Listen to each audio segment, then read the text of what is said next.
Tantor Audio, a division of Recorded Books, presents To Not Marry My Enemy by Gianni Holmes, narrated by Iggy Toma.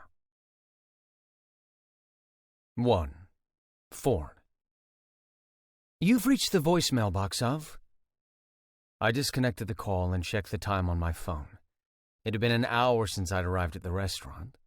The empty chair on the opposite side mocked me, and a shiver of déjà vu slithered down my spine. Nothing I did, no excuse I could come up with for her lateness could shake it. I signaled the waiter, who made a beeline for my table, looking everywhere but directly at me. His thoughts were clearly written all over his face. He pitied me for being stood up.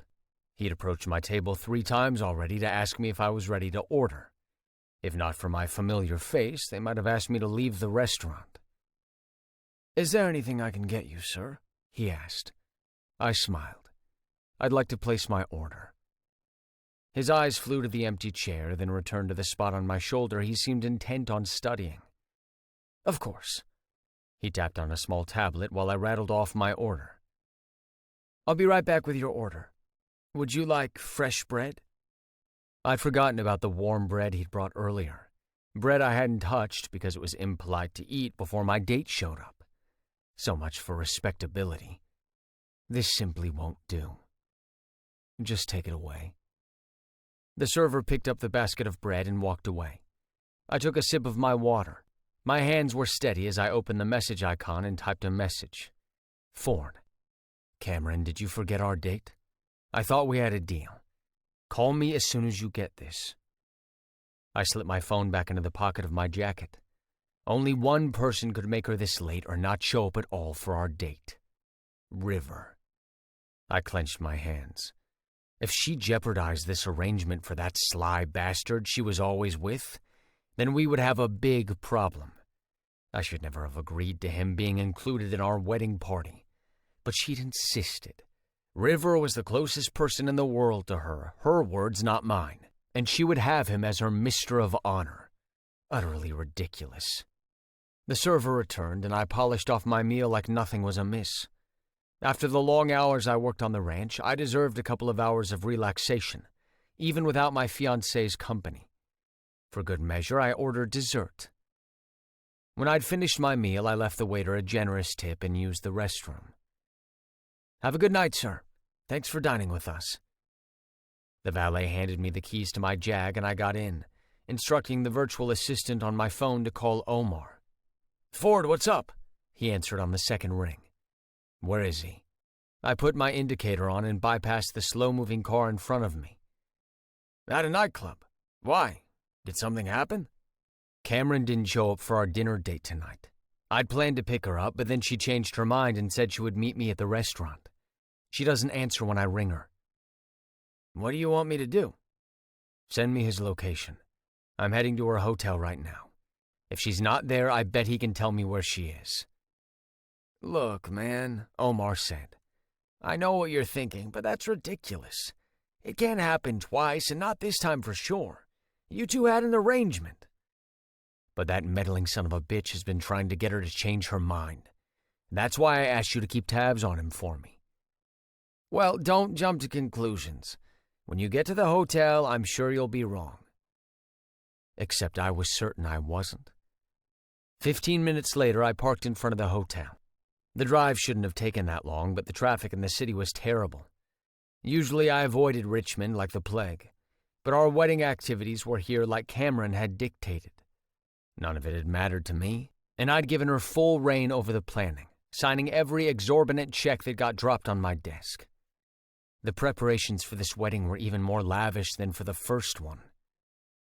I walked over to the front desk and asked the receptionist to ring Cameron Guthrie's room. "With pleasure, sir." He checked his system. "I'm sorry, sir, but there's no Miss Guthrie staying with us. She checked out this afternoon." My heart skipped a beat. "She did?" "Yes," he smiled. "Were you looking to book a room with us tonight?" "I'm already booked elsewhere." And when Cameron insisted on 2 different hotels, I should have realized what she'd been planning. Did she by chance leave a forwarding address? "No, sir, she did not." I thanked the receptionist. It wasn't his fault I was destined to be jilted forever. Not once, but twice. And after all the precautions I'd taken to ensure this never happened. Our arrangement was strictly business, with Cameron standing to gain more money than she could have dreamed of. This was his doing, that busybody friend who'd taken a dislike to me since the first day we laid eyes on each other. It'd been plain as day that he was in love with Cameron, his friend. Naturally, he resented me for getting her yes to my proposal, even if it was all fake. Ever since, he was like an annoying fly, always buzzing around when he wasn't wanted. Omar had come through and messaged me River's current location. I put my car into drive and easily found the nightclub. If he was still here, then there was a good chance Cameron was too. She wouldn't leave him behind, would she? She'd always said they were a package deal. Getting into Falling Angel Club wasn't that much of a hassle. Not because they knew who I was, but because they assumed I was my party-like-it's-the-last-day identical twin brother, Bentley. What was the point in correcting them? It had been years since the last time I'd been in a nightclub, but I remember the scene all too well. Nothing much had changed over the years. Booze, boobs, and butts were everywhere. The loud synth-pop music pumped a tune that resonated with the patrons, who danced up a frenzy. Every square inch was occupied. Skimpily dressed women walked around with trays of alcohol. More than one was perched on a patron's lap. How the hell would I find him in this crowd? I climbed the side staircase to the upper level. Hopefully I could spot him from this height, but I might as well be in the masses below. With the low lighting and the flashing strobe lights, it was impossible to see the faces properly. With a huff of a breath, I turned and ran into a woman with ample breasts. "Excuse me," I said. "That's fine, honey," she smiled. "You need to watch where you're going," her companion slurred. I swung my attention to the man next to her, and when our eyes clashed, he straightened his spine. At least he tried to, but the woman was the one holding him upright. "Mr. Grumpy Face?" he smirked. "What are you doing here?" "Looking for you." I grabbed his arm and nodded at the woman. "You may go now." She looked from me to River, but didn't move. "I saw him first. You can have him back when I'm done with him." I swept my gaze over River. Damn him. He still looked good even when shit-faced drunk with a loopy expression on his face, and his dark hair an electrical nightmare. "He's of no use to you the way he is," I snapped. "Let me take him." "You don't speak for me." River shoved my hand off and laughed. "Does a little alcohol make you soft? Perhaps try not to blame alcohol for what's natural for you. Come on, sweetie." He stalked off with the woman on his arm to an empty booth. I took a seat close enough to keep an eye on them. I couldn't cause a scene and risk being kicked out. But one way or another, River was coming with me. If he noticed me watching them, he didn't show it. He was too caught up with the giggling woman on his lap. Did they have to be so overly affectionate? They were in a public space, for fuck's sake. He kissed her like they were in his bedroom and slipped a hand under her blouse. He glanced up, again with that annoying smirk like he had the secret diary of my stony heart. Wasn't that what he'd said to Cameron that day I'd overheard them? "Don't marry him, Cam. You don't need him. I'll take care of you. Why would you marry someone with such a stony heart? He'll never love you like I do. Doesn't that mean more to you than the money he's offering you? I'll find a way to take care of you." The stupid fool couldn't even see that the woman he was with plied him with alcohol while she drank little herself. How did he expect to take care of Cameron when he couldn't even look after himself? For a man who spent a lifetime deceiving people, he should have known better. He slumped in the booth. She was on him, and anyone looking on would figure it was another horny couple making out. But I didn't miss where her hands went. Under the table.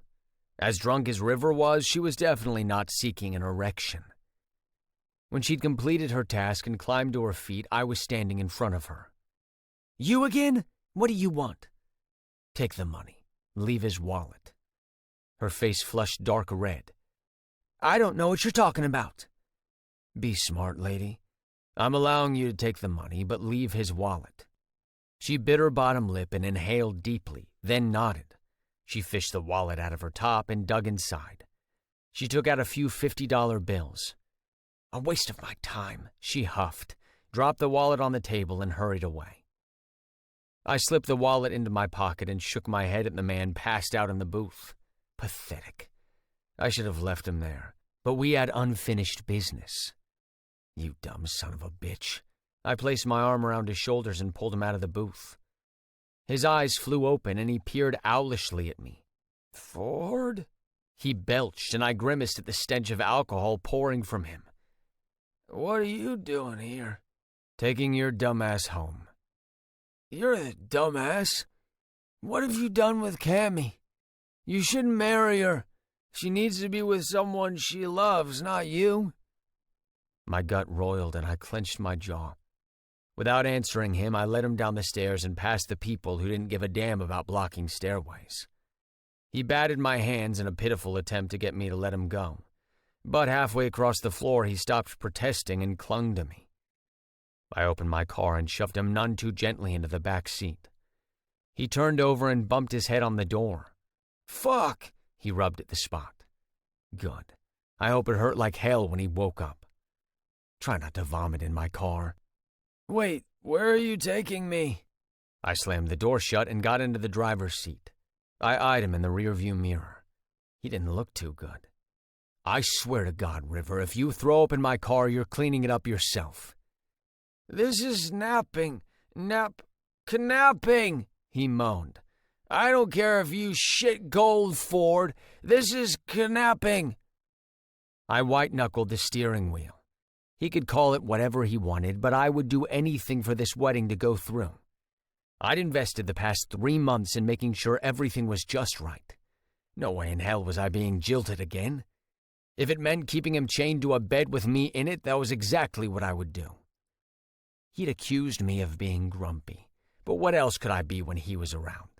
He pushed at my frosty buttons, lowered my tolerance level, and was all around obnoxious. Not to mention he tried to sabotage this wedding from the day I'd proposed to Cameron. He'd been on my radar ever since.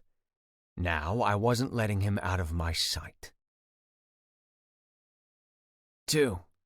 River. Something hard was pressed against my ass. What was it? I wriggled my butt against it. Carefully, I peeled one eye open, then shut it again quickly. I had no idea what time it was, but the light streaming in didn't alleviate the pounding in my head. I should have known better than to spend a night drinking. It was going to be a morning of hell. Damn Cameron for going through with this wedding. How was I supposed to feel, knowing she was doing it for me? I never asked her to. I would never have dreamed of asking her to do such a thing. But the stubborn woman hadn't listened to a word I'd said. With 3 days to go before the wedding of the century, I'd felt depressed enough to drink myself into oblivion. Damn you, Ford Butler. Damn you. What the fuck was that? Something shifted behind me, and the thickness I'd felt earlier was gone, but only for a second. It pressed up even harder against me, right against my butt crack. I reached behind me to push the object away, only to close my hand around. Why the hell did that feel like my cock? No, it couldn't be my cock. For one, it wouldn't be behind me, and for two, I didn't have my hand around my cock. Slowly, I opened my eyes and inhaled deeply. An unfamiliar room came into focus. Not my hotel room. The room I'd booked for the wedding had been basic, but I was facing twin glass doors that led out to a balcony. Where the hell was I, and why couldn't I remember much about last night? If you're going to take liberties, you could at least jack me off. The hairs on the back of my neck stood up. That voice was way too fucking close. I spun around and came face to face with a broad, hairless chest. Mouth dry, I raised my head and stared into Lucifer's amused face. No, no, no, no. What the hell are you doing? My voice was a shaky whisper. Absolutely nothing, he said, his face stony. I'm just trying to get some sleep, but someone got all handsy. Will you make sense already? Good, that came out a little better. Ford pointed down with his index finger. I followed the direction to where my hand was enclosed around his junk. The only thing that prevented skin-to-skin contact was the tight boxers he wore. I pulled my hand back as though scalded and scooted back from him so hard I tumbled right off the bed. A hand, a powerful, muscular hand, caught me before I crashed to the ground. "What the fuck are you doing, man?" I barked. "Let me go." He shrugged. "Suit yourself." "No, don't. Oof." I grunted as my shoulders met the floor hard. I didn't dare move as I waited for my body to absorb the shock of what had happened. Not to mention my mind. That would need more than a few minutes to piece together what I was doing in bed with my friend's fiancée, half naked, grabbing his junk, grinding my ass against it. Good God, what alternate reality had I woken up in? The bed shifted and Ford walked over to my side. He crossed his arms, shaking his head. "Immature," he said. "Way too cool with his heart-on on display like that. Did he have no shame? He always came across as a repressed bastard, which meant he was deliberately taunting me." "I woke up half naked in your bed." I scrambled to my feet and clenched my hands to prevent them from stretching over the front of my boxers. "With no recollection of how I ended up there. Excuse me if that took me by surprise." "Actually, you seemed quite comfortable until I pointed out where your hand was. If I'd known you didn't like to take directions, I would have left you to explore on your own." My cheeks burned. So he liked embarrassing me, did he? Do not stare at his dick. Touching it was bad enough. I didn't need to look at it, fully covered or not. "I'm not playing games with you, Ford. How the hell did I end up in your bed?" "I ran into you at the nightclub. You confessed your undying love for me, and we ended up fucking on every surface of this hotel room. How does that sound?" The sarcastic bastard. I shifted my stance as discreetly as possible. Why was he being this way? Teasing me. It was confusing as fuck. Bullshit. If what he described had occurred, my ass would be sore now. "This isn't funny, Ford." He sighed. "Go take a shower. You stink. I'll make coffee and then we can talk." "Fuck this. Where are my clothes? I'm getting out of here. If you didn't want to marry Cammy, you could have just said so instead of drugging me and pretending we did something." I sucked in a deep breath. "Are you trying to ruin my relationship with Cammy? How fucking low of you." For a big man, Ford moved lightning fast. One second he was walking out of the room, the next he shoved me so hard in the chest I fell onto the bed. "Let's get something straight, River. I didn't drug you. You didn't need any help at all last night getting wasted. You should thank me for saving your sorry ass and bringing you back here with me. Otherwise, you could have ended up with more than just a woman stealing your wallet." "Are you expecting a thank you? Because I don't recall asking you to be my knight in shining armor." "Aw, it's sweet you think I am. It's a pity that after your shower, I'll have to disabuse you of that notion. Unless you want to talk to me in your current state of undress, I highly suggest you use the bathroom. Now." A shiver ran down my spine. Oh shit, what was that all about? Ford walked out of the bedroom and my lungs tightened. I smacked my chest with my hand. "Breathe, asshole, don't let him rattle you." In the bathroom, I nearly pissed out my urethra. How much had I had to drink anyway?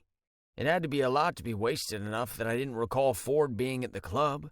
The last thing I remembered was calling Cammy's phone to ask her to meet, but she hadn't answered. Every time I thought of her with Ford, the green-eyed monster had made an appearance. In the end, I'd gone bar hopping, but bar hopping wasn't much fun by myself. I'd gone to the club to pick someone up. Man or woman, it hadn't mattered which. Why can't I remember? I groaned and stepped into the shower. If what Ford had said was true, then he had to be the one to undress me. I stood stock still under the water, an image of Ford's calloused hand grabbing me to prevent me from falling off the bed flashing through my mind. Those calloused hands had been on my body, and I couldn't recall any of it.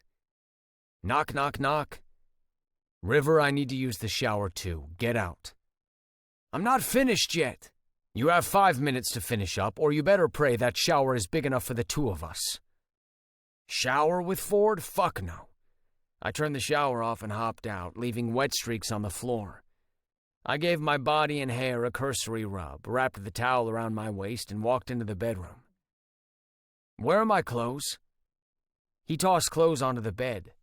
"Where are those?" I snagged the pair of jeans and frowned.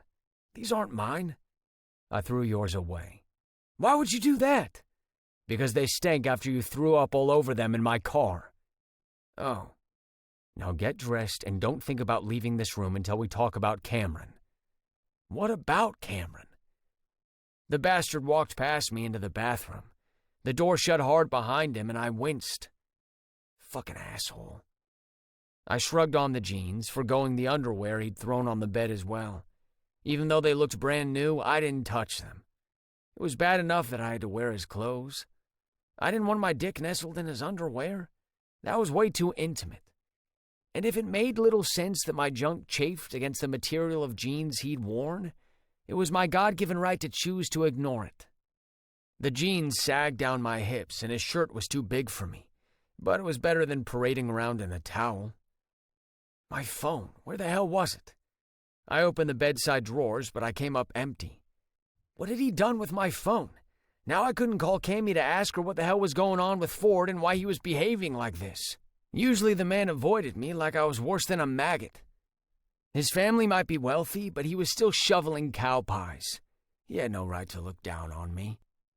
I gave up my futile search for the phone and picked up the phone on the desk. It would serve him right to get a high phone bill from the hotel.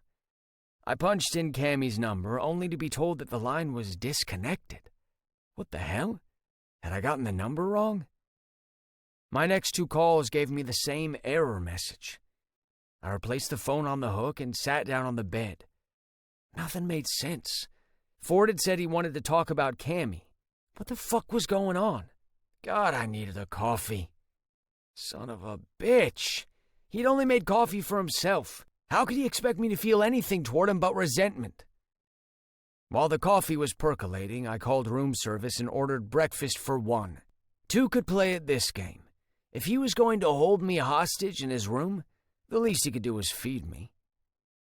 Patience wasn't my best virtue, and as much as I wanted to bang on the bathroom door and demand answers, I didn't think that would go over well. Instead, I walked out to the balcony. Despite it being early, a family of 6 was already frolicking in the water. I smiled at the little girls squealing as they splashed each other. Someday I wanted a family like that. If I could ever get my shit together. "I see you ordered breakfast." I startled, spilling coffee on my hand. Fucking hell, why you gotta sneak up on me like that? "I called your name twice." "You didn't." "That's rich coming from you. May I remind you who robbed who when we first met?" My face heated and I stepped inside. Water under the bridge. I had already paid for my crime by having introduced him to Cammy. Plus, don't forget you're running a scam of your own. "I'm not running a scam." "No? What do you call marrying a woman you don't love just to claim an inheritance?" Room service had laid out the breakfast on the table and I took a seat. "Look down your nose at me all you want, Ford, but you're no better than me." Ford sat across from me and buttered a bagel. I glared at him and he quirked an eyebrow. "What? I'm paying for it." Bastard. "Actually conceived in wedlock, and my parents are still happily married. Can you say the same?" If only he could choke on that fucking bite of bagel. Thank God I didn't know the Heimlich. Perfect excuse for not saving him. Go ahead, choke on it. My face flamed at the memory of my hand wrapped around his cock. It had been an honest mistake. Why was I still thinking about it so much? "I thought you ordered room service because you were hungry," Ford said. To my utter disappointment, his chewing was uneventful. "Maybe you're already doing your duty and taking care of me?" I scowled. "What are you going on about now?" He put down his knife. "Where's Cameron?" "How would I know?" "Given you two share the same brain, I don't believe that, so we'll try again. Where's my fiancée?" "I don't know. You had dinner with her last night. What did you do to her?" I jumped to my feet. "I swear to God, Ford, if you hurt her, I'll..." "Sit. I'm not a dog." Then stop yapping like one. Sit down so we can talk about what's happened and how we're going to move forward." I didn't want to sit. I wanted to march right out of the room and search for Cammy. She had to be in her hotel room. I would check there next. "Stop beating around the bush and be straight with me." I resumed my seat but didn't touch the breakfast. How could a man so handsome be this despicable at the same time? Cameron and I did have dinner plans last night, but she never showed. He waved a hand at me. "Why are you looking so concerned? I'm sure you two planned this out perfectly." "Planned what out? Did you find out where she went?" "Not yet, but I will. And when I do, I'll see to it that you both go to prison, like I should have done the first time we met. Instead, I took pity on you." I laughed. "You used us. You saw an opportunity and you used our misfortune against us." "I didn't force you. You both agreed to this." Damn the man. I couldn't refute his claim. Cammy had convinced me that if we pulled off this heist, we didn't have to swindle people anymore. We could settle down someplace where we could make up for all the wrongs we'd done over the past 3 years. We never took more than someone could afford to lose. "But now you've gone back on our agreement," Ford said. "I'm only curious why you remained behind. What did you two hope to achieve?" I see fingernails scraped over my spine. "For the last time, I don't know what you're talking about." "I'm talking about Cameron disappearing 3 days before our wedding." "Cameron's disappeared?" That explained the disconnected error I got. "Let me rephrase that. My darling fiancée jilted me 3 days before our wedding." "That's nonsense. If Cameron disappeared, someone has her." "I assure you she left of her own volition. When she didn't show up for our date, I'd checked at her hotel. They informed me she checked out earlier in the afternoon." "Checked out? Cammy would never have done that without informing me of her plans. What are you saying?" "I'm saying that my supposed-to-be bride skipped town with hundreds of thousands of dollars in jewelry she intended to wear at the wedding. Not to mention some of those big checks I'd signed for weren't for the wedding but her personal account." I swallowed hard. This had Cammy written all over. But how had she managed without me? I was the mastermind behind our business venture. I carefully considered who was safe to hit, and we never took more than someone could afford to lose. Just enough to get by and pay off debts. "You're wrong." "Am I? We both know this is what you trained her to do, right? And of course, I was stupid enough to believe you were serious about the service I'd asked you to render." I clutched the edge of the table and shook my head. Cammy wouldn't leave. "Wouldn't leave you behind? Then why didn't she confide in you what she'd done? The pupil has duped the master." "You don't know what you're talking about," I snapped. "If Cammy left, she had a reason." "Of course she had a reason. Everything she stole from me." "Well, maybe you got what you deserved for forcing someone to marry you."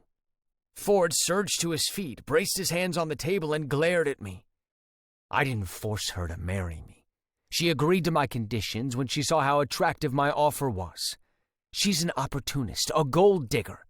Only I was so desperate to get out of my situation that I let my guard down and believed my offer would satisfy her greed."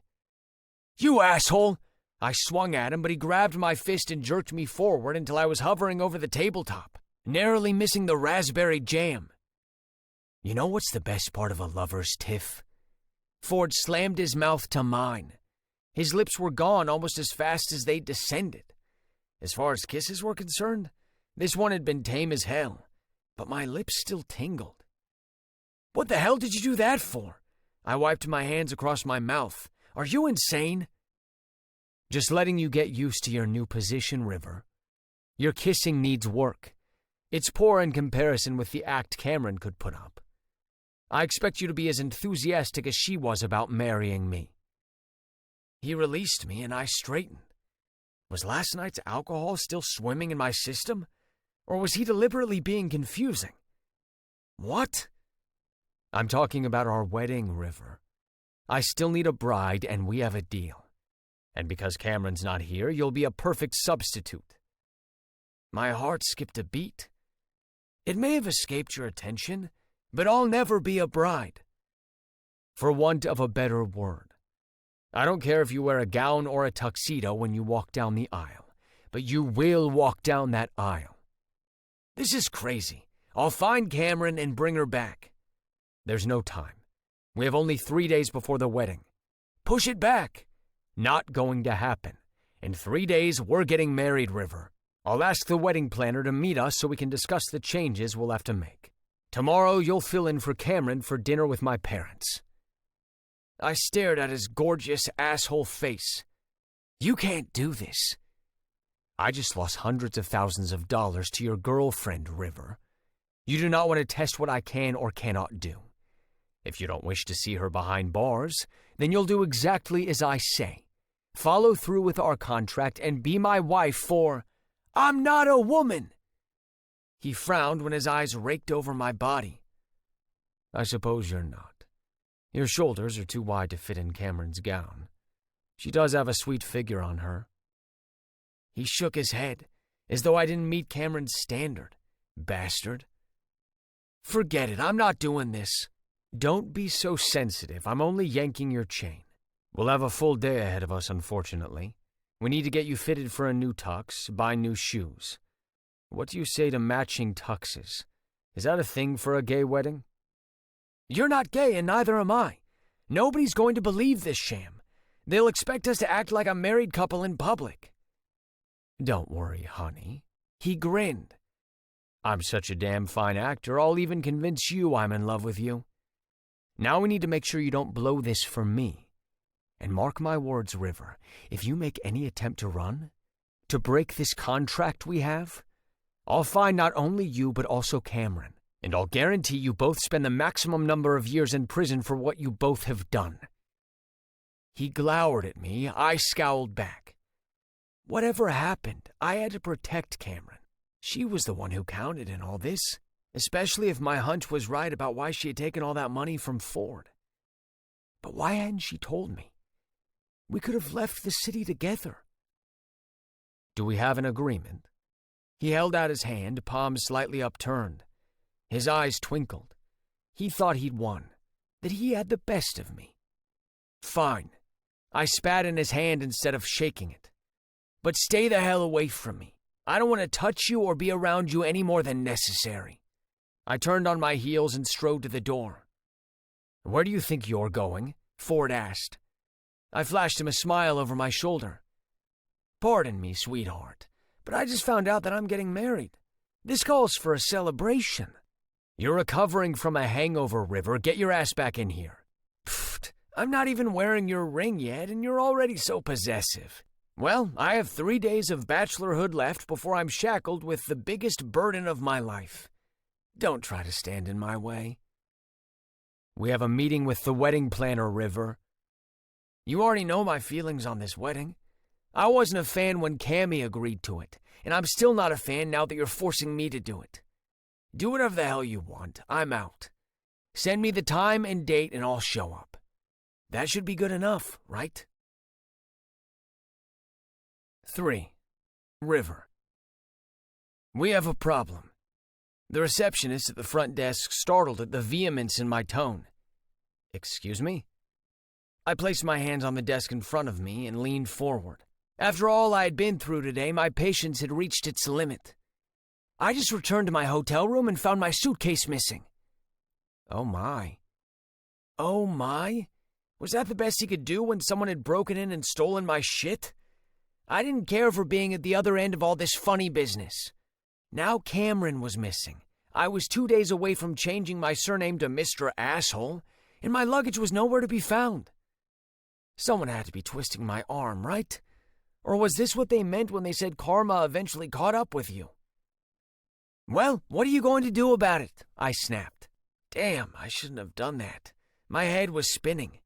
I'd walked all over the city in a daze trying to find a solution to my problem, but all I had accomplished was feeling dizzy and hot. I was never touching another bottle of alcohol again. Just a moment, sir. I assure you this sort of thing never happens at the Four Leaf Clover Hotel. May I have your name, please? River Lake. River Lake? Yes. Do you want me to spell that for you? The receptionist swallowed hard. No, that's fine, sir. Just let me check your reservation. Maybe something was wrong with your room and they moved you. That made sense. I sagged against the desk and fanned my face. Was the AC even on? The receptionist glanced up at me twice, then tapped away at his computer. What's taking so long? I just need to double-check something. May I see your room key, please? I dug into my pocket, really his pocket since I was still wearing his fucking clothes, and placed the key on the desk. Sir, I'm not sure how you came by this key, but it's the property of the Four Leaf Clover Hotel, so I have to confiscate it. Confiscate? That's the key to my hotel room. Mr. Lake checked out of the hotel at noon, sir. That explains the missing luggage. I don't know what trick you're trying to play, but if I were you, I would leave before I call security. I am Mr. Lake, and obviously I didn't check out. There's a mistake. You can't be Mr. Lake because Mr. Lake checked out. Sir, I'm asking you again to kindly leave the premises. I can't help you unless you're making a reservation. Don't you see that this is a big mistake? I tapped my chest. I am Mr. Lake. What kind of lunatic goes to a hotel and claims to be someone they're not? What's the problem here? A broad-shouldered man in a blue uniform approached, glancing from me to the receptionist. Everything okay, Cal? Mr. Lake was just leaving. I'm doing no such thing. Not only has the hotel screwed up my reservation, but you've handed over my luggage to someone pretending to be me. I demand to speak to a manager. There's a simple solution to this, the security guard said. Just show us a valid ID of who you claim to be, and we'll go from there. Right. I patted my pockets and groaned. I don't have my wallet. Last night when I was at a nightclub, a woman stole it. How convenient, the receptionist sneered. You're holding up the line. Another patron is waiting behind you. Let's go. The security guard touched my shoulder and gestured to the exit. Please don't resist and make me have to call the police. I shrugged off his arm. I can walk by myself, thank you very much. Someone's going to answer for this. As soon as I found out what the hell had happened, how was I supposed to prove my identity? My driver's license and state ID were in my wallet. Who had checked out claiming to be me? I walked out of the hotel and trudged down the steps. What the hell did I do now? A black sedan pulled up next to me. Mr. Lake? The driver, a man with teeth so white he could score a Colgate advertisement, got out of the car and opened the back door for me. I'm sorry I'm late. I must have missed you going in. And the day just kept on giving. And who are you? Call me George. Mr. Butler told me to. Mr. Butler? What does he have to do with any of this? But even as I asked, everything started falling into place. How had the bastard pulled this off? He was smarter than I'd given him credit for. I'm not sure what you mean, sir, but Mr. Butler asked me to make sure you get to the hotel okay. I wanted so badly to defy him and find another way, but I was exhausted.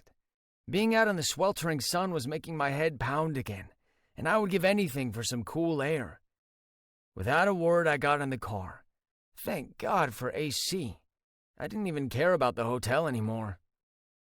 Sir, are you okay? George asked. Yeah, just hot. I leaned heavily against the door and closed my eyes. All I needed were 5 minutes to replenish for my upcoming confrontation with Ford.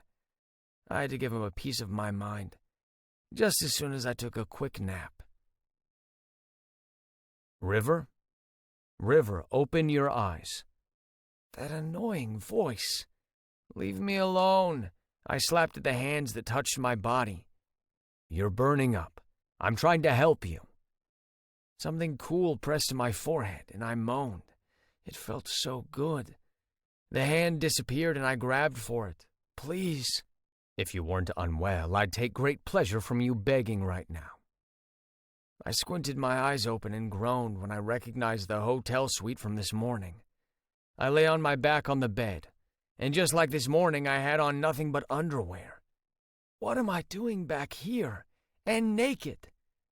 You don't remember? Don't tell me you got drunk again. I didn't drink. I frowned. In less than 24 hours, I've woken up naked in your bed now twice. What are you trying to do to me? Rest assured your lack of virtue is intact. Ford pressed a damp towel to my naked chest. You're not my type. I snorted. Earlier, you wanted to turn me into a bride. Trust me, I know you're not a woman. I sighed and closed my eyes while he kept cooling down my body with the towel. He shifted lower and lower until he was at the waistband of my underwear. I shoved away his hand, grabbed the sheet, and covered my groin. There's no heat down there. He dipped the towel into a container on the floor and dabbed my forehead. What happened? I asked. I jackknifed to a sitting position and almost threw up at the nausea washing over me. Hey, take it easy. You got a little overheated from the sun. Not that I'm a professional or anything, but I figured with your drinking last night and you probably not hydrating enough today, the condition got worse. He got up from the bed and walked toward the mini fridge. Wait, Ford, we're not done talking. I know what you did, you bastard. He sighed loudly. If you know, why bother to bring it up? Because you were out of line. I pulled back the sheets and slipped out of bed carefully. The towel fell and I wrapped it around my chest, which instantly felt cooler. Ford, I'm talking to you. He retrieved 2 bottles of water. What are you doing up? How did you do it? I leaned against the wall and crossed my arms. How did you get them to give you my luggage and check me out? He handed me a bottle of water, but I shook my head. Don't be stubborn. Take it and I'll tell you. I accepted the bottle and lifted it to my mouth, but my coordination was still a bit off and I spilled water onto my chest. My naked chest he was staring at. I was no Cameron. Didn't it turn him off seeing me like this in his hotel room? I guzzled down the bottle of water, and despite how upset I was, I already felt better. Give it a few minutes, then drink the second bottle, he said. What's it to you? George brought you to me. He shrugged. If you upped and died on me, I'd be a suspect, and I don't need that kind of bad press to sully my family's good name. Plus, how would it look if my groom died 2 days before our big day? My funeral would be a time to rejoice. Now don't change the subject. How did you get them to give you my shit? The receptionist was very understanding after I told her we no longer wanted to be apart before our wedding. We were so in love that we couldn't keep our hands off each other. She thought that was romantic, and with a little incentive, she allowed me to get your stuff. She should be fired. She won't be. She will be after I prove how careless the hotel was. Wait until I leave my review on Yelp.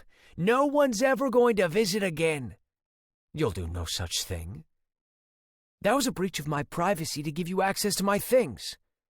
What privacy? We're about to get married.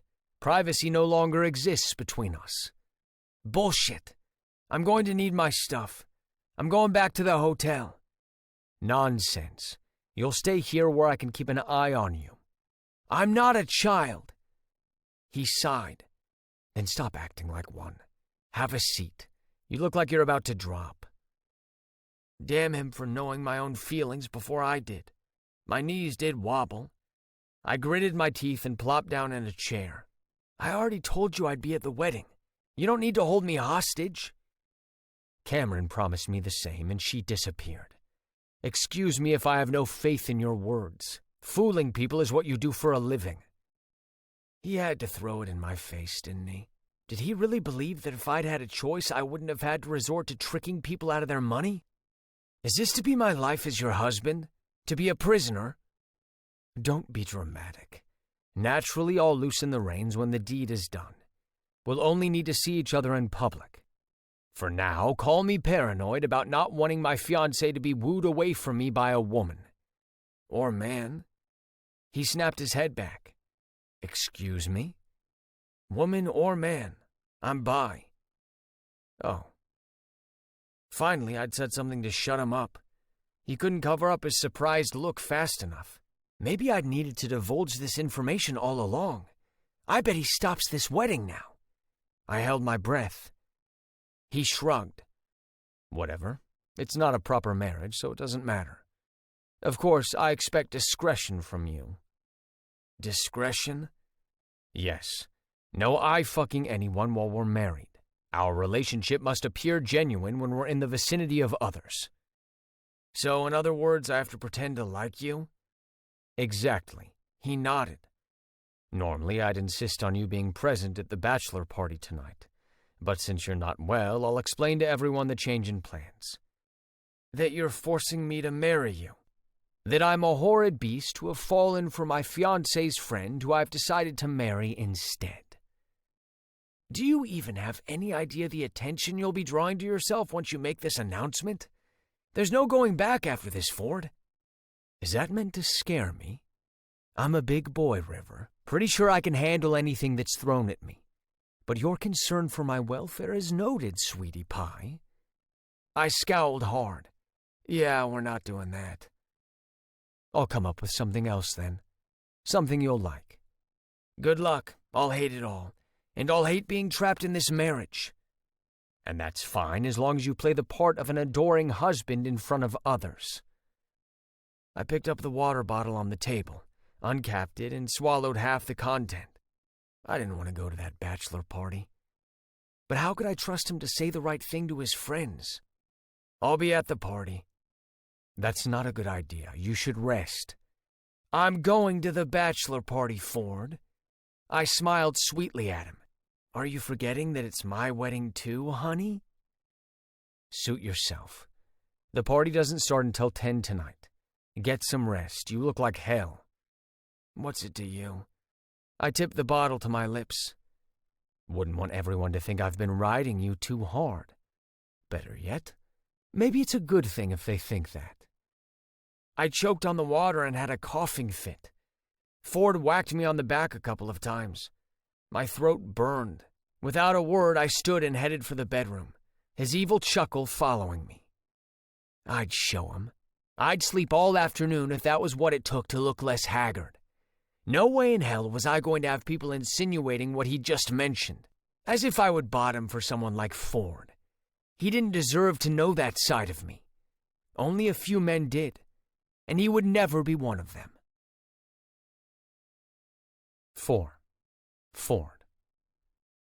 What the hell was taking him so long? I checked my watch and frowned. He was purposefully making me wait. I told him to meet me in the hotel lobby at 9:30 sharp so we could drive over to the club my best man had reserved for the bachelor party. Was this what 1 year of being married to River would be like? Him defying my every order and driving me insane with his argumentative nature? Shit. What was I doing? I demanded River marry me in Cameron's place out of anger. The moment I discovered she'd swindled me, I'd been pissed off. If I couldn't make her pay, then her boyfriend would do her time. But the more the idea sank, the more it made sense. Why face another embarrassment on this episode of Jilted? The wedding was in 3 days' time. All the preparations had been made and money spent. Not to mention that my grandfather had forced my hand to marry despite being vocal over the years that I had no interest in settling down. The family ranch I managed took up enough of my time. Yet you haven't thought once about how things are going there since Cameron ran off and River became your new partner? The elevator doors opened and River walked out. He wasn't wearing the new clothes I'd picked out for him for the event. I might work in the dirtiest and oldest jeans I had, but I enjoyed a nice designer get-up too, especially when attending events. But who cared about designer labels when River looked like he did in his too tight pants? His transparent black shirt shimmered, showing off the tattoos on his upper arms and how fit he was. Maybe this wedding wasn't such a bad thing after all. He might be of more use around the ranch than Cameron might have. He could put those flashy muscles of his to work instead of attracting women. And men. That one had taken me by surprise. I'd never have thought he had a thing for men. Not that it was any of my business. You're 20 minutes late. He scowled. Not all of us can throw on whatever and still manage to look hot. I grinned. He was amusing, I had to give him that. A burst of energy I hadn't had with anyone in a long time flashed through me, even if it was negative energy. You think I'm hot? He thrust his hands into his pocket. Hell's hot. No one wants to go there. God, but he was mouthy. I would have a year of training that mouth to my liking. Nope, not going there. You're not wearing the clothes I picked out." He stepped closer until his face was inches away from mine. How had I never noticed we were the same height? At 6 feet, I had barely an inch over him. His mouth was on the perfect level for kissing without me having to bend over to meet the shorter stature of the women I dated in the past. Wow. It was bad enough I'd caught us both off guard and kissed him this morning. No, not kissed. I'd pressed my lips to his. Kissing was different. Kissing required movement and being invested in it. I sure as hell wasn't invested in putting my tongue into his deceptive mouth. "Let's get something straight, Ford." He poked his finger into my chest. "Stop treating me like a child. You don't pick my clothes out for me. You don't order me around and tell me what to do. If I agree to this, I get some say." I tapped my watch. "You can tell me a little bit more about your say in the limo that's waiting outside. We're late." I turned on my heels and he fell into place. I liked that I didn't have to slow down for him to catch up with me. His legs were just as long. "It's a bachelor party," he said. "There's no late at those." "Party starts at 10. We'd insult our guests not to respect that." I ignored his groan and mumbling about me being such a bore. His opinion of me wasn't exactly classified. He didn't refrain from telling me every chance he got. The driver opened the door of the limousine. I gestured for River to get in. He opened his mouth to argue, I would bet, but one glare from me and he shut it. "Is a limo even necessary?" he grumbled. "Only the best for my darling." "Darling my ass." He scooted over to the other end of the seat. Shaking my head, I hit the button to erect the soundproofed privacy window between us and the driver. River had found the cooler with the champagne and the glasses. He poured himself a glass and downed it, then filled his glass again. "Are you going to spend our entire marriage being drunk?" I asked. "It's the only way I can think of to survive it, so why the hell not?" I took the bottle from him. "We should at least make a toast." He snorted. "To what? May our year be filled with misery and hatred?" I laughed and poured myself a glass of champagne. Leaning over to him, I clicked my glass against his. "I'll drink to that. But no more. You can't be drunk at the party, River. I won't have you ruining what should be a romantic, passionate affair between us." He choked on his drink. I pulled my handkerchief from my pocket and handed it to him in disgust. "Have you no gag reflex at all?" River grabbed the handkerchief from me and wiped at his shirt. "I'll have you know that I've never had anyone complain about my gag reflex before." "Don't even go there. River's not the one." He couldn't be. For years, I'd ignored this side of me, and this crass, infuriating man wasn't going to tempt me. "We need to talk about your role." "I know my role. I read over the contract you gave Cammy before she signed it." "Then you already know what's in it. When we get back to the hotel, I'll have you sign it." "Is that really necessary?" "Yes. I have Cameron's signature on the other one. This one will be our agreement." "Whatever." "No, not whatever, River. Cameron had done her part. She attended every function, dressed the way I approved of, and acted as the doting fiancé in public. I expect you to do the same." "But I'm not Cameron. To be honest, the way the two of you carried on was nothing short of embarrassing." "Don't worry. It's your turn to fawn all over me in public." "Yeah, not doing that." I caught his hand. "I'm serious, River. No one should be able to question our relationship, especially with the shock everyone's going to receive tonight when we make our announcement. They'll all be watching us to try and figure out whether what we say is true or not. That means you need to be the loving fiancé who adores me." "And you?" he snapped. "Can you play that part when you've made it clear how much you hate me? Will they even believe you? People weren't exactly clueless about the way you saw me." "People are romantic at heart. We'll just convince them that we acted like we hated each other because it camouflaged how we truly felt. It was the only way to hide our affair." He laughed and tugged his hand back. "Just don't blame me when this fails." "If you deliberately fuck this up, River, I won't. Don't work yourself up to a heart attack and die. Or do." I scowled at him, but then the limousine stopped. I'd been so caught up in River I hadn't noticed we'd arrived at the club. "Do I get a reward for being exceptionally good at this acting stuff?" he asked. "I'll give you anything you want." The words slipped out of my mouth before my brain could process them. "Then I want except a divorce, an annulment, or anything that has to do with dissolving our agreement." The driver opened the door and I got out. I didn't even wait for River. I'd had enough of his smart mouth. We weren't even engaged for a full day and he made me want to seek out a bar. "Ford!" Footsteps echoed behind me as I marched to the entrance of the club. A hand clamped on my shoulder and halted me. "Hear me out!" "What's there to hear, River? I already told you. Those options are off the table." "For God's sake, stop talking." He inhaled deeply and dropped his hand from my shoulder. "I'm not asking for those things. I know the contract requires me to stay married to you for a year. Then what is it you want?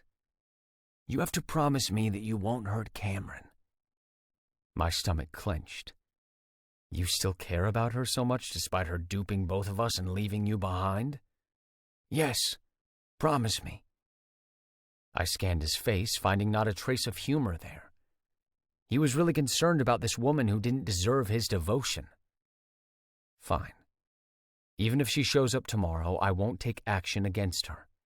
But you have to do your part and play the besotted fool. Got it. Good.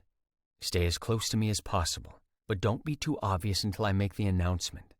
Then you can start putting your hands all over me." He nodded. No witty remark this time? He wouldn't even look directly at me. "Let's go then."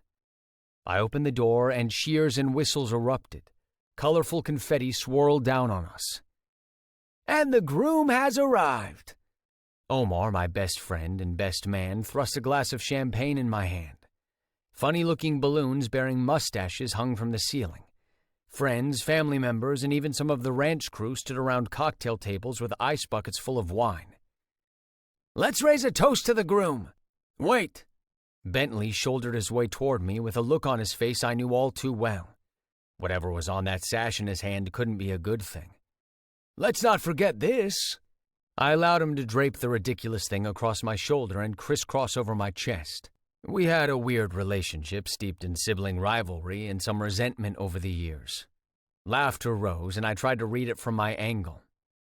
"Same vagina forever," River read from beside me, then whispered in my ear, "Your brother is real classy." Now that River stood so close, I seized the chance to place my arm around him and pull him against me. The room went silent. River gasped. I held my breath. Was he going to out us before I had a chance to convince them about this sham engagement? "I think you've offended my fiancée, brother." The plan had been to introduce River as my fiancée sometime later when everyone was half drunk enough not to question us. But the opportunity had presented itself. I couldn't waste it. "What the hell is this?" Bentley glanced from me to River. The early announcement was well worth it to see the shock on his face. River squirmed against me and I tightened my hold on him. "Now don't be shy, honey. We planned to tell them about our affair tonight, didn't we?" "Oh God, shoot me now." River buried his face into my neck, the scent of his shampoo teasing my nostrils. I lost my train of thought. How was it possible to dislike and desire someone at the same time? Of all the people I'd met, he baffled me the most. I forced a chuckle past my lips and addressed the silent crowd. How many would leave or not bother showing up at the wedding after this? It was too late to pull out now. "Listen up, everyone." I cupped the back of River's head, noticing the eyes that drifted to the spot where I touched him. "First of all, I want to say thanks to my best man, Omar, and everyone who has contributed to the party. I appreciate it. And if you choose to leave after what I'm about to say, I understand. And if you stay after, then I'll know our years of friendship were not in vain." "There's no way you're serious about this," Bentley said. "This is definitely a joke at our expense." "I assure you it's not." River brushed his lips against my neck. The fucker was deliberately trying to distract me. Did he realize I felt his dick pressed up against me through his skin-tight pants? It might be difficult to believe, but you all know River and Cameron were close. So we ended up spending a lot of time together. He licked at my pulse point and I swallowed hard. Two could play at this game. I dropped my hand to the generous curve of his ass. When he went rigid against me, I should have counted that as a victory, but my heart pounded in my chest. My hands on River's ass where everyone could see it. We didn't mean for it to happen, of course, and we might have fought it to avoid hurting Cameron. But can you win against fate when you unexpectedly find your soulmate? You're so full of it, River whispered. I shifted my hand higher to his waist. It was only marginally better. What's this supposed to mean? Ross, one of my frat brothers from college who'd made the trip from abroad where he now lived, looked confused. There's no need for a bachelor party? There will definitely still be a wedding, I said. But I'm marrying this beautiful man right next to me instead of Cameron. Right, love? I squeezed River's waist. This was his cue. Would he let me down? River raised his head. I hope no one's disappointed. I'm just so in love with this guy here. Look at him. Who can resist him? I say, who cares? Omar said. This is still a bachelor party and there's booze. To Ford and River. I could kiss Omar for accepting this so easily. My best friend genuinely didn't care and heartily agreed, while others mumbled their well wishes. You don't need the strippers then, Ford? Billy, one of the ranch hands, asked. You don't mind if I snag one, do you? Good old Billy, loyal to the end. Help yourself, Billy. I've got all I need right here. Laying it on too thick, aren't you? River whispered. Calm down or no one will believe you. I kissed his temple. They already do. Go mingle, but don't go too far. As River stalked off, I cornered Omar alone. Thanks, man. Appreciate that. I expect to learn all the details later, he said. How did you get him to agree to this? From over his shoulder, I caught River downing a glass of champagne and reaching for another. If he didn't slow down, he would be wasted in under an hour. He didn't have a choice. I'll have to make the rounds and answer some burning questions my friends no doubt have. Help me keep an eye on him, won't you? Thanks. Damn it, Ford. But I walked off toward a group of guys from college. Whether they'd stayed out of curiosity or I had amassed a quality group of friends, the crowd didn't look any thinner from when we'd arrived. River kept his distance from me, and I allowed it to give myself some time to catch up with old friends I hadn't seen in a few years. You sure caught me by surprise with that announcement, Ross said. Did you always know you were into men, or has he opened your eyes? Always, I answered truthfully. Fuck, there it was. The admission. I'd always had a thing for guys. Why didn't you ever say? You thought we would judge you for that? I shrugged. It was more of a personal journey. I had to figure it out for myself, and it never seemed the right time to acknowledge these feelings existed. With River, I couldn't ignore them anymore. Ross laughed. I've never seen you whipped over anyone before. You can't keep your eyes off him. He's good looking. I would have thought you'd go for a different type. What do you mean? Considering the gentle women you used to date, he's a bit on the rough side. I would have expected a more delicate-looking guy to catch your eye. Although I imagine a guy built like him would be better able to take a pounding. Am I right? My mouth fell open and Ross slapped my shoulder. What's the matter? Still not comfortable talking about the butt stuff? We used to chat about our women, so why should that change because you're with a man now? Damn, to think I would never have exposed myself as also being into men until this farce of a relationship. Somehow it felt easier to face the world now that I had spoken the truth out loud. The sight of my brother and River chatting and looking cozy didn't sit quite well with me. They were standing too close, and why did River scowl at me but smiled at my brother like he was Captain America? Whoa, why do you look upset? Ross followed my gaze. He's just talking to your brother, shit. Don't tell me he's transformed you into this possessive guy I don't recall. I'll see you around, Ross. I marched away, Ross singing T-Pain's I'm Sprung after me. He didn't get it. This had nothing to do with River, but everything with a 30-year-old brotherly grudge. If anyone suspected my relationship with River wasn't genuine, it would be Bentley. He'd never been interested in my relationship with Cameron, and never interfered. He never made the effort to get to know her either, so why was he canoodling up to River? What's so funny? I stopped behind River so his back bumped into my chest, placed an arm around him and rested my hand on his hard stomach. Still not satisfied, I slipped my hand under the hem of the sheer shirt he wore and brushed his naked skin. Bentley's laughter dried up. I'd never heard him laugh like that before, and I didn't like that River might have caused it. "I was just telling River stories about the things we competed in over the years," Bentley said. "He especially loved the ones where I walked away with your bride. Of course, that's all water under the bridge now. In fact, you might owe me one for this, Ford. After all, hadn't I taken her off your hands, you wouldn't have found your soulmate, you called him." "Didn't I hear you and Lily are going through counseling?" I asked. "Such a shame. I hope you two can work things out." Bentley scowled. "It's nothing serious." He walked away, mumbling under his breath something I didn't catch. Oh yes, I'd hit a nerve. "He's gone now. Will you stop that?" "Stop what?" "Stop touching me like that." My hand stilled on his stomach and my face heated. Had I been stroking him the whole time? River shoved my hand away and turned to face me. "Cameron told me about your rivalry with your brother. So it's not just me who hates your guts. Your brother can't stand you either." I clenched my teeth. "Is that why you were flirting with him? Looking to start a We Hate Ford club?" "Why not? I'm sure he'd act as my vice president." He set off, but I grabbed his wrist and hauled him back against me.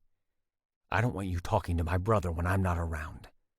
"Are you fucking kidding me? So I should just ignore him if he tries to talk to me?" "Yes, don't entertain him. He's not what he pretends to be." "So the Butler boys love to pretend. Interesting. River, you... Careful, people are staring at us." I glanced around. Damn, he was right. More than enough people were watching our little tiff. I tightened my hand on his wrist. "Kiss me." He raised his eyebrows. "What? No." "Our contract." "Fuck you and the contract." He grabbed me by the head and shoved his face closer to mine. Our noses bumped and he pulled back, but I angled my head and captured his lips with mine. Every neuron in my body set off. This kiss was nothing like this morning's attempt to rattle him. He wasn't taken off guard. We were in public this time, and he was responding. Boy, was he responding. River moaned, and for some inexplicable reason, my tongue took that as permission to enter his mouth. I shouldn't have accepted the invitation. Sparks ignited as his tongue slid alongside mine. "That's enough to be convincing. End it now." But his grip tightened in my hair, and not to be bested, I cradled his face with my hand. He tilted his head and deepened the kiss. My chest wasn't the only thing that had gone tight. My face wasn't the only part of me that burned. "Fuck, it's really true," someone said. My eyes flew open and so did River's. Shit, we weren't alone. He released my lips and inhaled deeply. The breath he inhaled hit my lips, and my heart raced inside my chest at the soft caress. River dropped his hand from my hair, leaned forward, and bit my bottom lip. "There," he whispered. "How's that for acting?" 5. River. My wedding day was nothing like I'd imagined it. Despite never finding the one or coming close to it, I'd thought about it. I'd always pictured something small and intimate, maybe a trip to City Hall followed by a private dinner with the people who mattered most to me in the world. My brother and Cameron. Now my brother was gone and Cammy had disappeared. I'd given up calling her phone. I never got much of an opportunity to dwell on could-have-beens, though. For some reason, Cammy had chosen to marry Ford at a popular ranch known for their elaborate barn weddings. A damn foolish idea, if you asked me. Ford's family owned one of the largest ranches in Virginia. They could have just as easily turned their barn into a wedding venue. Thankfully, they'd left a day between the bachelor party and the wedding. Yesterday should have been a relaxing day, but we'd had a steady stream of visitors from Ford's family who wanted to know just what the hell he was thinking. After the nth time a family member asked him if he was thinking straight, I'd slipped out of the hotel room and hadn't returned until late evening. Ford had scowled and demanded to know where I'd been.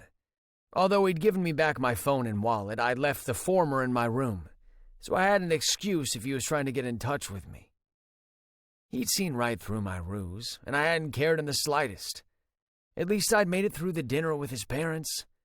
Thankfully, Ford wasn't big on PDA around his parents, so there'd been no repeat of the kiss we'd shared at the bachelor party that I still couldn't stop thinking about.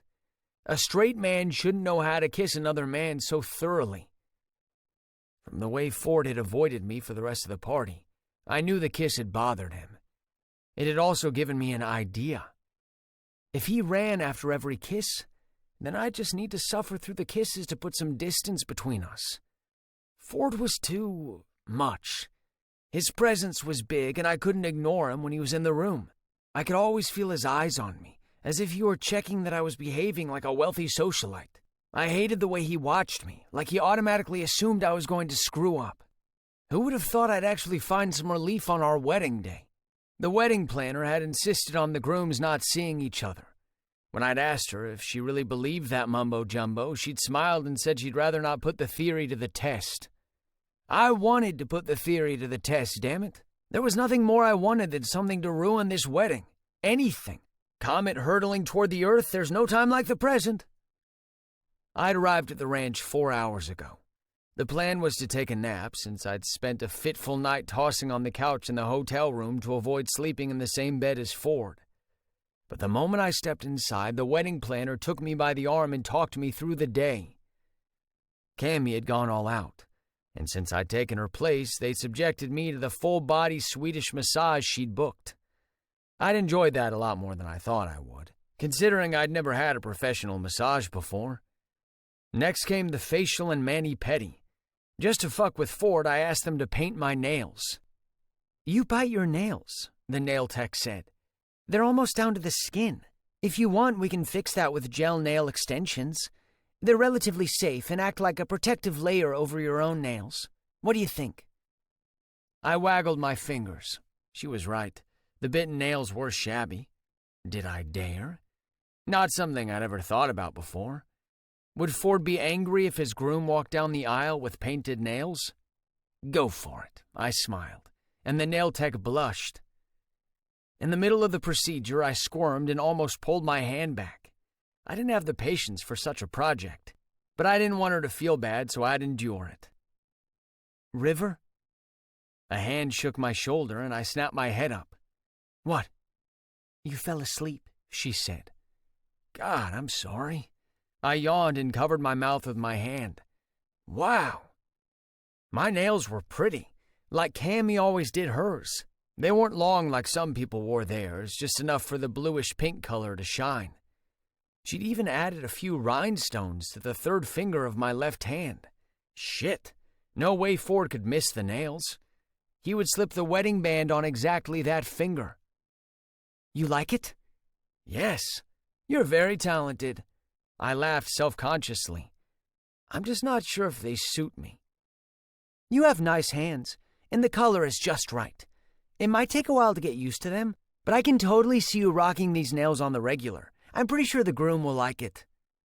Regularly? I didn't see that happening, but I was dying to see Ford's reaction. I can't wait.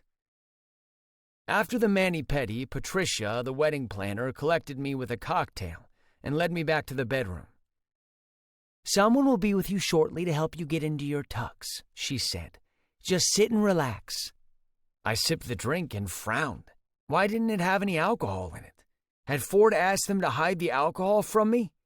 He hated how much I drank, but what was the point of staying sober when all I wanted to do was forget?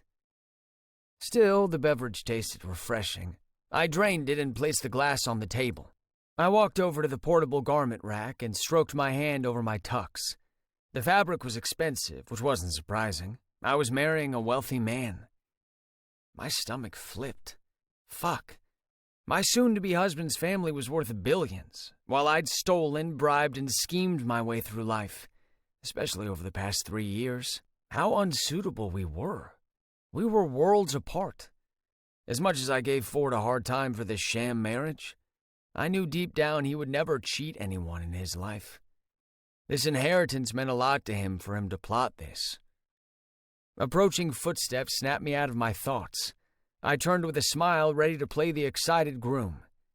Bentley? Ford's brother walked toward me with a wry smile. He was already dressed in his tuxedo and favored his twins so much. Blonde hair, blue eyes, with that Owen Wilson look going on. But his expression was a dead giveaway that he wasn't Ford. It was funny that he had the same face, but I could tell them apart by their energy and demeanor. "You're good." Bentley stopped in front of me. "You're already able to tell us apart. I guess that foils my attempt to steal a kiss from the groom in the name of my brother." I cocked my head to the side. "You're also bi?" "I'll be anything it takes to piss my brother off." He smirked. "You wouldn't mind indulging me to get one up on him this time, would you?" "I don't want you talking to my brother when I'm not around." Who was Ford to tell me who I could or could not talk to? He'd been so upset last night that I dared to entertain his brother. Well, his brother was the only one among his family and friends who attempted to get to know me. The others were too polite to be rude, but they didn't seem ecstatic that Ford was marrying me. I didn't blame them a bit. Ford had thrust me upon them without warning. "You're one heck of a troublemaker, aren't you?" I asked. "Of course I can't let you steal a kiss. Your brother would kill me." He laughed. "I noticed how possessive he got when we were talking a couple of nights ago. He doesn't like the idea of sharing me with anyone." Pretending wasn't so hard after all. The lies rolled off my tongue like truths. "Does that mean he thinks there's a possibility you'd be open to sharing?" "Not a chance. I'm a one-man kind of guy." I checked the time on my phone. "Are you here to help me dress?" "Yes, of course. Why else? We should probably get to it now. We don't have much time before the wedding starts." "Then take off your robe." I shrugged off the robe, which left me in my boxers. "Sit. I'll help you put your socks on." "I can do this part." "Don't be stubborn. The groom's not supposed to lift a finger on his wedding day. I'm here to make things easier for you." He held me by the shoulders and pushed me to sit on the chair. "But you're already dressed." "So what if I get a little wrinkle in my shirt or dirt on my knees? I'm not the one everyone will look at today." He kneeled on the floor before me and held up one of the socks. When I lifted my foot, he glanced up. "Pink nails? This is what my brother likes?" I did it for me, because I'd get a kick out of him getting upset or embarrassed that his groom had painted his nails. Bentley slipped the socks on my feet. "What the hell's this?" "Ford." I jumped up and pushed the chair back away from Bentley, who rose to his feet at a less hurried pace. "Don't you know it's bad luck to see the groom before the wedding, brother?" Despite the pulsing vein in his forehead and the clenching of his jaw, Ford looked stunning. He wore a traditional tuxedo that had been tailored to perfection to his big frame. Someone had styled his hair back with a lock falling on his forehead. "You're not supposed to be here, Bentley. I'd like some privacy with my groom, please." "I was just helping him to get dressed," Bentley said. "Omar and Ross will be here shortly to do it. I don't recall asking you to assume that position." "Why are you so angry at me for getting to know my almost brother-in-law?" Bentley smirked. "You're not still upset about me and Lily, are you?" "Like I said, I need some privacy with my intended before the wedding begins. Please leave." Bentley held up his hands. "Okay, I'm going." He strolled out of the room and closed the door behind him. "I thought I made myself clear about you staying away from Bentley." I frowned. "I'm staying away from him. Is it my fault he came to my room? You're acting as if I sought him out." "You didn't exactly turn him away either." "This is ridiculous. He was helping me to get dressed." I stalked off, but my socked feet slid out from under me and I stumbled. Ford caught me around the waist and I clutched at his arms. You're reckless and walk right into danger, even if there's a sign to warn you from predators. You're 28 years old, River. It's time you acted smarter than this. My brother's playing you because he knows it bothers me every time you're alone with him. I pushed his arms away and scrambled to my feet. Why should it bother you? Our entire relationship is...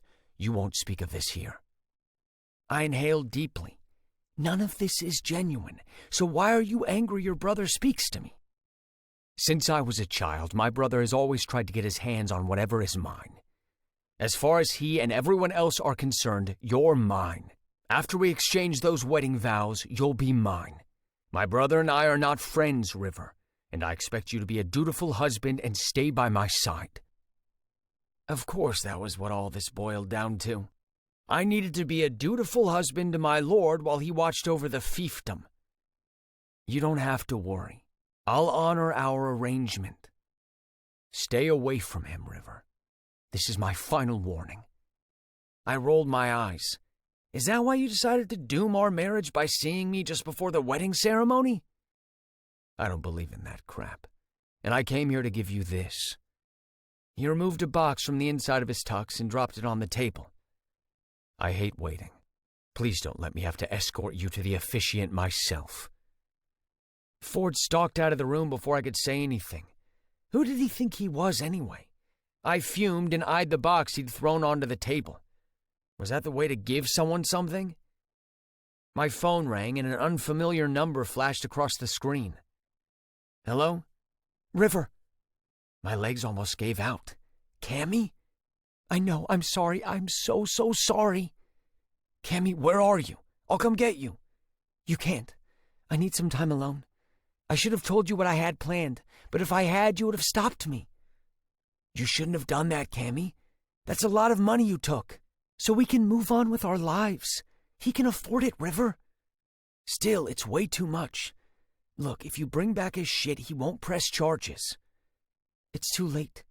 I paid off all our debts to set us both free. But the money she'd taken surpassed what we owed. Cammy, where are you? I needed to see him, River. She sobbed. We left so quickly I didn't have the time to grieve for him. Please just give me the time alone. I clamped my eyes shut. She'd just given away her location, but I couldn't leave now. As much as I wanted to find and comfort her, I believed Ford. He would find us both if I jilted him today.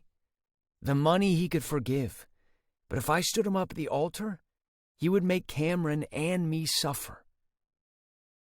Please keep in touch, I said. I worry about you, and I promised Forrest that I would take care of you. Forrest shouldn't have made you promise him that, which is why I had to leave. You've been looking out for me for 3 years. How can you have a life of your own if you're always worried about mine? If only she knew the difficulty she'd put me in. But why should I make her feel any more guilty than she already did? Especially when she'd stolen the money from me. Partly anyway. I could give up a year of my life and stay with Ford for that, couldn't I? The time was far shorter than I could have come up with all the money to pay off our debt. You'll take care of yourself? I asked. I will. Will you? Yeah. I just wish you would have told me what you planned. You would have tried to stop me. Her sigh came loud over the phone. Is he really mad? Yeah, but he's calmed down now. Good. Have you moved on yet? I know you only stuck around for me. Not yet. I think I'll stick around for a while longer. He's not making things difficult for you, is he? Because you have nothing to do with this. You know he doesn't scare me, Cammy. I can handle Ford. She chuckled. Sometimes I couldn't tell if you really hated him or wanted to sleep with him. What? Are you crazy? I paced the length of the room, my face heating. You know I can't stand the man. He's too serious and unpleasant. Well, you're not obligated to stay there. I have to go, River. You can save this number. I love you. I love you too, Cammy. She hung up and I pinched the bridge of my nose. She was safe. For now, that would have to do. And if I ever had to leave this place, I knew where to find her. I should have thought about it the moment she disappeared, that she would go back to where this all started. I drifted over to the table and picked up the long purple velvet box. Why had he brought me a gift? I pried the top open and sucked in a deep breath. A platinum watch with matching cufflinks and tie clip lay on a bed of black velvet. I didn't need an appraiser to tell me how much the set cost. More money than I had in my bank account.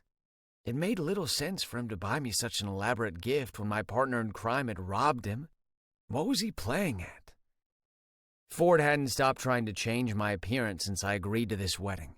First all the clothes and now expensive jewelry. Almost as if he was making me into the version of someone he could see himself married to. As if the river I was didn't live up to the expectations of a spouse for a man like him. That was fine, since I would never marry a pompous jackass like him if not forced. 6. River. Hey, what are you two talking about? I almost jumped out of my skin when a hand wrapped around my waist from behind and I was brought up against a muscular chest. Ford's muscular chest. As if it wasn't bad enough his front was plastered to my back, he kissed the side of my neck. How did he know that was my weak spot? I struggled not to shiver and remain upright. I'd slipped away from Ford minutes ago to get a breather. Since the moment I walked down the aisle to meet him, we'd been inseparable. We'd sat together, had our first dance together, taken photos together, fed each other, met family members of his together, and I hated how much this wedding felt real. But I hated it more that everything was perfect and Cameron had planned it this way for herself, not me. Ross laughed. I was trying to get your newly minted husband to dance with me. Not going to happen. Ford slipped both his arms around me. My God, didn't he realize he was overdoing it? He'd never played it up this much when he'd been fake dating Cammy. Ford, Ross said. How did I not know you're a possessive bastard? It's River, Ford said right into my ear. He makes me this way because I don't want to lose him. What a bunch of baloney. Our divorce papers were drawn up and ready for us to dissolve our marriage with just the addition of our signatures. I placed my hands over Ford's and tried to pry them away discreetly, but he held on too strong. He's kidding. He was telling me embarrassing stories about you in college. Ford groaned. They're all lies. He finally dropped his hands from my waist, but took my hand instead. We're going to make another turn on the dance floor before we take off. Take off? Ross asked. The reception has barely begun. Ford winked. Look at him. Can you blame me for wanting to get him alone? Who knew Ford could be this playful and a flirt to boot? The man definitely could put on a show. He hadn't been kidding about his acting skills. Damn, if I didn't know better, I would have believed every word coming from his lying lips. Could you be less stiff? He leaned in with an arm around my waist as he led our dance. People are watching. Yep, there it is. A reminder that our charade is all about fooling others into thinking I'm in love with him. He was playing a more convincing part than I was. I couldn't let that happen. I'd already swooned when he'd kissed me. Kissing after being pronounced husbands, I understood. The way his tongue had mastered my mouth and demanded surrender in a war I wanted no part of had been unexpected and unnecessary. I raised both my arms, locking them behind his head, and moved closer to him. Is this better? Much. You've been avoiding me for the past half an hour. If I noticed, I'm sure others have as well. I needed a break. We have an entire year, River. How can you need a break already on the first day? Because you're infuriating. Stop scowling and smile. Don't tell me how to rearrange my face. Do it. Ford, you... He pressed his lips to mine in a swift, bruising kiss. I said do it or I'm going to kiss you again. My chest expanded and I glared at him. That had been my plan, to kiss him so many times he would run away, but he turned the tables on me. I forced a smile. I couldn't stand another of his kisses. They were too confusing, infuriating, and had me all riled up, and not just in a bad way. That's much better, Ford said. It's our wedding day. You're supposed to look at me the same way I'm looking at you. You mean smug that you've won this round and now I have to spend the next year as your slave? Don't exaggerate. I meant for you to look at me with the same love, adoration, and excitement I get to spend the year with you. I searched his face for little signs he was lying, but he was too good. How did he look so sincere? Don't you think you're overacting? I asked. How so? I'm a man in love. He shook his head. No scowling at me. Remember your smile. I bared my teeth at him. I'm not in a beauty pageant. He laughed. How about this? We leave now so we can both take a rest from this whole tedious affair. Are we driving back to your home? We hadn't talked about our expectations after the marriage. In public, I had to be the adoring husband. But what about when we were behind closed doors? Was I allowed to show my disdain for him then? If I played nice 24/7 for a year, I would go out of my mind. Of course not. We're going on our honeymoon. My jaw dropped. Honeymoon? He was yanking my chain, wasn't he? The music changed and Ford ushered me from the dance floor. I clung to his hand, but he kept walking, and not wanting to cause a scene, I kept pace with him. Why had he booked us a honeymoon? Would he go that far to trick people into believing our romance was real? Ford, we halted in front of his parents. His mother was a tall, slender woman with chin-length red hair brushed with gray strands. Beside her, her husband was impeccably dressed in an expensive tuxedo with thinning blonde hair. Good. Maybe Ford's genes would have him go bald too when he got older. Too bad it didn't minimize his father's handsomeness in the least. With Ford's luck, he would become even more appealing to women. Uh-oh, I know that look. Warren, his father said, smiling. They're about to skip out on the party. My face burned and I shuffled my feet. Don't tease them, dear. Faith swatted her husband, then took my hands. We've had little time to get to know each other before my son sprang this beautiful surprise on us. But we'll catch up when you get back from your honeymoon.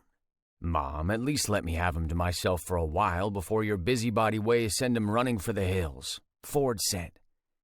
I'm afraid it's too late to run, but your son treats me right, so he has nothing to fear in that regard.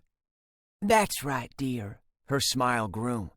My son can be rather hot-tempered and short with those he cares about, but his heart is full of love.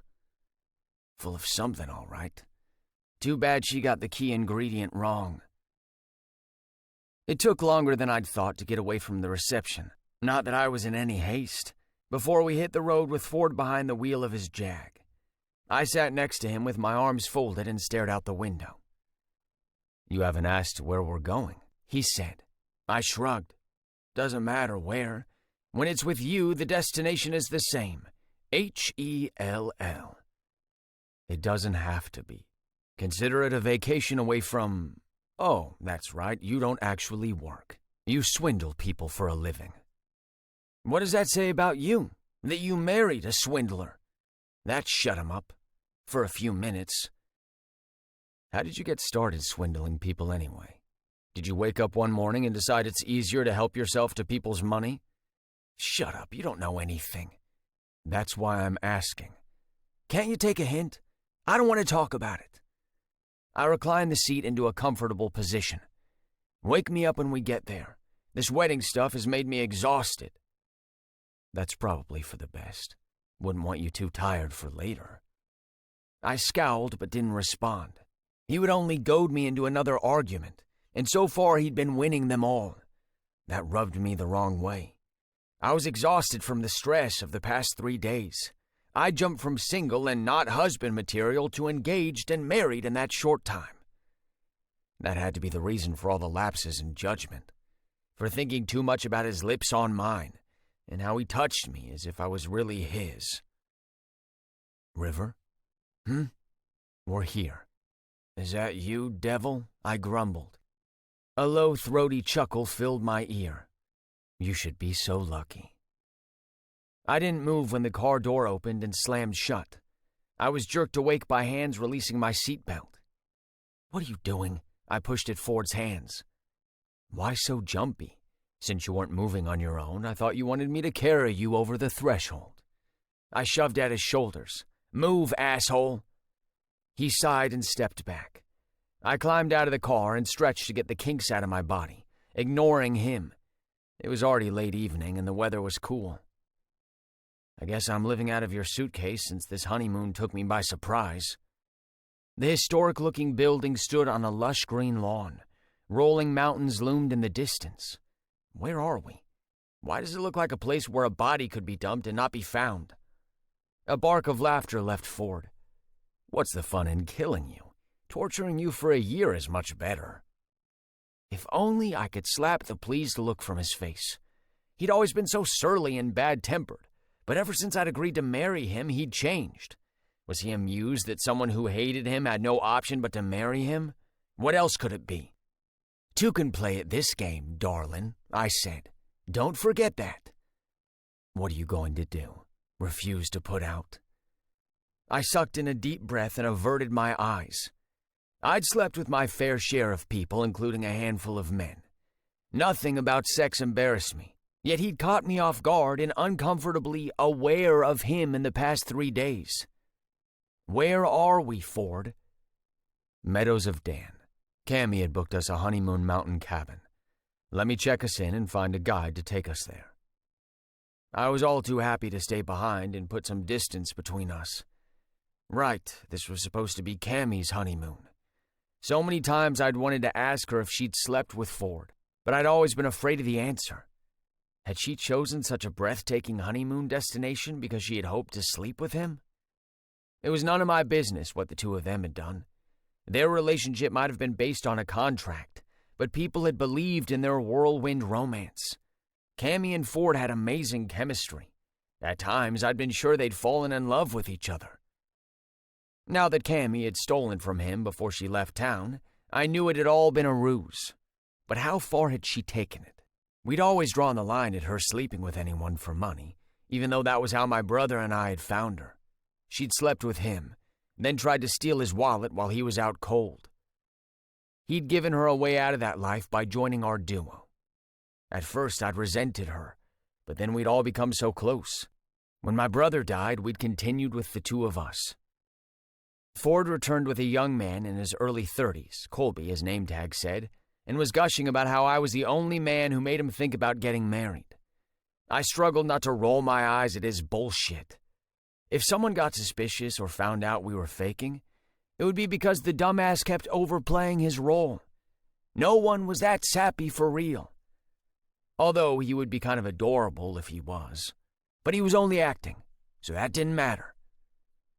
Follow me and I'll guide you to your cabin.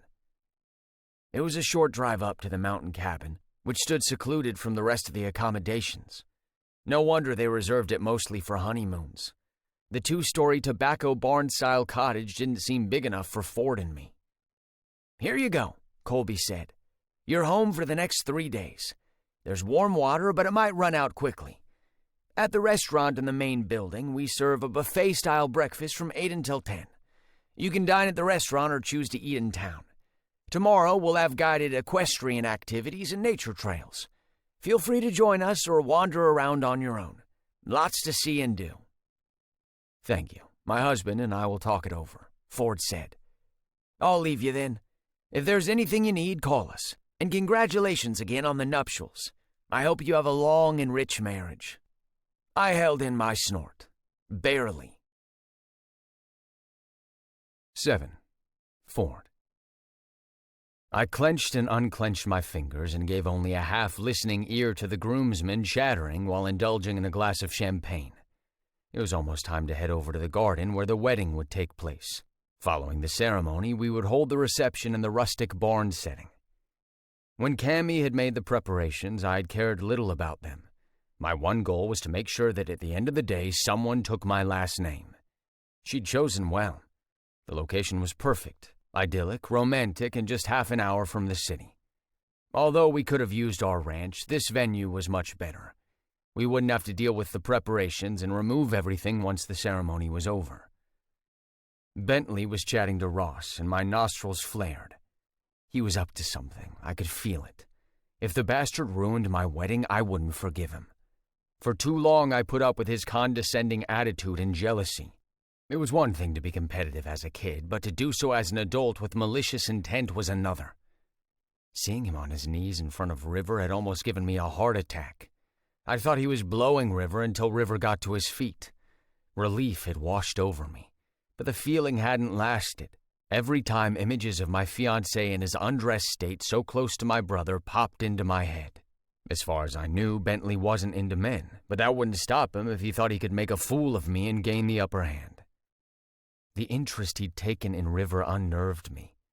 He'd never made a play for Cameron, at least not that I knew of. That didn't rule out the possibility he'd done the same with Cameron in secret, but my brother was the kind of guy to do these things in public. Without an audience, preferably me, it wasn't worth it to him. "Hey." Omar surfaced next to me, took the still full glass of champagne from my hand and downed it. "I needed that after running your errands these past few days." "Is he ready?" He nodded. "I don't think he'll back out of the agreement. He seems resigned to his fate." "Why sound so ominous?" "Because you're entering a year of loveless marriage to someone you can't tolerate. Or..." I leveled my gaze at him. "Or what? Or was it all a pretense and you actually like him? What are you implying?" "I think you know. Even when you were engaged to Cameron, you seemed more interested in River's whereabouts."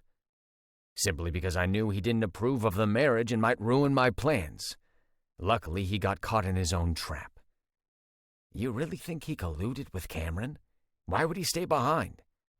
"I have no idea, but I have a year to find out the full truth." Since I first met the pair, something about them had piqued my interest. And it wasn't just that she had distracted me while he had effortlessly picked my wallet.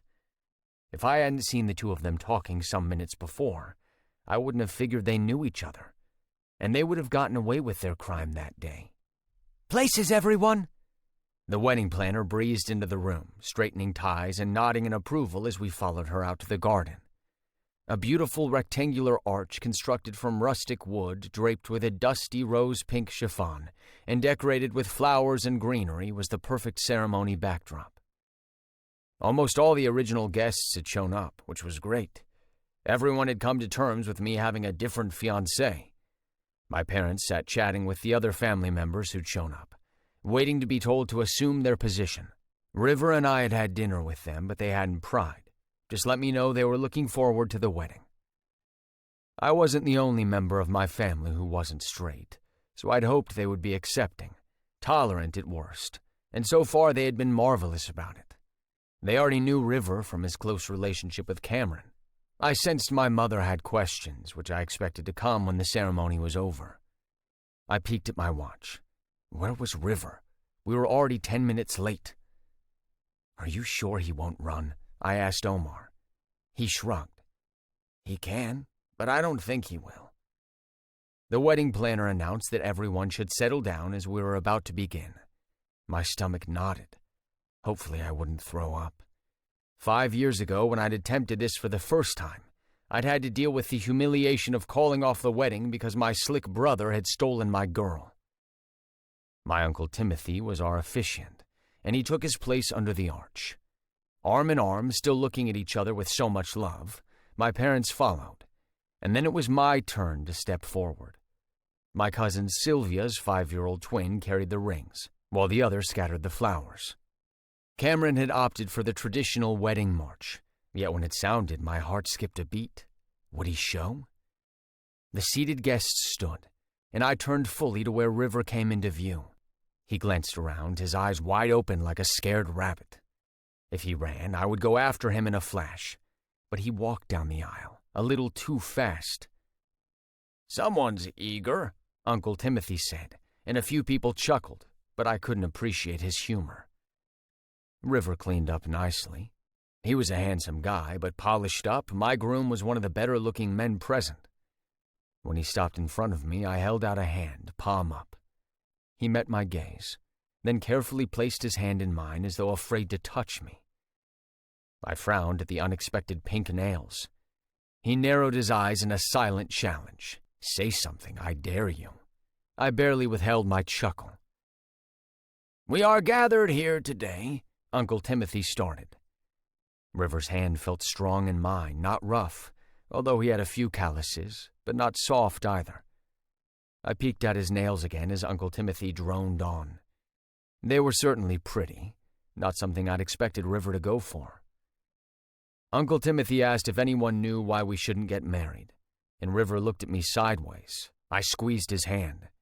Whether he took it as a reminder of the consequences of going back on our agreement or reassurance was up to him, as long as he didn't ruin the wedding. "If no one has any objections," Uncle Timothy said, "we'll move on to the vows." River and I shifted to face each other, and I took his other hand. He rattled off his vows quickly, way too quickly. "Ford," Uncle Timothy prompted. Shit, had I missed my cue? "I take you, River Lake, to be my husband." I made the mistake of looking him directly in the eyes. No matter how much I tried, I couldn't look away.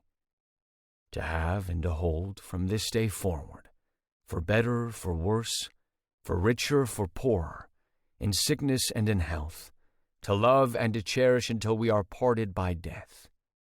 This is my solemn vow." "The wedding rings, please." Omar stepped forward and handed over the rings. "These rings are a symbol of your love and the vows that you've made today. May you wear them with pride during the good and bad times. River." River took the plain platinum band and slipped it on my third finger. "With this ring I thee wed, and with it I bestow upon thee all the treasures of my mind, heart, and hands." That was everything I'd wanted for my first wedding, but that was back then, when I'd been foolish to think true love lasted and people were less superficial. "Your turn, Ford." I slipped the ring on River's finger. He had really nice hands. Did he know that? The nail polish highlighted his slender fingers, something I'd never noticed before. How strange. "And now, I pronounce you partners for life. You may seal your vows with a kiss." Fuck, we'd forgotten to talk about this part. I glanced from River to the crowd, waiting in anticipation. What the heck? We needed to do this for an entire year anyway. We might as well give it our best shot. River was quiet, swallowing hard. Was he nervous about me kissing him in front of everyone? It only made me bolder. What was it about this man that made me want to push and push until the walls crumbled and he allowed me to see him? "You're just a little too far." I placed a hand on his hip and took a step forward so we were lined up perfectly. "That's good enough," he said. I smiled. "Not yet." I rested my other hand on his lower back and teased his lips with mine, coaxing him to let me in. When his mouth opened, I dove in and sucked on his tongue. His lips were soft and pliant, responding to every hard press of mine to his. Ah, there it was. He clutched the front of my jacket and sank into me. Wolf whistles intruded on the moment. River stiffened and I opened my eyes. He was blushing. It made me want to kiss him again, but the deep desire to do just that rooted me to the spot. "It's with great joy that I present to you the newlyweds." River withdrew, but I held on to his hand. The deed was done, but we still had our duties to fulfill. We had to convince everyone we were madly in love and couldn't keep our hands off each other. 8. Ford. The cabin was cozy and romantic, with a well-polished cedar floor and a fireplace I couldn't wait to light. It had an old-fashioned charm that appealed to me right away. Downstairs comprised a deck where I anticipated relaxing later tonight, a hot tub, a dining area, a living room with a comfy-looking couch and a flat-screen TV mounted on the wall, and a kitchen. River opened the fridge. "Nice, I call dibs on the wine." He took out a bottle of wine in a transparent plastic container with 4 pieces of strawberry cheesecake bites, compliments of the resort. I believe the wine is meant to be shared. I popped the lid from the container, lifted a piece, and took a bite. Damn, this is good. Try it. I held out the rest of the cheesecake, but he took a piece from the container. Nope, that wasn't disappointment in my gut. He shoved the whole thing into his mouth, his cheeks bulging. He looked adorable. Where had that thought come from? He was crass and confrontational. Nothing about River Lake Butler was adorable. Maybe the way he looked at the crumbs on his upper lip was. The quick flicks of his tongue made breathing difficult. When he opened the top cabinets, I inhaled and exhaled deeply to get my bearings back. He reached for the top shelf, his shirt stretching across his muscular back. His black dress pants cupped his full ass to perfection. Ford. Huh? Geez, we're not even married for half a day and your attention is already gone. I schooled my features. If you want my attention, all you have to do is ask. Now why on earth would I want to do that?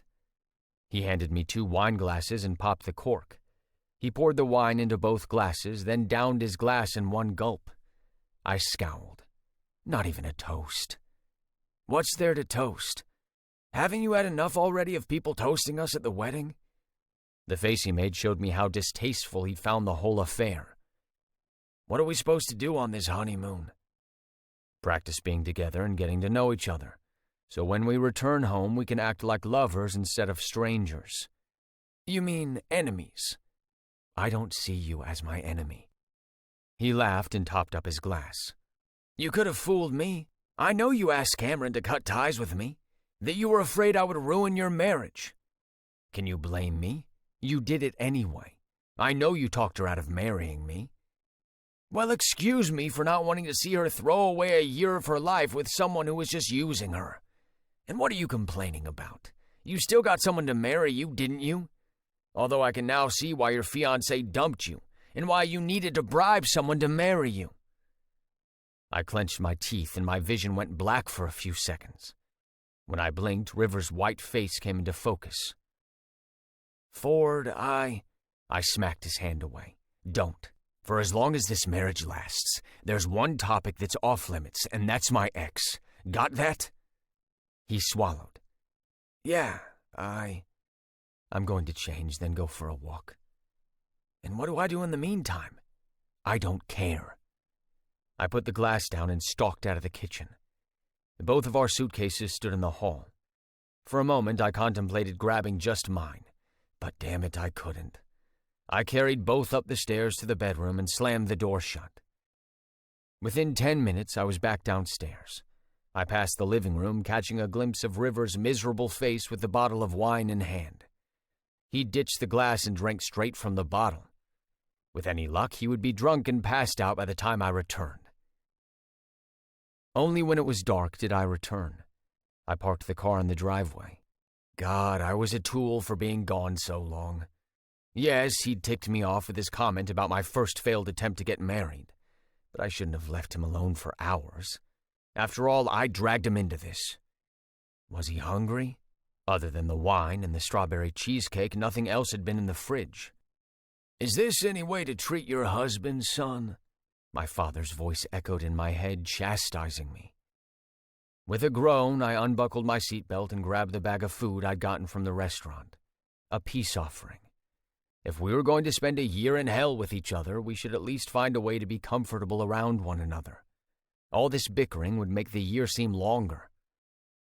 River was in the living room watching an action movie I'd seen a few times before and loved. He glanced up. You're back. I wasn't sure if you'd left without me. Where would I go? You're here, aren't you? Exactly. He followed me into the kitchen. Look, I owe you an apology. I glanced up to find the clothes he'd changed into were mine.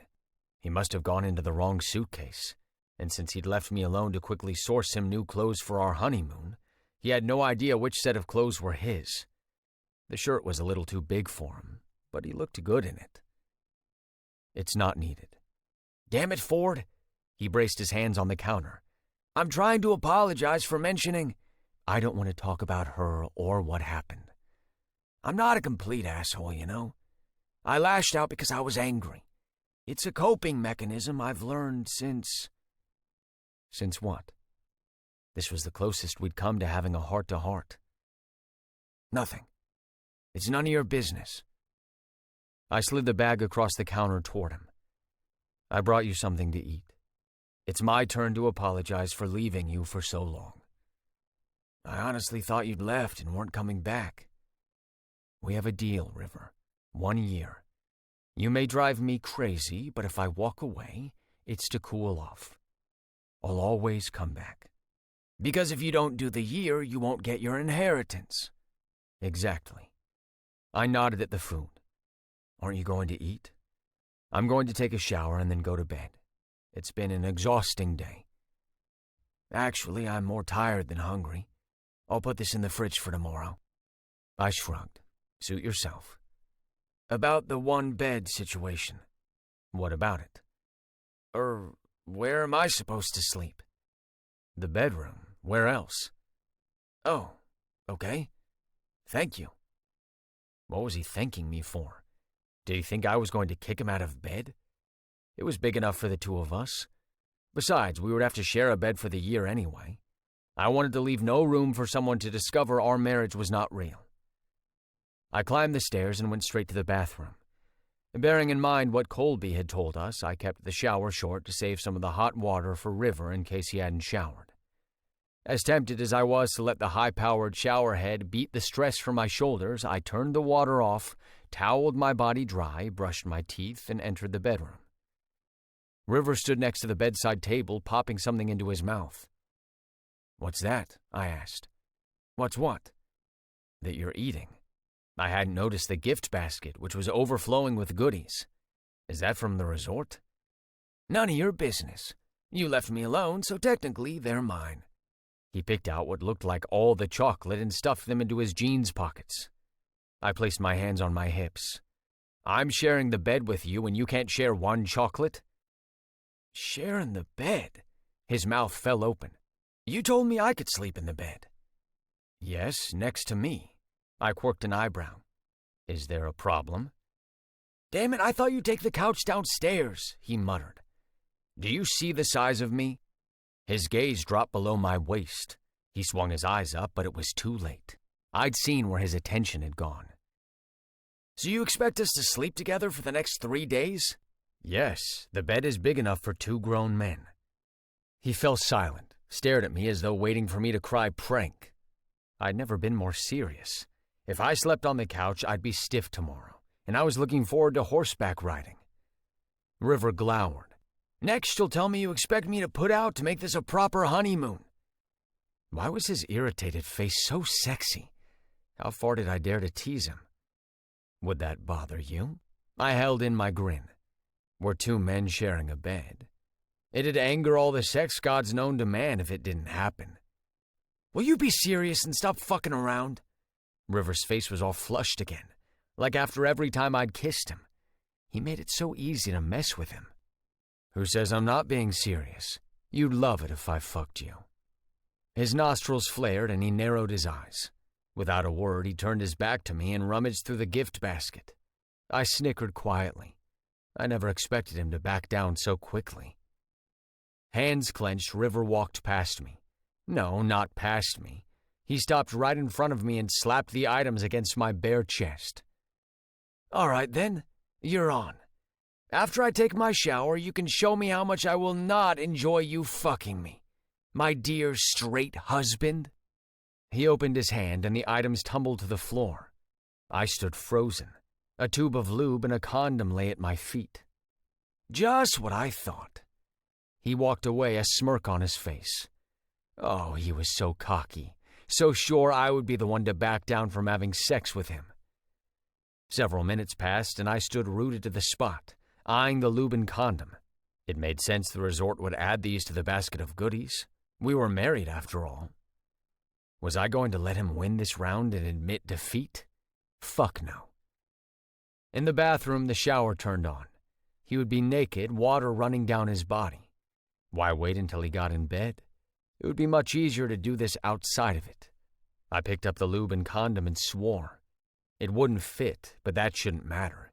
Even though we hadn't planned to sleep together, we'd both done an STD test. Unless he'd had sex with someone in the last 3 days, which I highly doubted, we were both safe. That was it then. I was doing this. I inhaled deeply and marched to the bathroom, walked in and closed the door behind me. Motherfucker practically used up all the hot water, he muttered. Don't worry, I'm here to make it up to you. He spun around so fast his foot slipped and he wobbled. Only a quick grab of the glass door prevented him from falling to the tiled floor. I walked toward him completely naked, my hard cock jutting out. I slid the door open, stepped in, and closed it. I'll keep you warm. Fuck, the cold water hit my skin like icy needles. I almost felt bad for him, especially since I'd thought I'd taken a quick shower. Almost. What are you doing? River wiped the water from his eyes and turned off the shower. I'm taking you up on your offer. I made a show of uncapping the lube and slathering enough in my hand to stroke up and down my cock. We have a problem, though. The condom they packed won't fit. But that shouldn't be an issue, right? We're both safe, and I'm kind of turned on by the thought of fucking you raw. River blinked several times and clenched his jaw, eyes blazing. Ford, you... What's the matter, River? You're not backing down, are you? It's not that. His Adam's apple bobbed in his throat as he dropped his gaze to where I idly stroked my length. I've never... That's too big. I'm not going to let you wreck me. So you're backing down? I can put on the official record that River... You talk too fucking much. River widened his stance, and it was my turn to check out his half-hard junk. You want to put that thing up my ass? The least you can do is suck me off first. He batted his eyelashes at me. A boy likes a little foreplay, too. And don't forget to tell him he's pretty. Fuck. He'd won and he knew it. That annoying, knowing smirk. I got down on my knees and cupped the base of his cock. Can't say I've done this before, but there's a first time for everything, right? Ford, you... Fuck! I took that as a good sign I didn't completely flop at sucking my husband's cock. What the fuck was I doing? Wasn't this going too far to prove a point? What was even the point anymore? Sucking cock was nothing like I'd ever not imagined. I'd thought of being sucked off by guys before, but never the other way around. It changed my entire perspective. I'd gotten hundreds of blowjobs, and every time I fucked a woman's mouth, she'd called the shots. But on my knees before River, the length of his cock stretching along my tongue, growing harder in my mouth, I was the one in control, especially when he swore under his breath and canted his hips. Fuck, Ford. My head bobbed as I mimicked what I liked, a slow, steady suck with lots of tongue and lip action around the head. River's hand slipped into my hair and he panted. He fucking loved it. And I loved how much I made him love it. Being worked over by the man he couldn't stand. Even if I found the experience unpleasant, I would have continued sucking him off just for that. Why are you so good at that? He pushed my head away and stumbled back into the wall. His chest heaved and his eyes looked wild and feral. A powerful urge swept over me to tame him, to mount him and have him come apart just for me. Show him who was the boss. Show him not to play games he had no chance of winning. Because I had no intention of backing down now. I wanted a complete victory. I wanted him to wake up tomorrow morning blushing every time he remembered how he'd moaned for me. I got to my feet, ran a hand over his wet, muscled chest, and stubbed his nipple with my finger. Turn around. I gripped his shoulders and pushed his face to the wall. But, wait! I kissed a little freckle on his neck. Wait on what? Aren't you burning, River? I took hold of my cock and shoved it between his ass cheeks. Isn't this where you want it? Right here in this tiny little hole? I'm not sure I can. It's too much. You can take it. You're a big boy. I squirted the lube onto my fingers and shoved two right up inside him. Jesus Christ! He grabbed my wrist. Go slow, man. Nah, something tells me you like the burn. I bit his shoulder as I plunged my fingers in and out of his tight ass. He moaned. Oh yes, he loved it rough. Fuck, I can't believe I'm doing this. I was taking it too far, but I wasn't done yet. I could stretch him, then walk away, couldn't I? Leave him wondering how it would have felt to be fucked by me. You know nothing about me, he gasped. I know enough. that he was fucking himself on my fingers without my help. Who knew my darling husband was such a needy slut for my cock? Still talking too much, Ford? You want this too, you asshole? I feel how hard you are. Yeah? How about this? I'm going to fuck you until you come, and then I'm going to pull out, walk away, and go to sleep as if nothing happened. I fucking dare you, Ford Butler.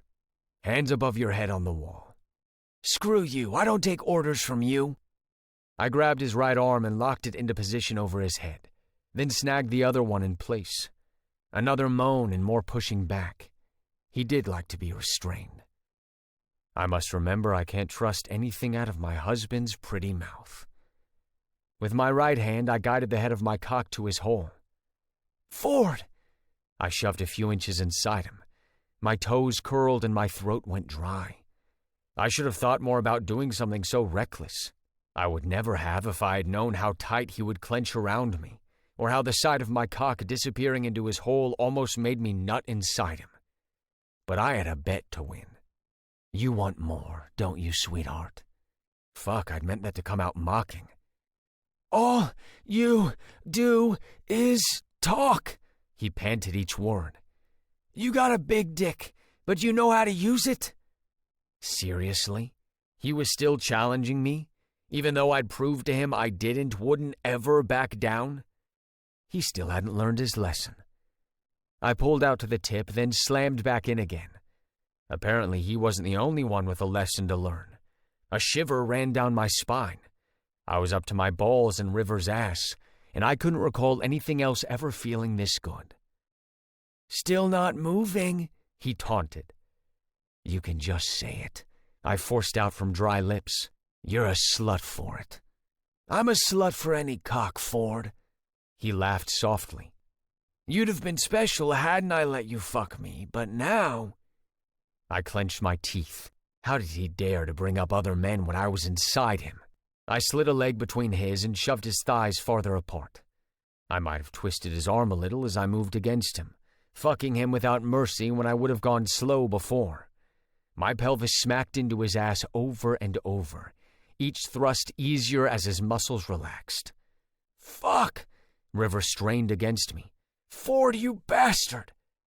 I released his arms and caught his hips, fixing him into place. That's right. I bit his ear.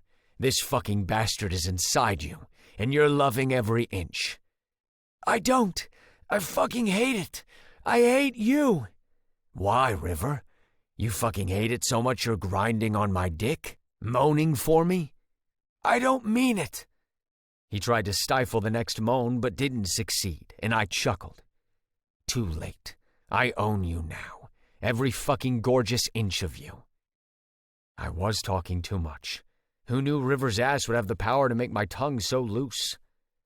River bent, and the angle was pure art. The muscles in his back deserved a shrine. The curve of his ass should be named after a deity. How did a man become so beautiful? Fuck, Ford. I need a break, he barked out. I pulled out and applied more lube. He collapsed against the wall, breathing hard, rubbing his hole gently. He scowled at me over his shoulder. I still need to walk tomorrow, yeah? Now who's talking too much? Bend over. You can at least use some flowery words. Bend over, River. Nobody has won the bet yet. He groaned but did what I asked, prying his cheeks apart. I sucked in a deep breath and surged into him with one quick thrust. So much pleasure, sweet torture in nirvana. I clamped my hands to his shoulders, eyes fixated on the side of him stretching and contracting around my cock.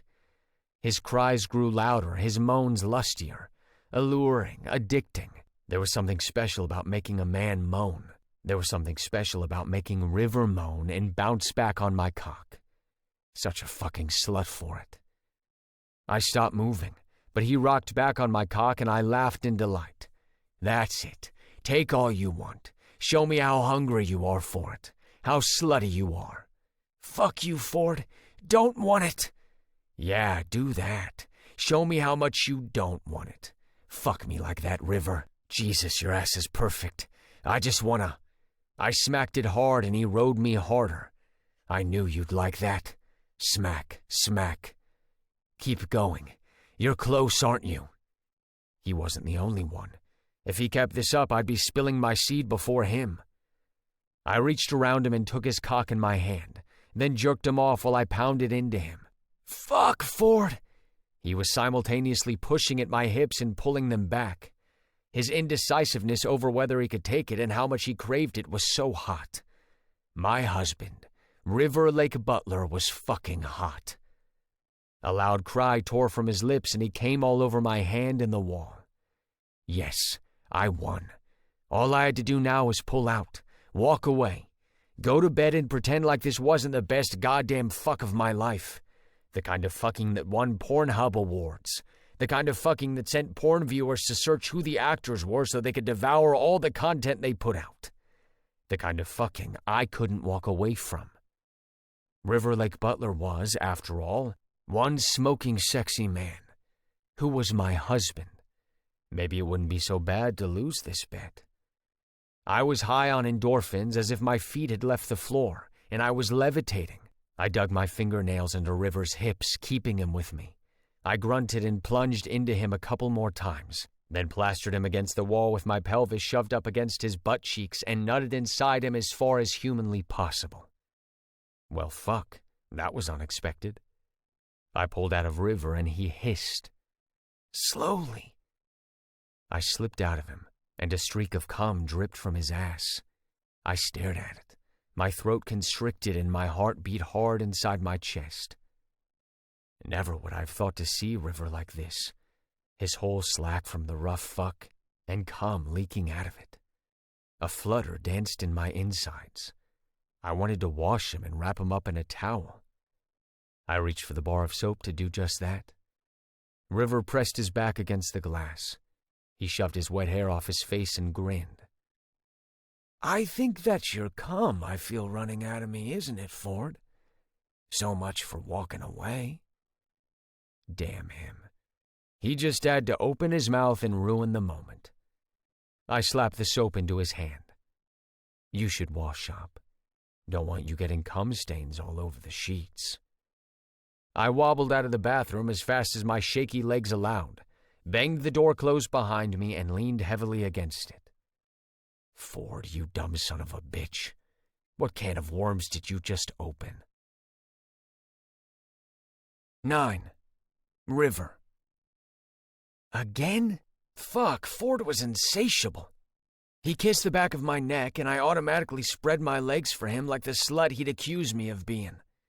I was too weak to say no to him. I didn't want to say no when I knew what awaited me. Pure, unadulterated bliss. Having won that round in the bathroom, I had nothing left to prove. I should be contented with gloating that he had obviously found pleasure in fucking me.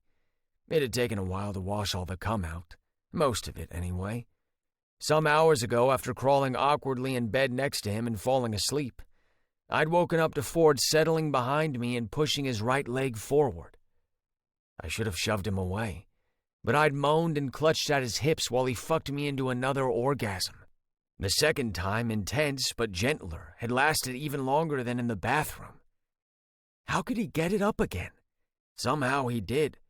He straddled the back of my thighs, and the thickness of his long cock rubbed in the groove of my ass. He rutted between my cheeks, and given how sore I was, it should have been enough. But my hole clenched tight with need. You should really use a condom, I said. I already have 2 loads inside me. If he had his way, I'd be dripping cum all day tomorrow. Why was that image so hot? This was Ford. I didn't even like him, but the sex was incredible. I wouldn't deprive myself because of a little thing called hate. He shoved his hand into my hair and gripped the strands tight, fastening his lips on my neck. I'll fuck you any way I want, and you won't stop me. Do you know why? I clamped my lips shut. We both did. I was shameless for the way he used his cock. I hadn't been kidding earlier when I told him I didn't want him to wreck me. I'd always steered clear of guys who were well hung. Some men craved that kind of package, but not me. I wasn't so green as to think the bigger the better. As long as a man knew how to fuck, the size didn't matter.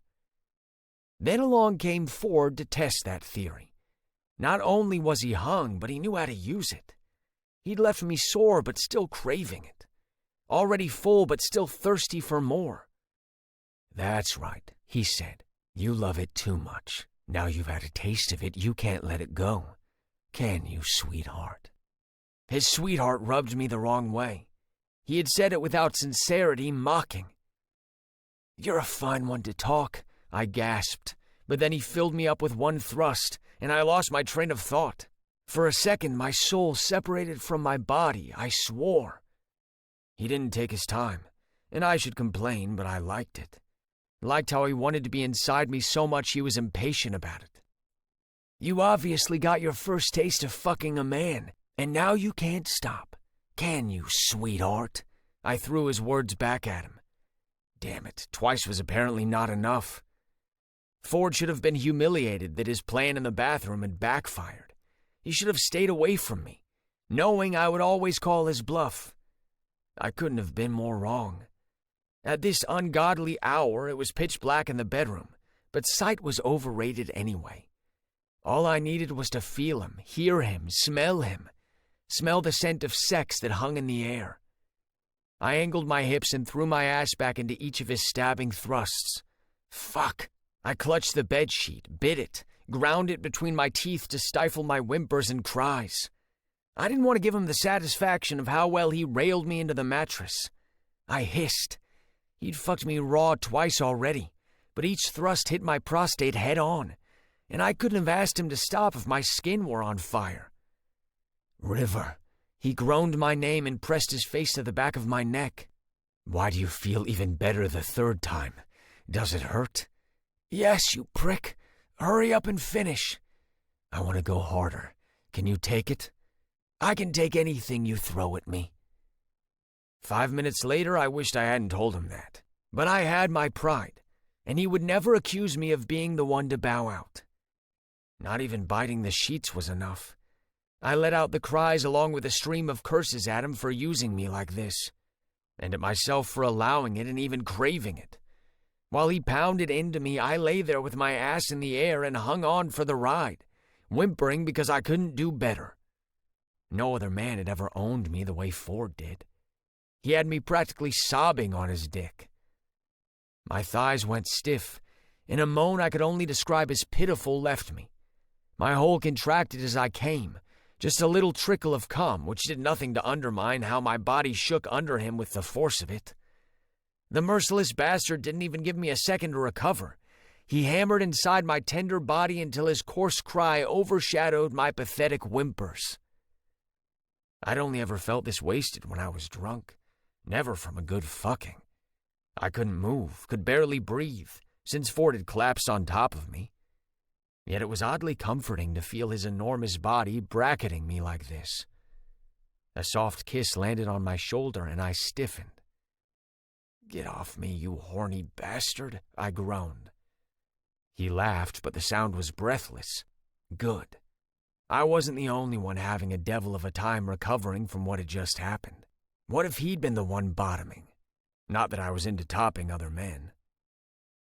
"Aren't you going to move?" he asked. "You're in the middle of the bed." "Fuck you. I earned this spot." Not to mention I was dead weight. I just wanted to slip into a coma for the rest of this honeymoon and wake up forgetting that a bastard like Ford could make me feel so good. When I woke up, my body screamed in pain. My shoulders, my thighs, and my ass hurt. I groaned and gingerly tried to turn over, only to be halted by the arm around my waist. It seemed I hadn't budged all night.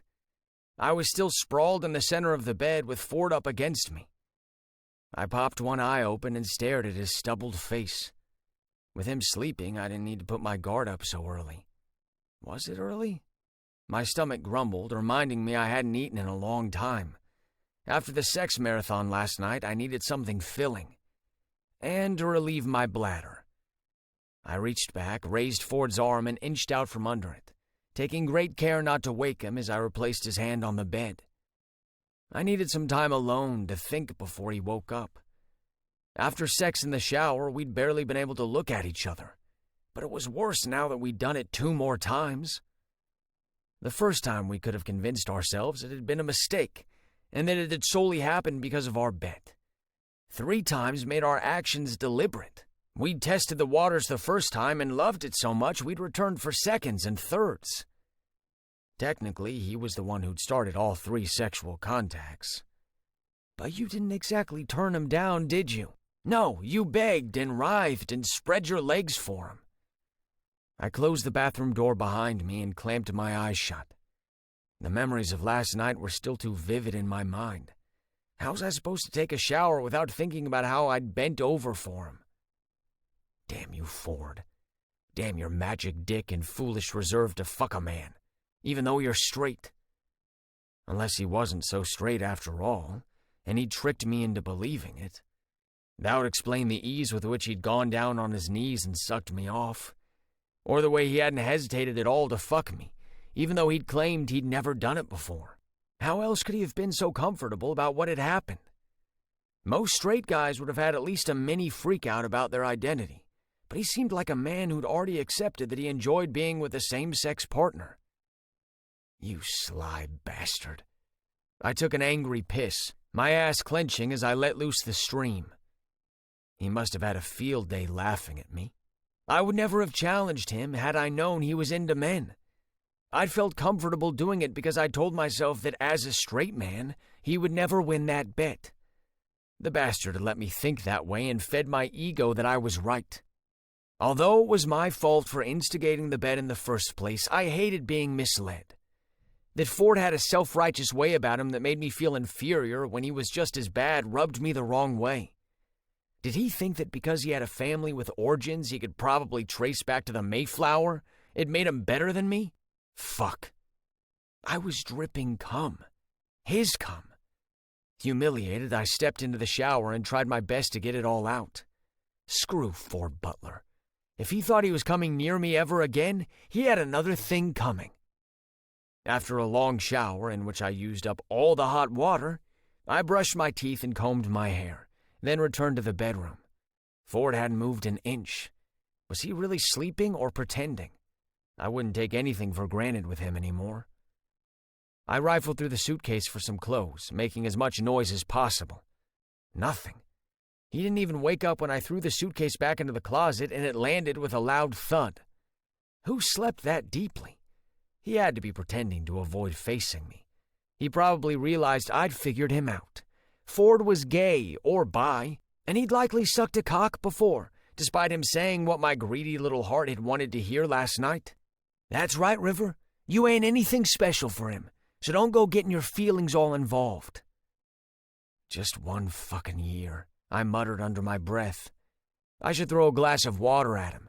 That should wake him up. His car keys winked at me from the bedside table. If I left now, I would be just in time to have breakfast. I snagged the car keys, my phone, and my wallet and headed for the stairs. When I got in the car, a sliver of guilt rolled through me, but the twinge in my ass quickly dispelled that feeling. As controversial as it might sound, I might never have let Ford fuck me had I known he was into men. 10. Ford. Sweat and the odor of 2 men fucking throughout the night lingered on the bed sheets. Heavenly scents. I reached a hand across the bed for River and patted a cold spot instead. I snapped my eyes open and looked around the room. River? It was our honeymoon.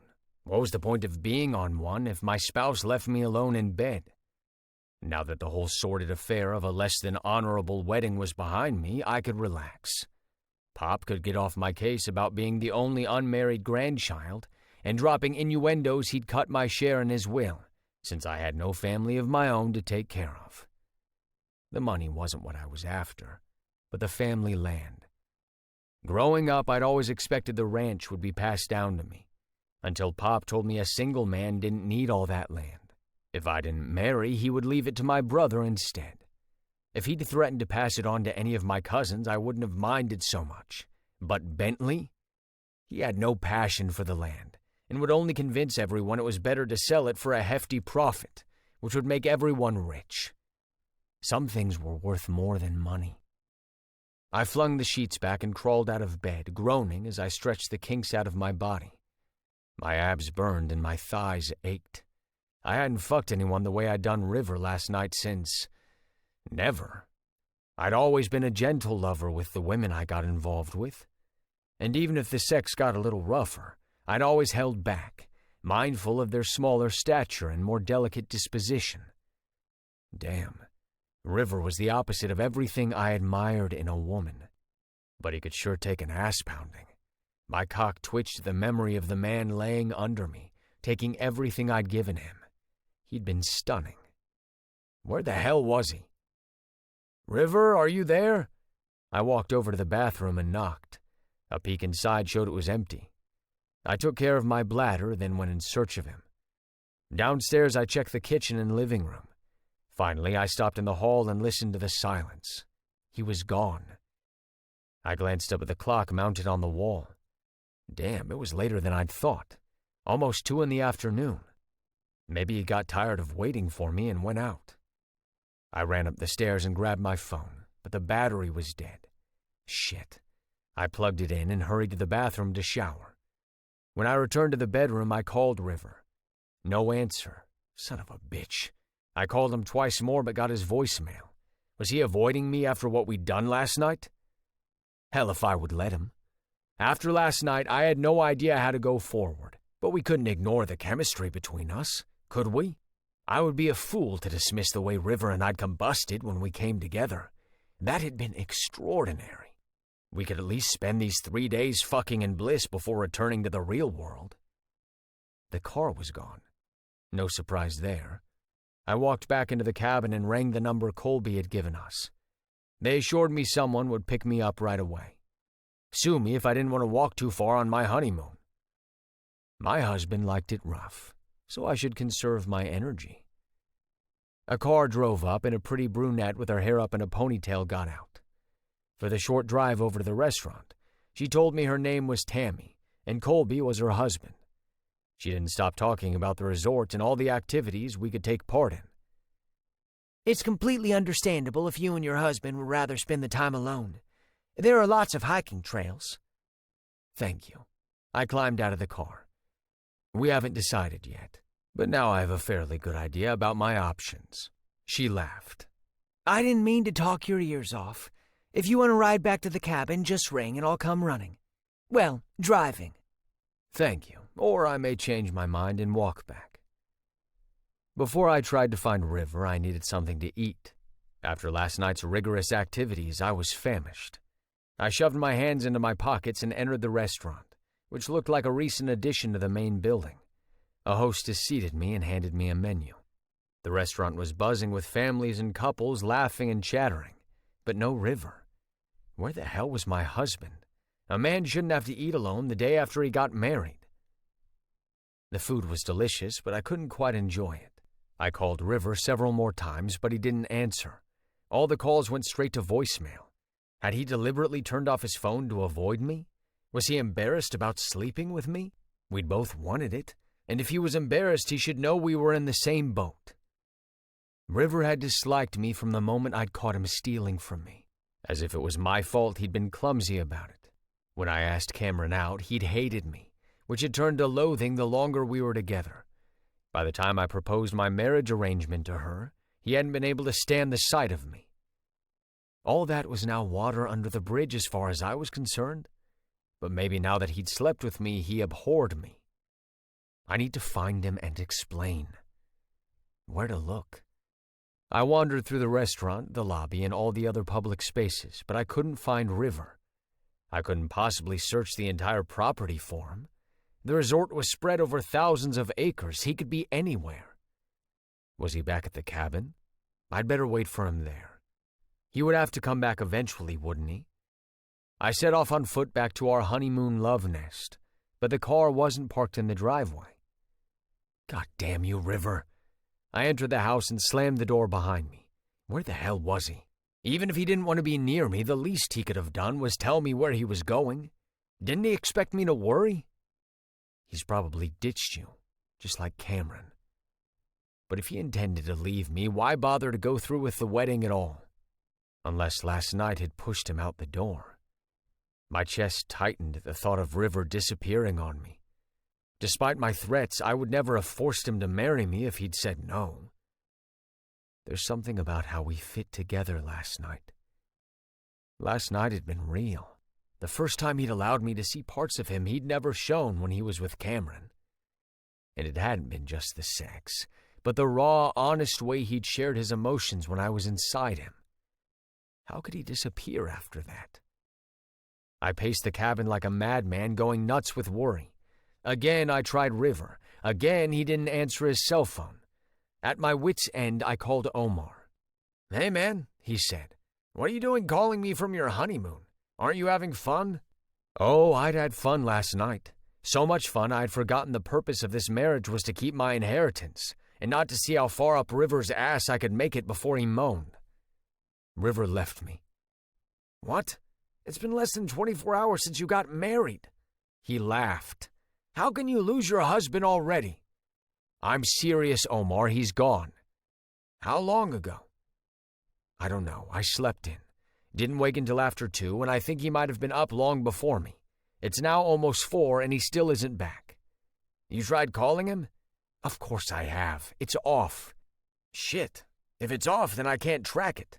"We have to find him, Omar." I wanted him back. River had given my life an interesting turn, and I wasn't about to abandon this road without reaching our destination. "Don't worry. I won't let another one get away with swindling you. I'll keep tabs on his girlfriend's phone in case he calls her. Then maybe we'll get some answers there." My heart skipped a beat. After last night, would he really go running to her? Was he feeling guilty he'd slept with me when he was in love with her?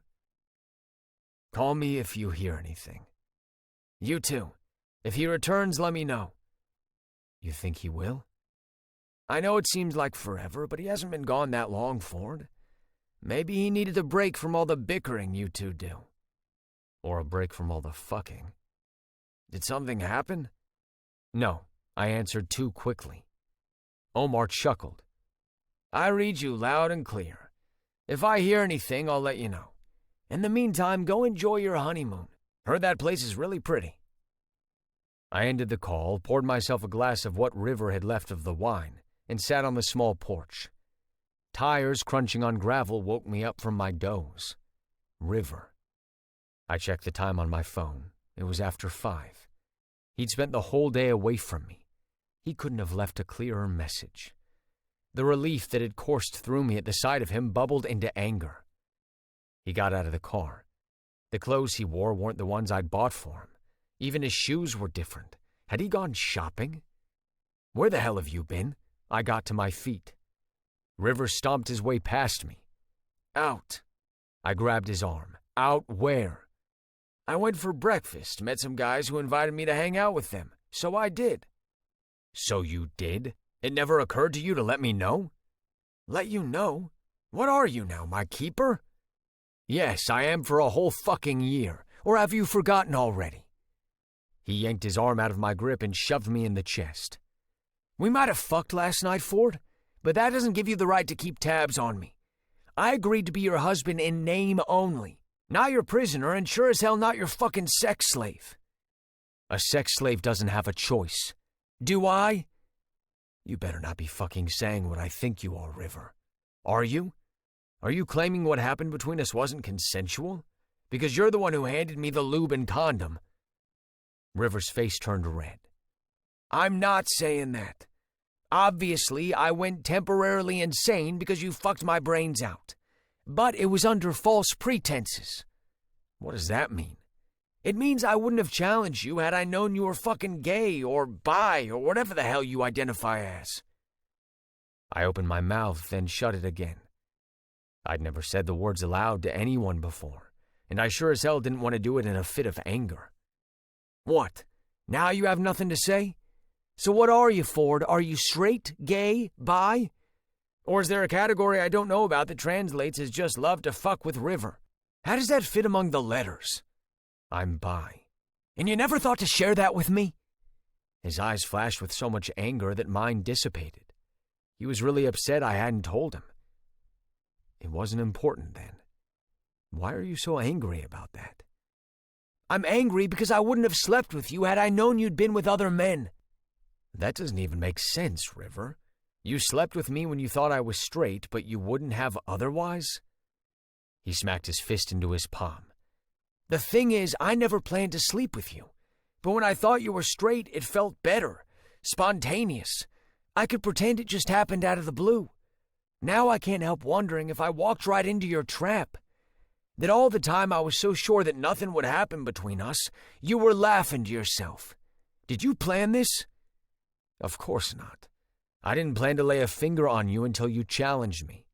I only meant to call your bluff to a certain point, but then I touched you.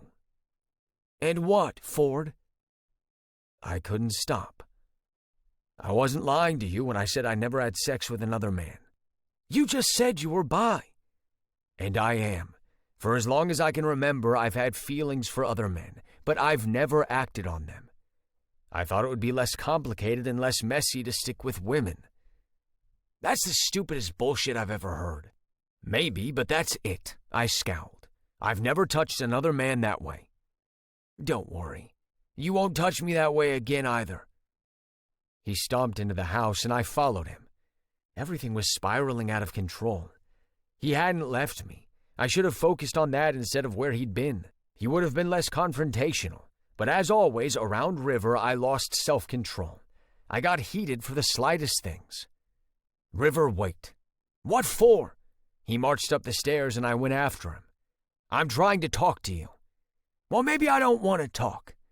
At the top of the stairs, he glared over his shoulder. And I don't want to do that again either, so get it out of your head. I'm trying to apologize. My stomach flipped and my mouth went dry.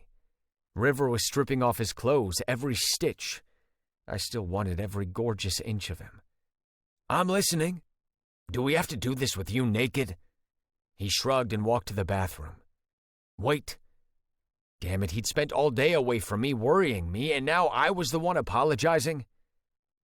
I'm sorry if you feel I misrepresented myself to you, but I'm being honest. I've never been with another man, and I didn't plan what happened last night like some nefarious scheme.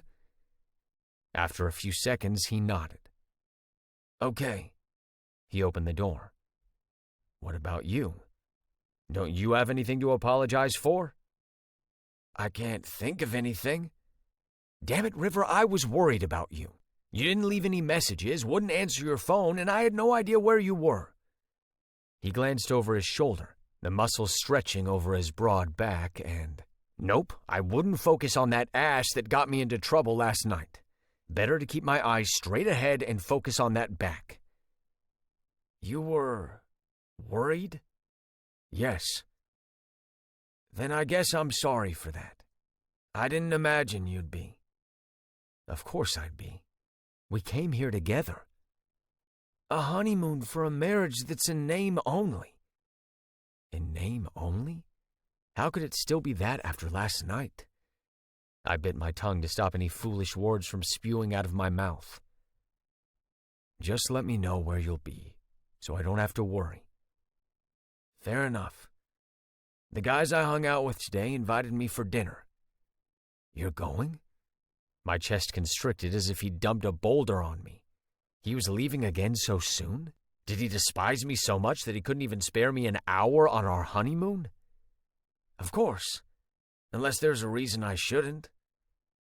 I racked my brain to find one, but the only thing I could come up with was I want to have dinner with you. But I could already hear his laughter if I ever said that. No. No reason at all, I strangled out. Like I thought. He pushed the bathroom door open. Just be discreet about it. The door closed behind him, and I couldn't tell if he'd heard me or not. 11. River. Just be discreet? Ford's words echoed in my head as I took a swig of my beer. What the hell had he meant by that? I'd pretended as if I hadn't heard it, and when I came out of the bathroom, he hadn't said anything. Did he think that after last night I would jump into bed with a couple of dudes I just met? Goes to show what he thinks about me. Hey, River, want to dance with us? I'd run into Alexander and his husband Kao in the buffet line this morning. They'd both been friendly and asked me to sit with them. When they asked me to spend the day with them, I'd accepted their offer. Anything was better than thinking about Ford. We'd gone rowing, and when I'd stumbled into the lake, they offered me a fresh change of clothes since their cabin was closer and within walking distance. Go on without me, I forced a smile. Probably later. Kao shook his head. I've never seen someone look so sad on their honeymoon. If you don't want to join us, perhaps you should make up with your husband. He smiled at his spouse. The making up part is super fun. They wandered off to the small dance floor of the gay nightclub we'd found. The hour drive away from Ford had seemed like a good idea. Damn it, River, I was worried about you. You didn't leave any message, wouldn't answer your phone, and I had no idea where you were. Had he said that to manipulate me because he knew how angry I had been? Why would he have been worried about me? More likely he had thought I'd skipped out on him. How dared Ford come at me when I'd returned to the cabin? He'd been mad, but I'd thought it was about me having the car all day. I'd even been prepared to apologize for that, but he'd seemed upset I'd gone out without him. Did he expect me to be miserable in this marriage? I was locked in this fake relationship with him for a year. So when the opportunity knocked, I had been determined to enjoy myself. And Alexander and Kao had been great to hang out with. Then why didn't you go dancing with them? Because I was a fool, not to mention miserable, anxious, and itchy to get out of this bar and return to the cabin. Ford hadn't offered me one good reason not to go out with my new friends. I'd given him enough signals to ask me to stay, to explain what last night had meant to him, which from his lack of response, apparently nothing. I was so stupid thinking 3 rounds of some of the best fucking I'd ever experienced meant anything more than just sex. He's never touching me again, the asshole. Maybe if he groveled a lot, I would consider it. Hey, cutie, you here alone? Before the man could slide into the booth, I raised my left hand, showing him my ring. Sorry, had to try. I ignored him and twisted the ring around my finger. When had I started seeing it as a man repellent? In the past, I would have flirted, even if it led nowhere. But here I was turning down a man because of a fake marriage. A good screw really could mess with your brain. Ford's dick should have come with a warning label attached. Might lead to obsessive pining and delusions. If you notice any of these symptoms, hop off immediately. I removed my ring and peered inside. They'd engraved the date of our wedding, along with the initials F and C. Not F and R, but fucking F and C. How the hell did Cameron's initial end up in my wedding band? Ford had told me he had gotten new bands fitted for us. Another reminder none of this was real. The wedding and honeymoon had been meant for my best friend, not me. My stomach cramped and bile rose in my throat. I rushed to the bathroom, but only dry heaved. I splashed water on my face and grabbed a paper towel to dry off. The bathroom door opened and Kao entered, followed by Alexander. You okay? Kao asked. I nodded. I should go, though. I've been out all day. No problem. We'll take you back. They insisted on adding my tab to theirs and paying for it. We invited you out, Alexander said, so it's our treat. You guys are the best. That's how we wound up together. Kao kissed his husband, and envy filled my chest. Ford and I had kissed several times, always to convince others we were lovers. But not once had we kissed while we were getting all nasty. That summed up everything I needed to know about how Ford truly felt about me. I think I made the biggest mistake of my life coming here, I mumbled. What's that, hun? Kao asked. Nothing. Just talking to myself.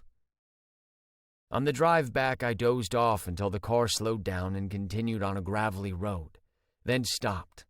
I jerked up and peered out the window. We're here. Kao turned off the engine. Thanks. I really appreciate tonight. Appreciate having the perfect excuse to run from my feelings instead of confronting them. I slipped out of the car, as did Kao and Alexander. Come on, then. Let's get inside, Alexander said. Huh. This wasn't my ordinary cabin, but a treehouse. Where are we? Was this the treehouse they'd brought me earlier? It looked different in the night. The Golden Eagle treehouse we showed you earlier. This is where we stay every time we come here. Oh, but isn't this far from my cabin? Why were they leaving me here instead of bringing me back to where I was staying? Don't worry about that, Karo said. We'll bring you back when we're finished with you. Finished with me? Oh, damn. Did they think I wanted to be a part of a threesome? I think there's a miscommunication here. I meant to go back to my cabin. Well, since we're here, why don't we have a little fun? You've been avoiding your husband all day and spending time with us. We get the hints. No, you're mistaken. There were no hints. Come on, don't be a cock tease. You knew we were interested in you. And I just told you I wasn't into sharing. Yet you accepted our invitation to dinner and to go clubbing with us. I'm sorry for wasting your time. I spun on my heels and marched off. I didn't have a clue where I was, but I'd rather find my own way than stay with them a minute longer. When I was a good distance away from the treehouse, I stopped and plucked my phone from my pocket. Earlier today, I turned it off to avoid Ford's calls, not having a clue about what to say to him after last night's sex marathon. It was one thing for him to call me a slut in the heat of the moment, but if he'd looked at me like I was this morning, I would have clobbered him real good. Cum-drenched River was gullible, but a sober River wouldn't have a man he disliked talking about him that way. The second my phone registered on the network, messages flooded my phone, and 39 missed calls, 38 from Ford and 1 from Cammy. Had he really been worried about me? He had to have been to call me so many times. Not giving myself time to second-guess myself, I punched redial. It was some minutes after midnight, but River, are you okay? I sucked in a deep breath and closed my eyes. Why did the concern in his voice make my heart ache so much? I'm fine, but I'm not sure where I am or how to get back to the cabin. Silence stretched. Fabric rustled. Look around and try to identify something I can use to find you. I see a few tree houses, but no names or numbers or anything. Hang on, I'm coming. Ford. But he'd ended the call. I stared at all the missed calls, then slipped my phone back into my pocket. Now that I wasn't thinking about myself and my selfish needs, I could acknowledge how my actions earlier had been inconsiderate, and had made him worry. Ford might dislike me as much as I did him, but he wasn't a bad person. Of course he would have wanted to know I was okay. Stupid. When had everything between us gotten so complicated? We had so much to talk about, to get a better understanding of each other. But how did we accomplish that when I couldn't go 5 minutes without calling him an asshole? Headlights appeared and I waved my arms. The car stopped next to me and I climbed in. Thank you. Ford grunted. How did you end up all the way over here? It was on the tip of my tongue to tell him it was none of his business, but I'd made a promise to myself to do better. Damn, but habits were hard to break. The men I hung out with are staying in a treehouse near here. And they couldn't bring you back to the cabin? I clamped my mouth shut and didn't reply. No way would I tell him what had happened. Ford didn't ask, and that bothered me. I was used to him pushing, and then I would argue and we would escalate a small thing into an epic fight. Damn, that sounded like we were two silly kids instead of grown men. At the cabin, Ford turned the ignition off. I got out of the car and slammed the door shut. He stomped inside. Aren't you going to say anything? I hurried after him and closed the door behind me. Nope. Like you said, it's none of my business, right? I'm going back to bed. Except because I'd called him to get me, it kinda was his business. Why didn't he want to know what had happened? It was like he'd already decided what I'd done, and his silent treatment was my punishment. While he undressed, I brushed my teeth. When I walked into the bedroom, he lay in bed with his back to me. I stripped and climbed under the sheets, wearing nothing but my boxers. I, too, curled up on my side of the bed and ignored him. Tried to ignore him. Was he sleeping? He didn't so much as twitch while I lay there so unnaturally rigid I started shaking. If that wasn't bad enough, the heat from his body drifted to me, teasing my nostrils. Sighing, I turned onto my other side. I reached out a hand but pulled it back. Ford, are you awake? He grunted. I'm sorry about earlier, for taking the car and not letting you know where I was. I'm sorry for turning my phone off because I didn't know what to say to you after last night. I had to deal with it too, you know. You've really never slept with another man before? What's the point in answering that again when it's clear you don't trust me? That goes both ways. You were thinking I ran off today, weren't you? What else could I think? There, we don't trust each other. Go to sleep. A few tense seconds passed. I swallowed the self-doubt and laid my hand on his shoulder. Will you let me explain about tonight? I don't want to hear about the men you sleep with, River. I didn't sleep with them. He stiffened. Them? Yeah, a married couple I met today. I thought it was safe hanging out with them. I just wanted to get away from you to think. I didn't know they would bring me back to their cabin. Okay, now go to sleep. Just okay? Didn't he hear a word I just said? If I didn't care, I wouldn't be explaining all this to him. I can't sleep. Ford groaned. Why the hell not? My heart pounded. Because I'm waiting on you to fuck me. I held my breath, but he said nothing. I exhaled with a deep sigh. Was he sleeping? Ford, did you hear what I just said? Go to sleep, River. So you're not going to? No. Is this your way of punishing me? Find something I fucking like, then withhold it from me? Because it's childish as fuck. I flung the sheets back and sat up. Don't worry, my hand works perfectly fine. Hands grabbed me and tugged me, so I lay on my back. Ford came down on top of me and shoved my legs apart. I'm jealous. I sucked in a deep breath. What? You spent all fucking day with them. Are you sure they didn't touch you? They didn't, I panted. Didn't even dance with them when they asked. Why not? I shrugged. No way could I tell him the truth. Why does that matter anyway? This is a fake marriage. I don't care if it's fake, River.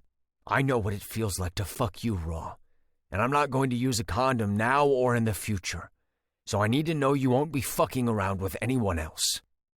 What if I use a condom with others? I asked tongue-in-cheek. If he could just come out and say what was on his mind, I wouldn't have to resort to these cheap tricks.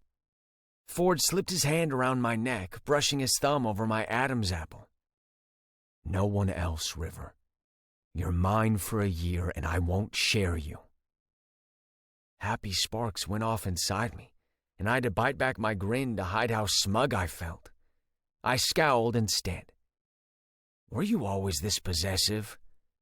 No, only with you. If you hadn't wanted me to behave like this, River, you shouldn't have introduced me to your fine ass. Oh, God, it only got better.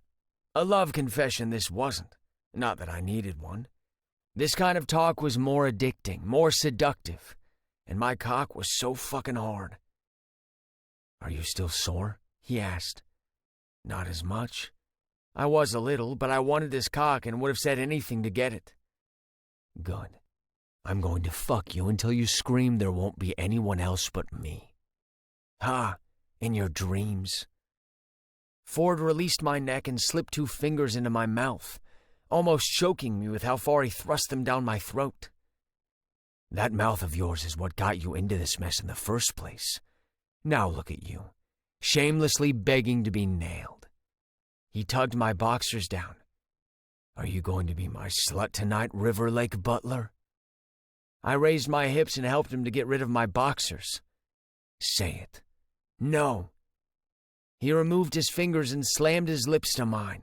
Fucking finally. I kept my mouth shut and made him work for it. He bit my bottom lip, but I didn't give in until his lips gentled and I couldn't hold out anymore. I let him in, and he slipped his tongue into my mouth, deepening the kiss and spreading my legs even wider. He ran his hands up my sides to my chest and kneaded my muscles. I caught the bottom of his pajamas and pushed them off his hips. When his cock was free, I lined it up against mine and moved. Fuck. He tore his lips away from mine, and I grinned up at him. There's so much you still don't know, straight boy. Not straight. He strangled out and moved his hips in time to mine. Can we come like this? Yes, but you're not allowed to. I released him and pushed at his chest. Let me turn over so you can fuck me. No, I want you facing me like this. Don't make it weird, Ford. Weird to want to see you while you come. Don't move.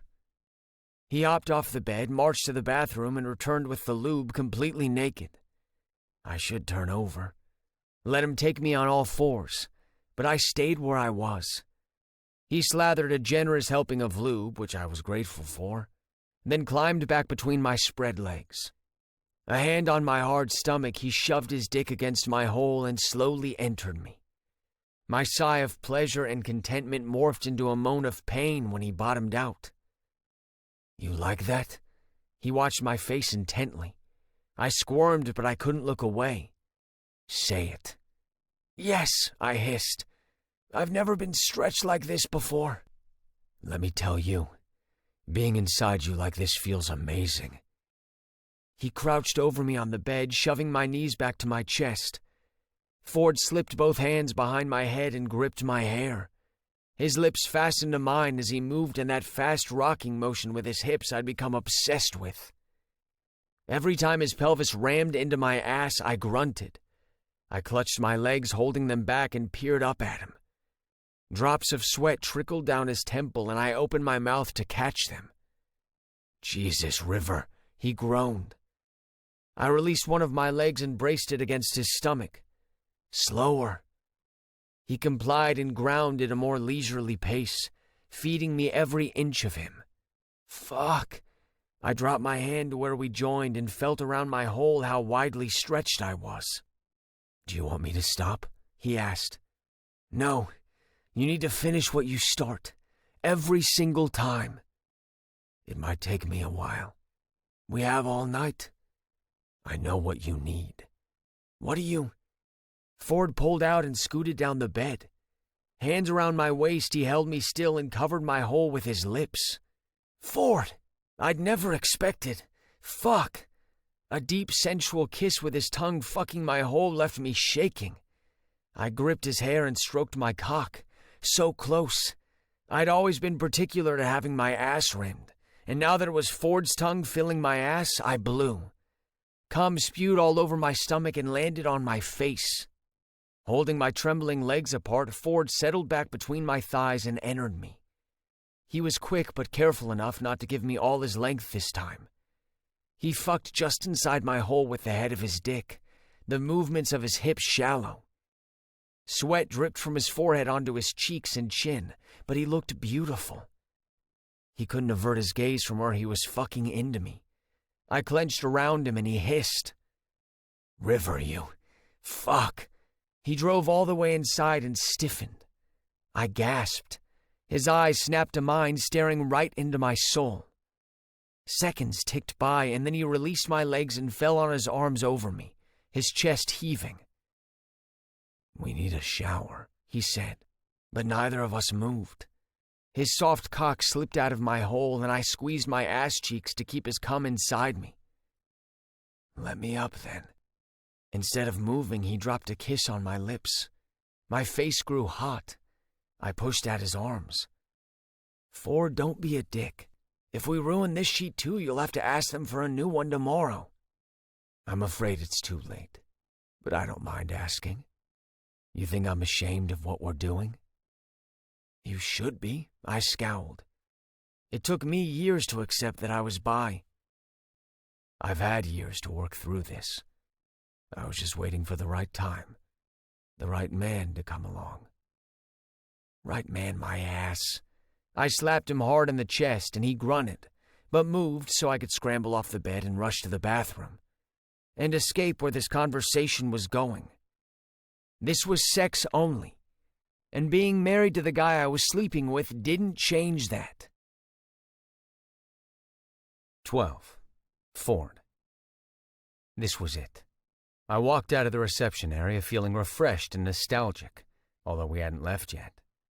Our honeymoon had been officially over 2 days ago, but when I'd suggested booking 2 more days, River had shrugged.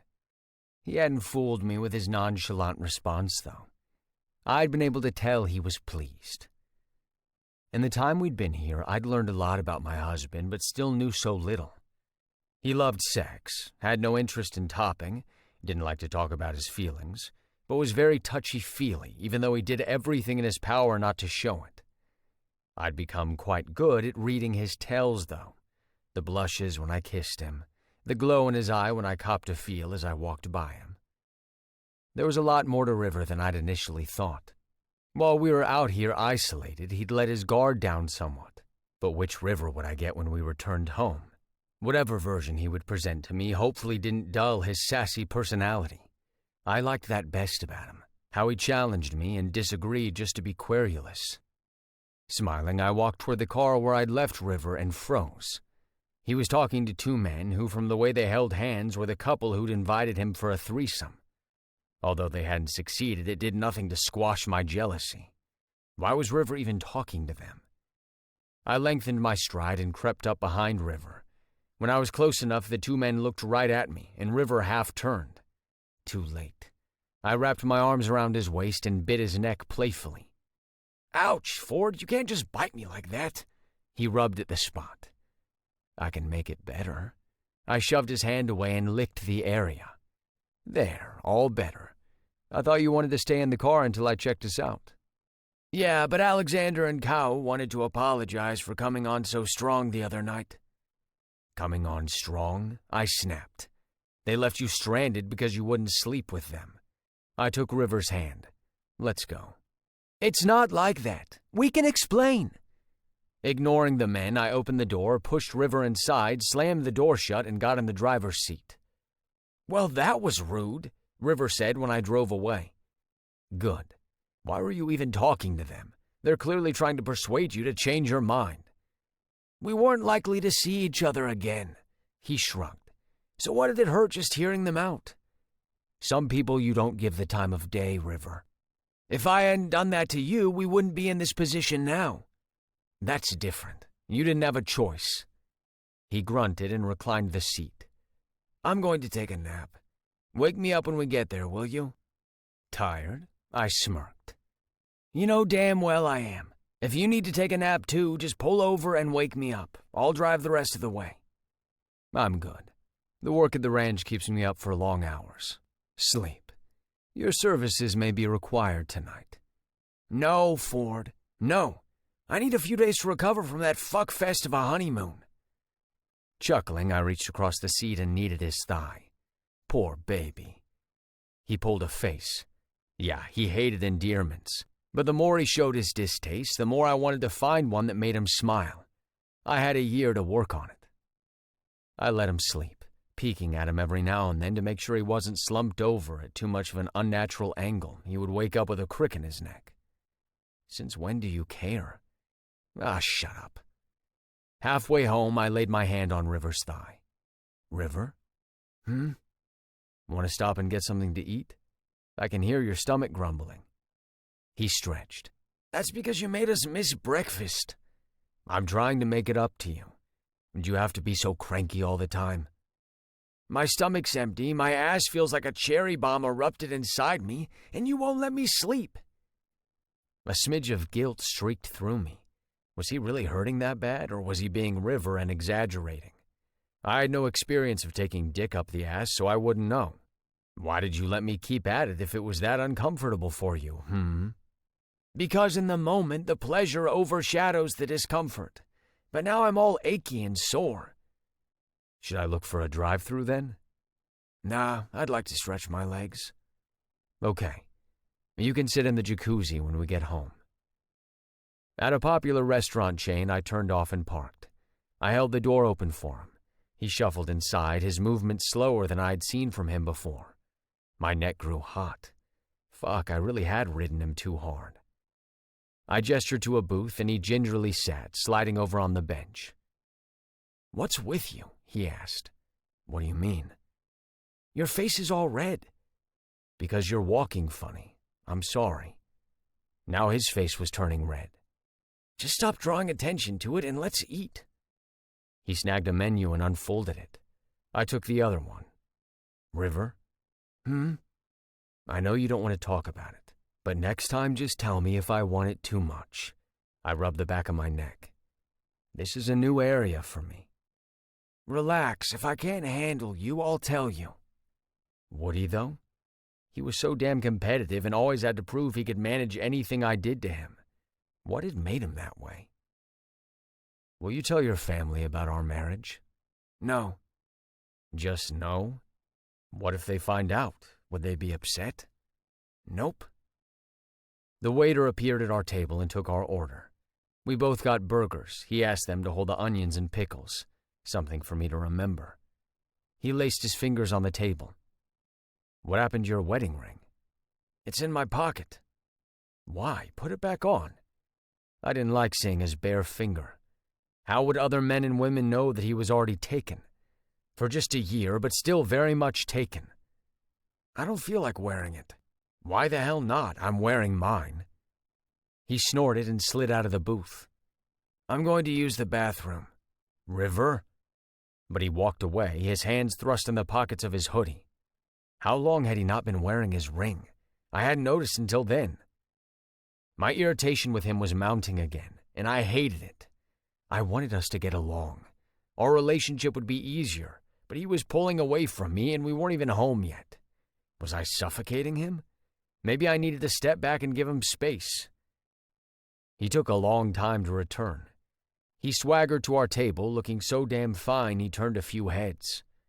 That first day we met, he'd been the one who had caught my attention. I'd stared at him so long and hard that I'd recognized him and the woman he'd been with when they'd tried to rob me blind. That felt like a lifetime ago. So much had happened since. We ate in silence, but I'd lost my appetite. All I could focus on was his naked finger. Why did that bother me so much?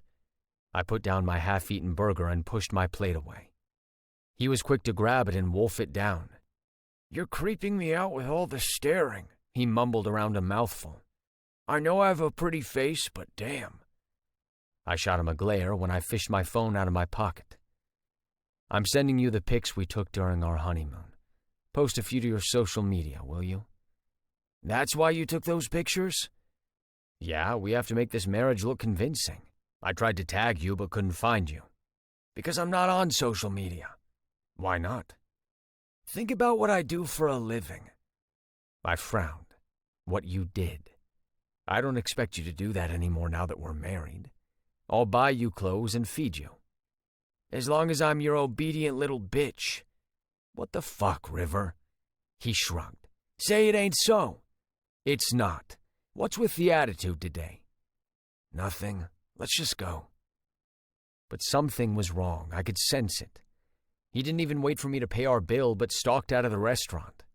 I thanked the waiter for the excellent service, both in word and cash, then followed River. He leaned against the car, looking at something in his hand. What's going on with you? I walked right up to him and grabbed the front of his hoodie. Haven't we got along over the past 2 days? Why are you back to your surly behavior? Because when I'm not on your dick, I can think clearly again. He held out his hand. Take it back. I don't want it. Want what? I opened my hand and he dropped his wedding band into my palm. My stomach roiled. No, you're stuck with me for a year. I know that. But why'd you have to give me a ring with her initials in it? You're a fucking unfeeling bastard. You got new rings for us, so why'd you have to put her initials in them deliberately, huh? To remind me she's the one who was supposed to wear it? What are you talking about? Like you don't fucking know. I don't know. I held the ring up and read the inscription. Shit, River, I didn't know. They must have made a mistake at the jeweler's and used the same initials as were on the previous rings. Mine doesn't have it. I don't believe you. Look. I slipped the wedding ring from my finger. He took it from me and stared at the R and F. It's different from mine. Yeah, like I said, I didn't realize. Why didn't you say something earlier? He shrugged and handed me back the ring. I slid it on. You're so bad at communicating, you know that? I'm not used to talking to you all friendly like, okay? From now on, you tell me when something is bothering you. Yeah, I can't promise that. He stared over my shoulder, those damn shutters coming down over his features. River, we can make this a pleasant year, but you gotta talk to me, babe. He inhaled sharply and I cocked my head. Babe, that was what he responded to. He shook his head. I can't explain it. It's just hard. I've been on my own for so long, you know? Sometimes I need space to work out the shit in my head. He kicked at a tire. We should go. Do you want me to drive? Sure, why not? I didn't mind driving all the way, but he seemed restless, like he was about to bolt, so I handed over the car keys. Before he could walk around me, I caught his arm and kissed him. His lips opened up under mine, and as I'd come to expect, he turned fully into me, so eager for the physical aspect of our relationship. He wasn't the only one. My cock rubbed against his fly. River pulled away from me. Why are you always so horny? Have you seen my husband? He's kinda hot. It's hard to keep my hands off him. He pulled a disgusted face, but he didn't fool me. Those eyes of his were a dead giveaway of how pleased he was. I would have to compliment him more often. An hour later, River pulled up at my house. It was late in the afternoon, and the sky had grown overcast. When he got to the front door, the heavens opened. Impeccable timing, River said. Yeah, we need the rain for the crops, so this is good. I unlocked the door, but before River could take a step, I swooped down and picked him up. What's wrong? Fucking hell, Ford put me down. He wasn't a lightweight, not by a long stretch, but I was bulkier and fucking pleased I could carry my husband without pulling a D. And now all I wanted to do was pin him to the wall in the hall and fuck him like that with his legs around my waist. Some other time, I'd give him a break for the rest of the week. Ford? I set him on his feet and he slapped me in the chest. What? It's tradition to carry the bride across the threshold. Why can't we do the same? Are you going to start that bride crap again?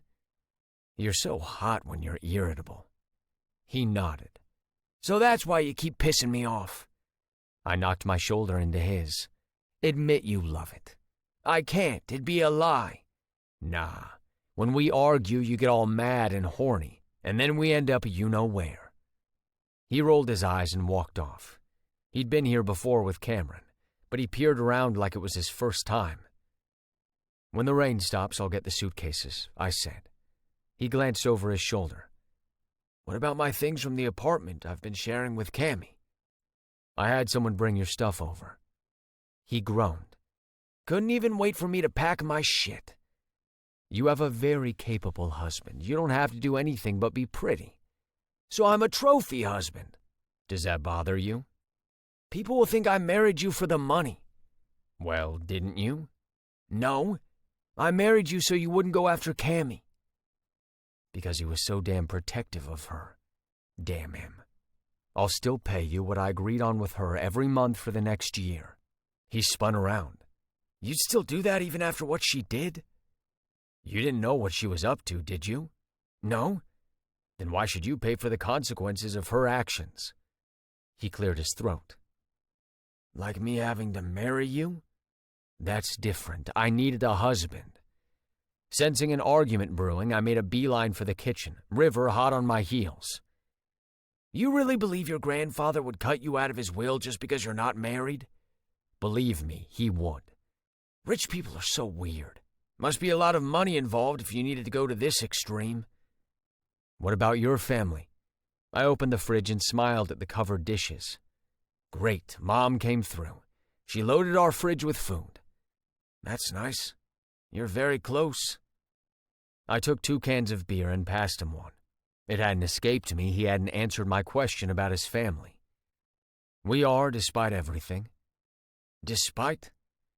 My brother and I have a weird relationship. Fucking strange considering you're identical twins, but I'd have been pissed too given what he did. Stealing my ex was just the tip of the iceberg. When we grew up, we competed in everything. It was fun until it turned malicious. It's nice you have such a large family.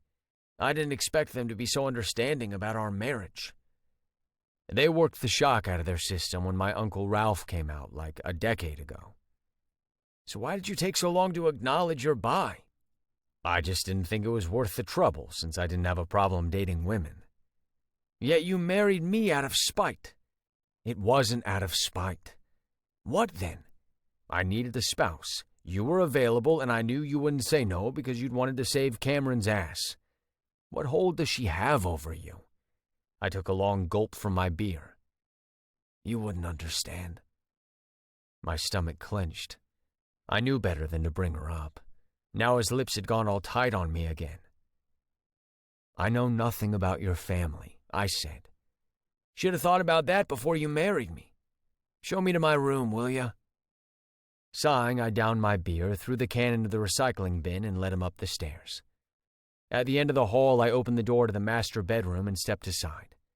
When he brushed by me, I had to curl my hands into fists so as not to reach for him. I loved touching him as much as he loved being touched. This is nice, but why are your things in here? Because you're sleeping in my bedroom. You can still fuck me in a room down the hall, you know? And as we both know damn well from yesterday in the cabin, we don't even need a bedroom. You don't need to send me up here. I'll be just as comfortable sleeping in a guest room. You're not a guest, you're my husband. For only you're my husband, River, you sleep with me. He shrugged. Fine. Don't say I didn't warn you that I might mess with your perfect system. I'll manage. I could survive any disaster he could wreak on the bedroom, but I was slowly coming to the conclusion that I might not survive River being away from me. He was so eager to get away from me, though. Was I overwhelming him? Maybe I should go slower and give him more time to accept the shift in our relationship. 13. River. It had taken exactly 8 days for my darling husband to tire of me, and for his routine to annoy me to no end. We never got to spend any time together. He got up at the ass crack of dawn and drove over to his folks' property, but he made no effort to come home early. All day I was on my own, and with Cammy gone, I had no friends in this godforsaken town of Grove Springs. When the alarm sounded, I was tempted to turn it off. Would it be too much to ask to wake up and have breakfast together for a change? He didn't even take days off where he lingered in bed. Not that being in bed made a difference, since we hadn't had sex since returning from our honeymoon. At first I'd thought he was giving me a break just like I'd asked, but by day 5 that didn't seem to be the reason anymore. Ford. I shook his shoulder. Not even the blaring sirens roused him. The man slept like the dead. Normally, I sucked it up, but not this morning. I was a second away from throwing his phone against the wall. Ford, get up. I shook him harder. You're going to be late if you don't hit the shower now. Damn this man. Suit himself. He couldn't say I hadn't tried. I climbed out of bed and shuffled to the bathroom, my eyes burning. I'd been too pissed at him last night to go to bed at the same time he did, so I'd stayed up late and watched a movie.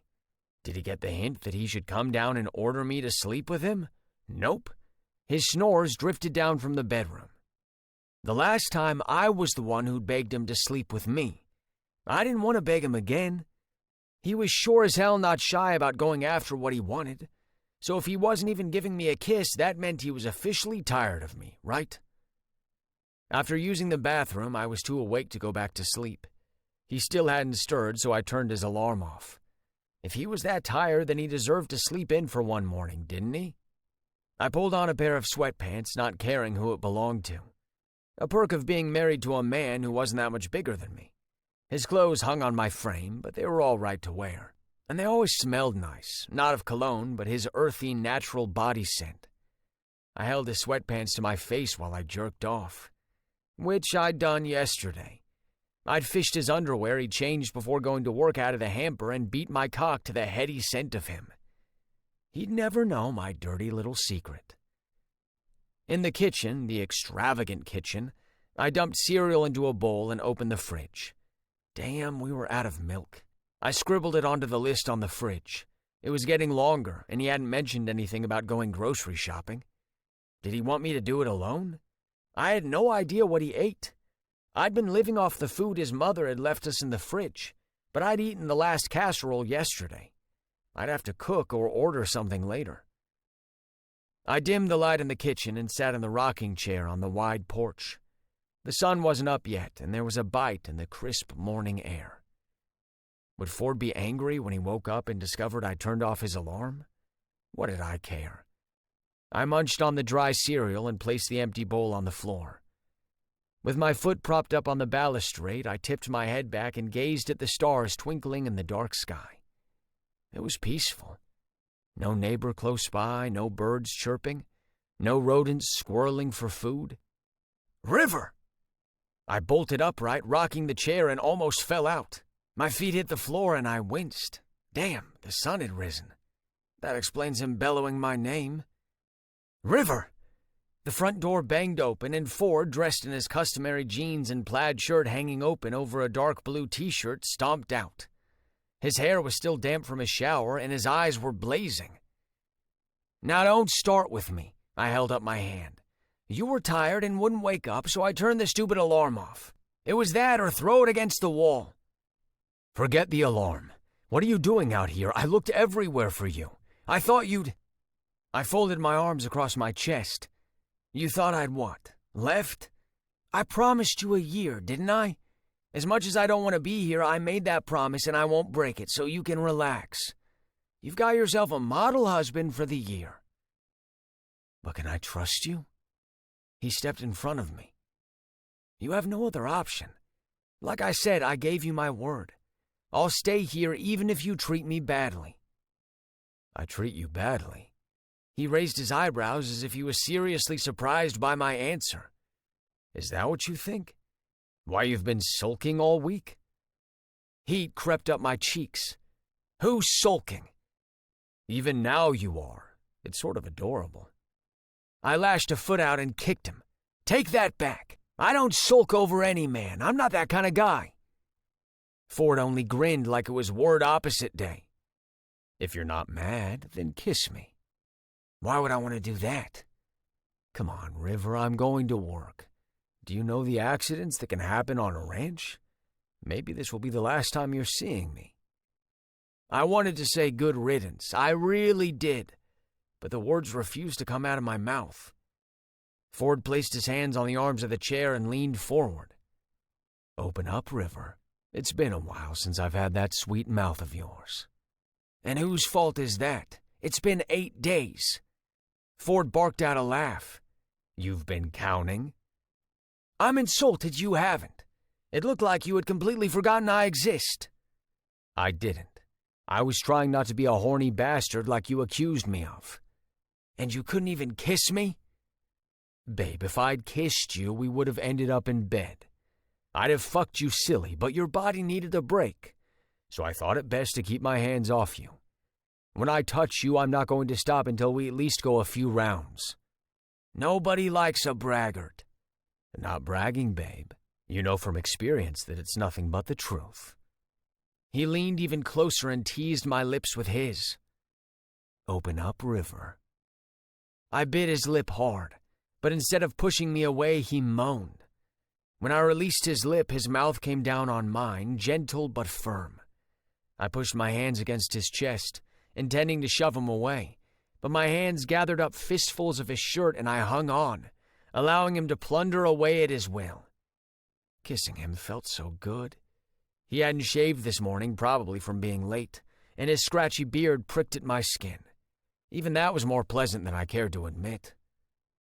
River, he sighed. I know what you need. Why'd it take you 8 days to give it to me, huh?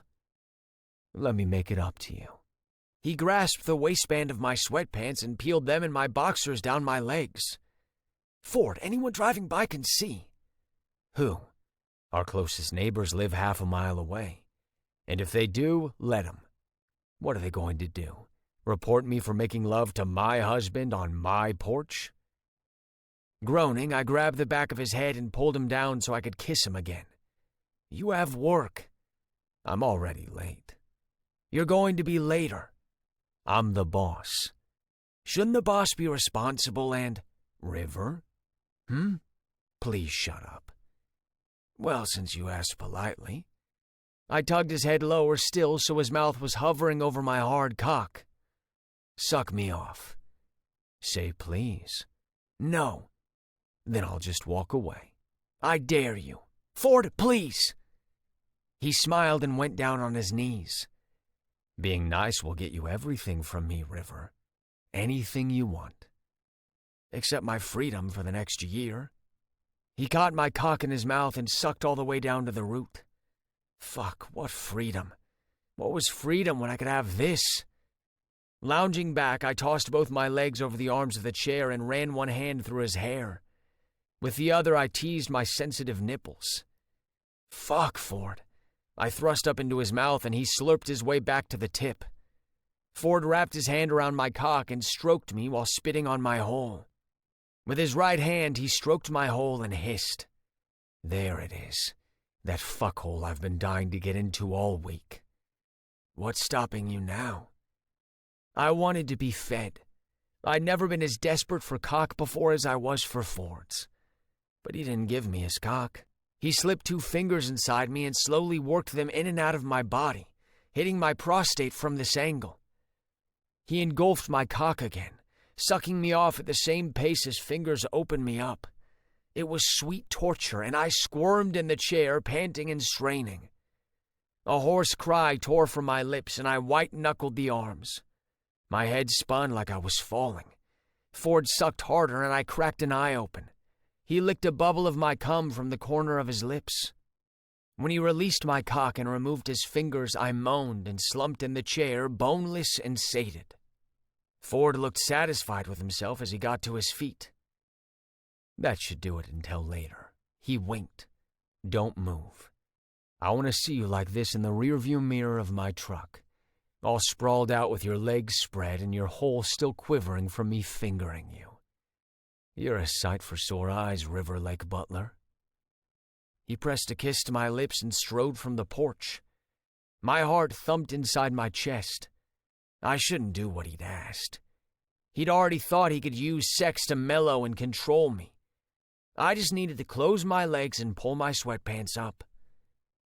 Instead, I lay draped in that chair watching the man I was sure I hated drive away in his truck, taking his last fill of the slut he'd turned me into.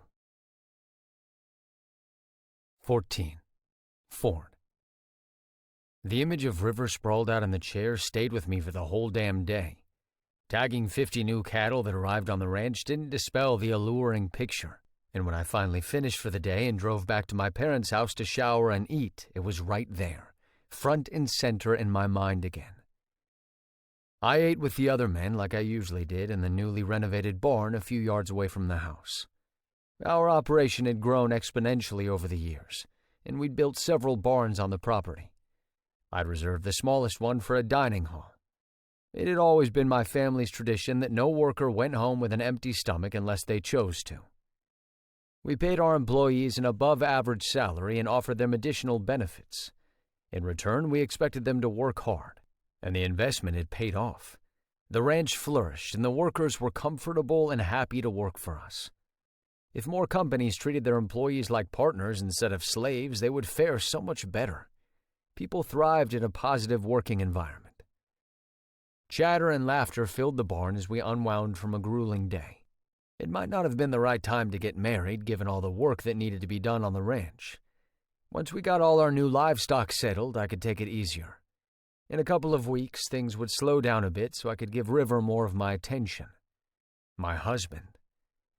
With River, I'd gotten way more than I'd bargained for. We had a long way to go. He was still prickly, but that might never change. I could live with it. If only he wasn't so tight-lipped. I would have loved to know more about him and his background to understand him more. I don't know how you do it, man, Billy said from across the table. You just got married and you're here eating with us. Shouldn't you be rushing home to your husband? Perhaps he regrets marrying a man after all, someone said, too far down the table for me to know who it was. My husband and I are fine. I got to my feet and grabbed my plate. He understands I'm busy at the ranch this time of the year. Did he, though? This morning I teased him for sulking, but what if he'd meant it when he said I mistreated him? I'd ignored his grumbling because I really didn't. But maybe he'd meant the lack of attention. River didn't want my attention, did he? He always pushed me away or claimed he wanted space, so I'd been giving him that. Oh yeah, he craved the sex stuff, but he was recuperating from our honeymoon, and I hadn't thought he was keen to see my face. He seemed eager to have sex, but had no interest in communicating and building a relationship with me. After dropping my plate off on the counter, I walked back to the house and headed for the downstairs shower. 15 minutes later, I was fresh again for my husband. In the kitchen, Mom was helping with the dishes, although we hired help for that. "Hello, dear." Mom wiped her hands on a towel. She'd cropped her long hair, and I was still getting used to it, but it looked good on her. "Are you heading out?" "Yes, just came to say goodnight." She smiled and patted my cheek. "You're still such a good boy. If only I saw Bentley as much as I do you. Let me walk you to your truck." "You don't have to do that, Mom." "Hush, you're a married man now, so I can't see you off anymore." "What does one have to do with the other?" "I noticed the changes." We stopped at my truck, and she placed a hand on my shoulder. "Changes in all the wrong things, dear."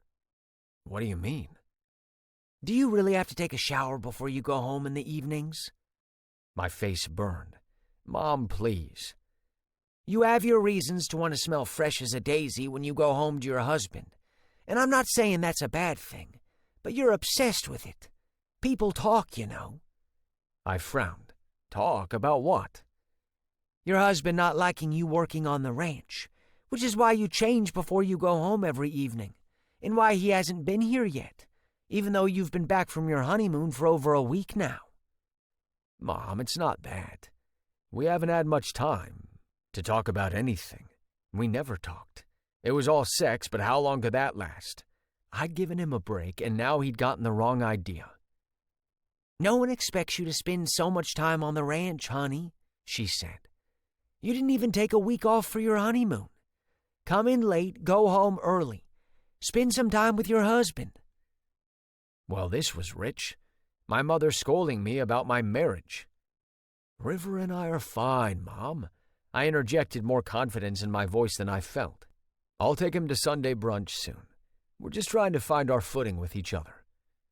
"I understand. If you need to talk, you know I'm here. Being married to your father for 35 years hasn't been easy, but I'd like to think we navigate things pretty well." "Thanks, Mom." I hugged her, then got into my truck and drove away with a honk of the horn. When I glanced in the rearview mirror, it wasn't her I saw, but River, thoroughly orgasmed out in the chair on the porch. Not that I didn't want to spend more time with him. I did, but it left me uneasy, too. What if he wanted nothing more from me but my cock? I didn't want to make a fool of myself by saying something crazy to him.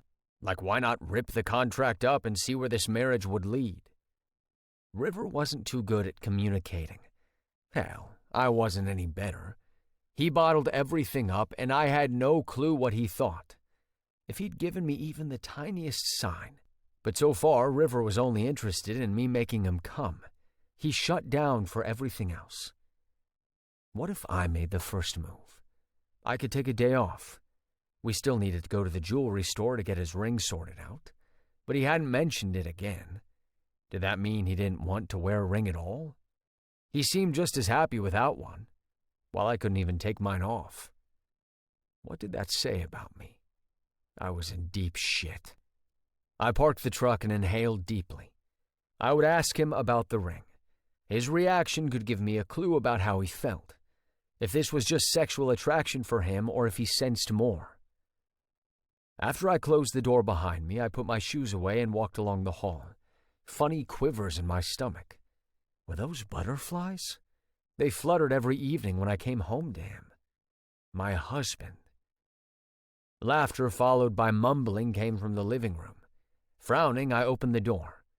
River reclined on the couch, his back to me and his feet propped up over the arm. He'd muted the television, and he looked so comfortable I smiled. I enjoyed seeing him like this, like him looking happy and relaxed in my house. Rarely was he this tense-free around me unless we were making out and having sex. Even then, he would swear at me and deny how good it was between us. I'm just glad you're happy, Cammy. I miss you. I froze, my heart slowing down painfully at his words. Was he talking to her? Was that the reason he looked so comfortable? Damn, I was a fool for thinking he was becoming at ease in my home, seeing it as his. If he felt at home, maybe he would want to stay. Yeah, don't worry about me. I'm okay for now. But as soon as I can, I'll come and get you. Just promise you'll wait on me. Wait on him? My muscles clenched and my nostrils flared. How dared he make plans to be with her while he was still together with me? Fuck him. I turned away and stormed up the stairs to our bedroom. But it only became worse. I stared at the bed where he lay next to me every night. He might not know this, but every time I woke up to use the bathroom at night, he was curled up against me. Sometimes I'd put my arms around him and savor the moment of peace when I got the chance to touch him without him going off on me. Ford? River entered the bedroom. I didn't hear you come in. I ignored him and walked into the bathroom. Raising my shirt, I sprayed on deodorant and then brushed my teeth. When I returned to the bedroom, River got up from the bed. Did something happen? He asked. You look upset. Someone didn't find out our marriage is fake, did they? Fake? I hated the word. We'd both signed the marriage certificate. The marriage was legal. We'd both said vows and consummated the marriage over and over and over on our honeymoon. How could it still be fake? You'd love that, wouldn't you? I glared at him. Regardless of who finds out or not about us, you've agreed to a year. But if it's no longer relevant... A fucking year, River. A year to make him forget about her. Was a year enough to make him fall in love with me instead? What the hell's your problem? River roared. Who were you talking to just now on the phone? His red face only made me madder. I wanted to know how she was doing. I was home alone all day since somebody doesn't like being around me. So yes, I called her and we had a nice little chat. Let me guess. You had a nice little chat about poor, stupid Ford, who she jilted 3 days before the wedding. What's the most hilarious part? Where she robbed me? Actually, we didn't talk about you at all. That only made it worse. Was I so insignificant to him that he didn't think of me at all? I stalked over to the closet and grabbed a jacket. I had made room for him, but he still hadn't hung his clothes on the hangers. What was I supposed to make of that? He was just waiting for the opportunity to leave me. Where are you going? River asked. You can't be seriously going out right now. What about... What about what? I snapped. My promise to fuck you this morning when I get home? River poked his finger in my chest. Fuck you. Go, see if I care. You're the one always going on about communication, and now you're running off because you can't handle me talking to her. I need to cool off before I say things I might regret. Don't wait up. You're a lousy husband, Ford. His words stabbed me in the heart as I clattered down the stairs and out of the house, slamming the front door shut. I got into my truck and sat there taking deep breaths. I needed to calm down. When I was certain I had curbed my anger enough not to smash my foot to the pedal, I drove away, without having a destination in mind. A bar was out. I'd drink too much. Tomorrow was another work day, and I couldn't afford to lie in bed with a hangover. I ended up at Omar's place. His car was in the half-open garage. I punched in his number. Hey, that you parked in my driveway? He answered the call. I should have known the fucker missed nothing. That was the reason his security firm had taken off. The man had a mental acuity for safety. Yeah, you got company? No, come on in. I unlocked the door. I'm making dinner. I hung up, got out of the truck, and strode into the house. Omar was in the kitchen removing a roasted chicken from the oven. A whole damn chicken. I never get why you bother. I gestured to all the food laid out on the table. When I lived alone, I never cooked. Because your mama fed you. Mine lives out of state, and she taught me there's no meal like a home-cooked one. Want some? No, I'm not hungry. You're not here for food. Then... I scowled. Can't I drop by unannounced? Yes, but from the sour look on your face, there's more to it than that. Grab a beer from the fridge. Thanks. He'd found these flavored beers in an ethnic store, and I'd grown fond of the taste, especially the apple one. I gulped down half the content. I don't get why he still talks to her. She ran out on him, left him to face the consequences of her actions. I take it this is about River and Cameron? Who else? I never got why the two of them together bothered you so much. I always assumed you were jealous of the relationship between them and wanted Cameron all to yourself, but your arrangement was strictly business. Or did you sleep with her? I didn't. She wanted to, but I turned her down. Ouch. No wonder she ran out on you. She's a beautiful woman. But I hadn't been attracted to her. Fess up, Ford. What's going on between you and River? On the night of the bachelor party, I could sense this tension between you more than usual. I exhaled slowly. We slept together. What? He stopped fixing the salad. I groaned and dropped into a chair. It was a stupid thing, but it happened on our honeymoon. So you slept with him once? Or a dozen times. Fuck, Ford. I know. I wanted to keep it all business, but he makes it difficult. He does it for me, Omar. Fuck knows why. I swear half the time I want to smack him. Well, don't. That's abuse. I'm not going to do it. Pretty sure he feels the same way about me, too. We irritate each other. Then why the fuck are you so tense if you're getting some? Because he still keeps talking about ending our marriage. It rubs me the wrong way. It's all sex for him and nothing else. And it's more for you. I guess. You guess? I'm still figuring shit out, okay? Him talking to her and planning to hook up after our marriage ends makes me so fucking angry. Do you love him? I don't know him well enough to love him, but I want him, Omar. I want him to be mine.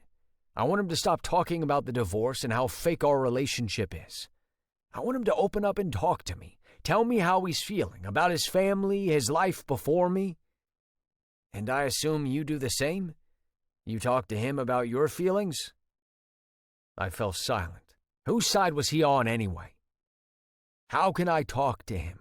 I don't even know where to begin. Don't you think it's hypocritical to expect him to open up to you when you don't do the same? Damn it. Why did I have friends who were honest instead of ones who stroked my ego and told me I was right? 15. River. It wasn't just the sex. Why didn't he get that? I punched my pillow into shape and turned onto my side. It was what the sex represented, us spending time together. When we had sex, our relationship didn't feel so uncomfortable. Then it didn't matter that my heart beat fast. It made sense I longed to touch and kiss him.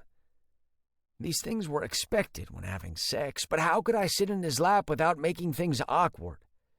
How could I straddle him and kiss him just for kissing's sake, or slip into the bathroom just to shower with him?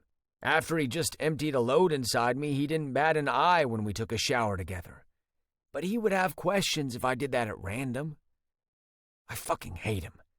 I clamped my eyes shut, pretending the tears burning behind my eyelids weren't there. Why did he have to go off at me because I'd been talking to Cammy? She was the only person I had to talk to, the only connection I had to my past and my brother. Did he expect me to give that up so he wouldn't be reminded of Cammy running off with his money? She'd had a good reason for doing it, even though it had been wrong. How could I tell him all that when just mentioning her name seemed to set him off? 1 sheep, 2 sheep, 3 sheep. Where the hell was he anyway? Although I told him I wouldn't wait up for him, I had stayed up as long as I dared. It had to be close to midnight now. 4 sheep, 5 sheep, 6 sheep. Counting sheep didn't help. I was at 64 when his truck drove up to the house. 82 when his footsteps came up the stairs.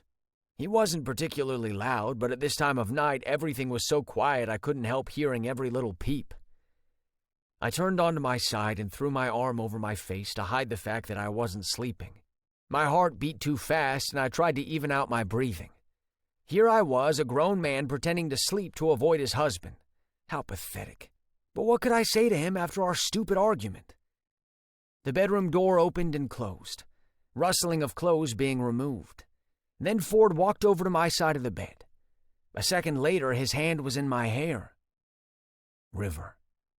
I breathed in deeply and let out the breath slowly. I know you're not sleeping. Fuck. Talk to me, please. Everything's so fucked up, and I have no idea what you're thinking. You're an ass. What? You wanted to know what I'm thinking? That's it. You're an ass. He sat on the floor with his back to the bed. You can sometimes be one too, you know. We're not talking about me right now. We're talking about you being an ass, being upset over nothing and storming out. I honestly don't know what to say. I'm trying to find the words. Talking to other people is never this difficult for me.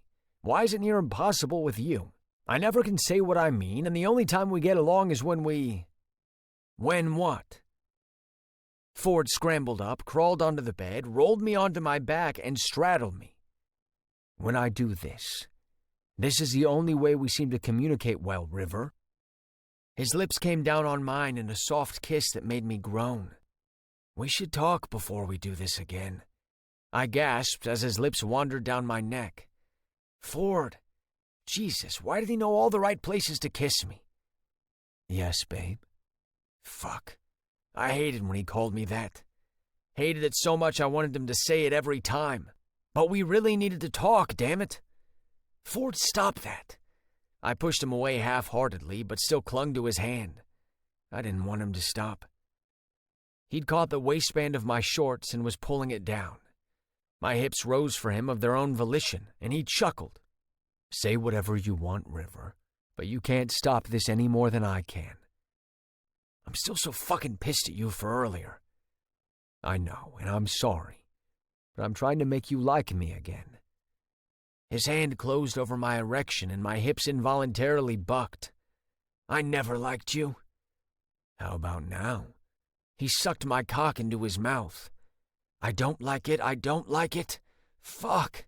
I loved it. I gripped Ford's hair and fucked up into his mouth, hitting the back of his throat and smirking at his horrible gag reflex.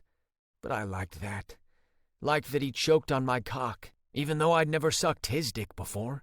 It was always him gagging on me, and it seemed like a fair trade. He sucked me off, and he got to fuck me all he wanted. Ford slapped my thigh, and I let go. He gasped and wiped his face with the back of his hand. You choked me on purpose.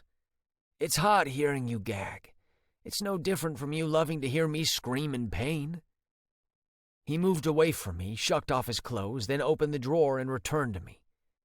That's because you love it rough. And you don't enjoy gagging on my cock? We're at a stalemate, then. I raised my legs and hooked my arms around them to hold myself open for him. The lamp illuminated the room enough for us to see each other without me feeling too exposed. I need one of your hands, he said. What for? I want to watch you get yourself ready for me. He squeezed the lube into my hand and I rubbed it around my hole, then shoved 2 fingers in. I kept my eyes on Ford. He watched me hungrily as I opened myself up. He stroked his cock slowly, practically drooling. I'm ready. His eyes shifted to my face. Are you sure? You hardly spent any time. Ford, I said I'm ready. Besides, he was right. I loved when it burned a little before it got good. On your side, he said. I rolled over and he shifted behind me. I raised my right leg and he guided his cock to my hole and slowly pushed in. All the way in. But you're still so fucking tight. Don't want to hurt you. Ford, just fucking trust me already. He pulled out and snapped his hips forward, driving his cock deep inside me. His pelvis slapped my ass. Yes. I ground back onto the cock, pounding into me. Fuck me. Fuck my hole. He grabbed my face and turned my head to him. I leaned into his kiss, the muscles in my back and neck straining. At this angle, he hit my spot every single time. I gave him my tongue and he sucked on it, then plastered his lips to mine. He slid his hand down my neck and over my torso, rubbing down my body and touching everywhere he could. Jesus, Ford, I gasped. Talk dirty to me. If only I could tell him everything I wanted outside of bed this easily. You like it when I call you my slut? He asked. Mm-hmm. I can't hear you, River. Yes, I love being your slut. He smacked my ass. Then show me how hungry you are for it. He pulled out and lay on his back with his hands behind his head. Get on it and fuck yourself. Face me so I can see that beautiful cock flopping up and down. What the fuck had we been fighting about earlier again? None of it mattered. I straddled Ford's lap, grasped his cock, and sat on it. I wriggled my hips, only claiming a few inches and fucking the tip. The smirk on his face disappeared and he fisted the pillow. Why had I never ridden him before? That's all you can manage? He taunted me. Just a couple of inches. A greedy slut can take it all. I smacked my ass down into his pelvis and gasped as he stuffed me full. Bracing my hands on the bed on either side of his thighs, I balanced and rode his cock hard. That's it, Ford hissed. Look how hungry for it you are. Did you miss it that much? You know I did. Weren't you trying to avoid it the first time? What'd you say? It was too big for you to handle? But look at you, bouncing up and down my cock like you can't get enough. That's because I can't. I was rushing to reach the end of the race, knowing when I got there I would only want to go again. Come here. Ford crooked a finger and I leaned forward and kissed him. He planted his feet on the bed and punched up over and over. Ford! I grabbed the headboard with one hand and the other I pressed into his neck. So full, so fucking full I couldn't take anymore. Fuck! I moved forward, letting his dick slide out of me to give my ass relief. Where do you think you're going? Ford rolled me onto my back and climbed on top of me. We're not finished yet. You're not giving up, are you, River? Like hell I am. I bent my knees up to my chest, sweat trickling down my temple. Ford locked his arms behind my head and with one thrust almost made me black the fuck out. Was that me screaming? What the fuck was I saying? I wasn't making any sense, begging him to stop and begging him to fuck me at the same time. When did I learn to speak another language? River. He hissed my name repeatedly. Fuck, River. I don't want to ever not have this with you. You're so fucking hot. I can hardly stand it. How deep am I, baby? So fucking deep. Should I stop? Do you want me to stop? No. Don't you fucking dare. I'm so close. Ford, you asshole, you better be a good husband and make me come. That's what you want in a husband? Someone to take care of that hole right and proper? Yes, just like you're doing now. Just don't stop. Please, Ford. Oh, God, Ford. I need it so much. I sank my nails into the muscles of his upper back. The world tilted and I was falling. My grip on Ford gave me the safety, the freedom to let go and just feel. When I came to, Ford was grinding the last of his orgasm into me, grunting with each half-hearted thrust. I felt thoroughly used and oddly at peace with what had just happened. It was always like this with Ford. Sex fixed everything. Temporarily. Why are we so fucking horrible at everything else except this? I asked. Ford chuckled. I guess we couldn't be bad at everything. Something has to give. I'm glad it's this. Ford kissed down my body, licked at the cum that soaked into my abs, and spread my legs apart. What are you doing? I stroked his hair. This is undignified. What? Eating cum from your ass? Eating your own cum from my ass. I'll feed it to you then. I unclenched and let him have it, a hand over my face but peeking at him, licking at my hole and smiling. He was so in for everything sexy that it was hard to believe I was his first. I want to be his last, his only. Ford climbed up my body. I laughed and shook my head. Nope, I don't want it. You're a dirty man, Ford. He narrowed his eyes and pinned me to the bed, holding my arms. Ford, I don't want it. I turned my head, shaking with laughter. After tussling with me, he finally plastered his lips to mine and emptied his cum into my mouth. I spat it back into his before he could move away. I'd never done anything like this with anyone, swapping spit and cum. He pushed his tongue inside and played with the load in my mouth. I opened my eyes and found him watching me intently. My heart raced and warmth spread through my body. "Swallow for me," he whispered and nibbled on my bottom lip. I swallowed and he smiled. "Good boy." My face flamed. I felt too exposed, too vulnerable, so I did the only thing I could rely on to drive a wedge between us. "Gross," I mumbled. "We're not doing that again." Ford kissed my nose. What was wrong with him? He was honestly so confusing. 1 minute all cold and unfeeling, and another warm and affectionate. Which was the real man I'd married? He rolled off me and grabbed my arm. "Come on, let's take a shower." "Carry me." "River, don't be a pain. Come." "What? It's a reasonable request. You ruined me. I can't walk. A good husband would—" "Will you shut up about what a good husband would and wouldn't do?" He scooped me up off the bed in a fireman's carry. "Ford, that's not what I meant. This isn't romantic."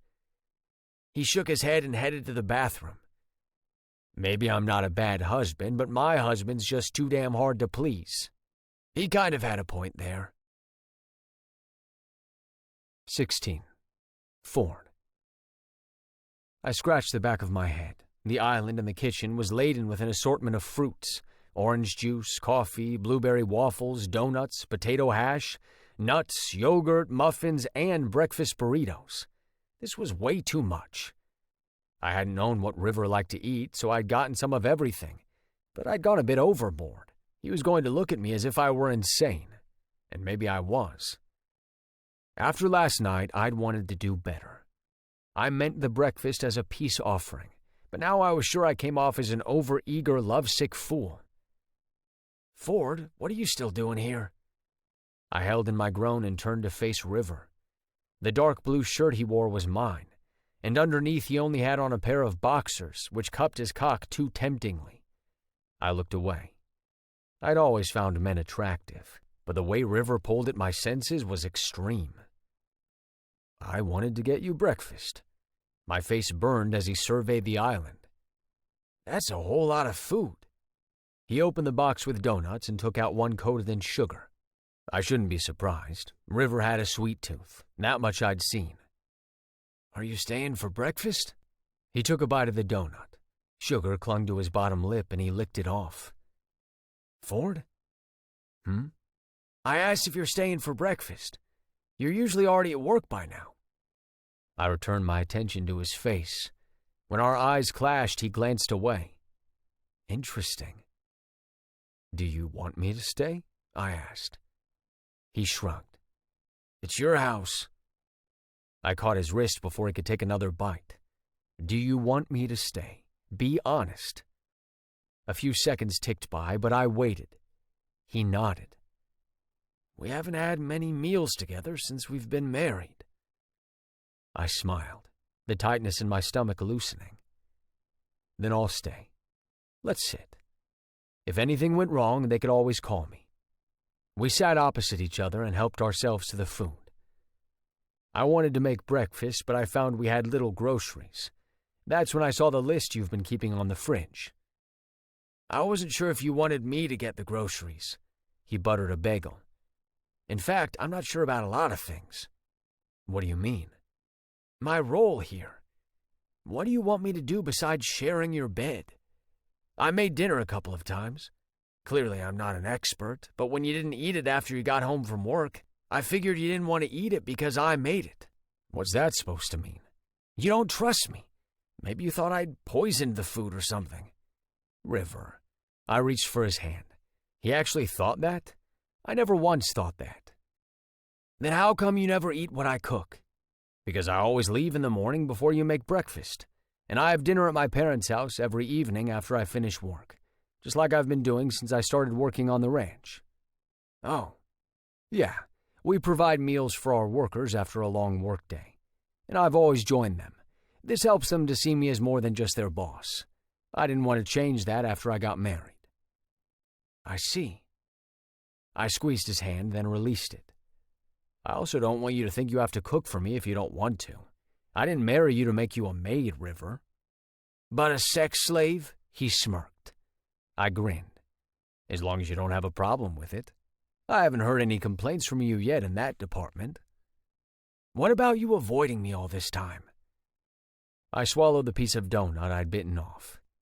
How to answer this question without plunging us into another argument? You're right, I have. I thought you'd prefer being left alone, since we always argue so much. I didn't want you to get sick of this marriage too soon. I'll try to be home earlier. You don't have to. He took a sip of his coffee. I was just curious. But his tone said otherwise. I stifled my smile. Just a few minutes with him without arguing, and I was already understanding him a bit. River didn't know how to ask for things. That's right. He's used to taking what he wants. It was up to me to help change that and anticipate his needs more. We can go grocery shopping when I get back from work this evening, I said. Maybe we can have dinner somewhere first? I know you're busy. If you add what you want to the list, I can get the groceries while you're at work. My way is more fun. Plus, I need to learn what you like, so going together makes sense. Suit yourself. Just let me know when, so I'm ready. Will you be on time if I do? He raised his eyebrows, an amused look on his face. Are you saying my ass isn't worth the wait? More than he could ever understand. It is. I'm sure that you... My phone vibrated and I glanced at the screen. Damn, what horrible timing. I have to go. I forgot a veterinary inspector would be coming this morning. The shutters came down again. Later then? Call me if anything changes. Like I said, I can do the shopping alone. No, we'll do it together.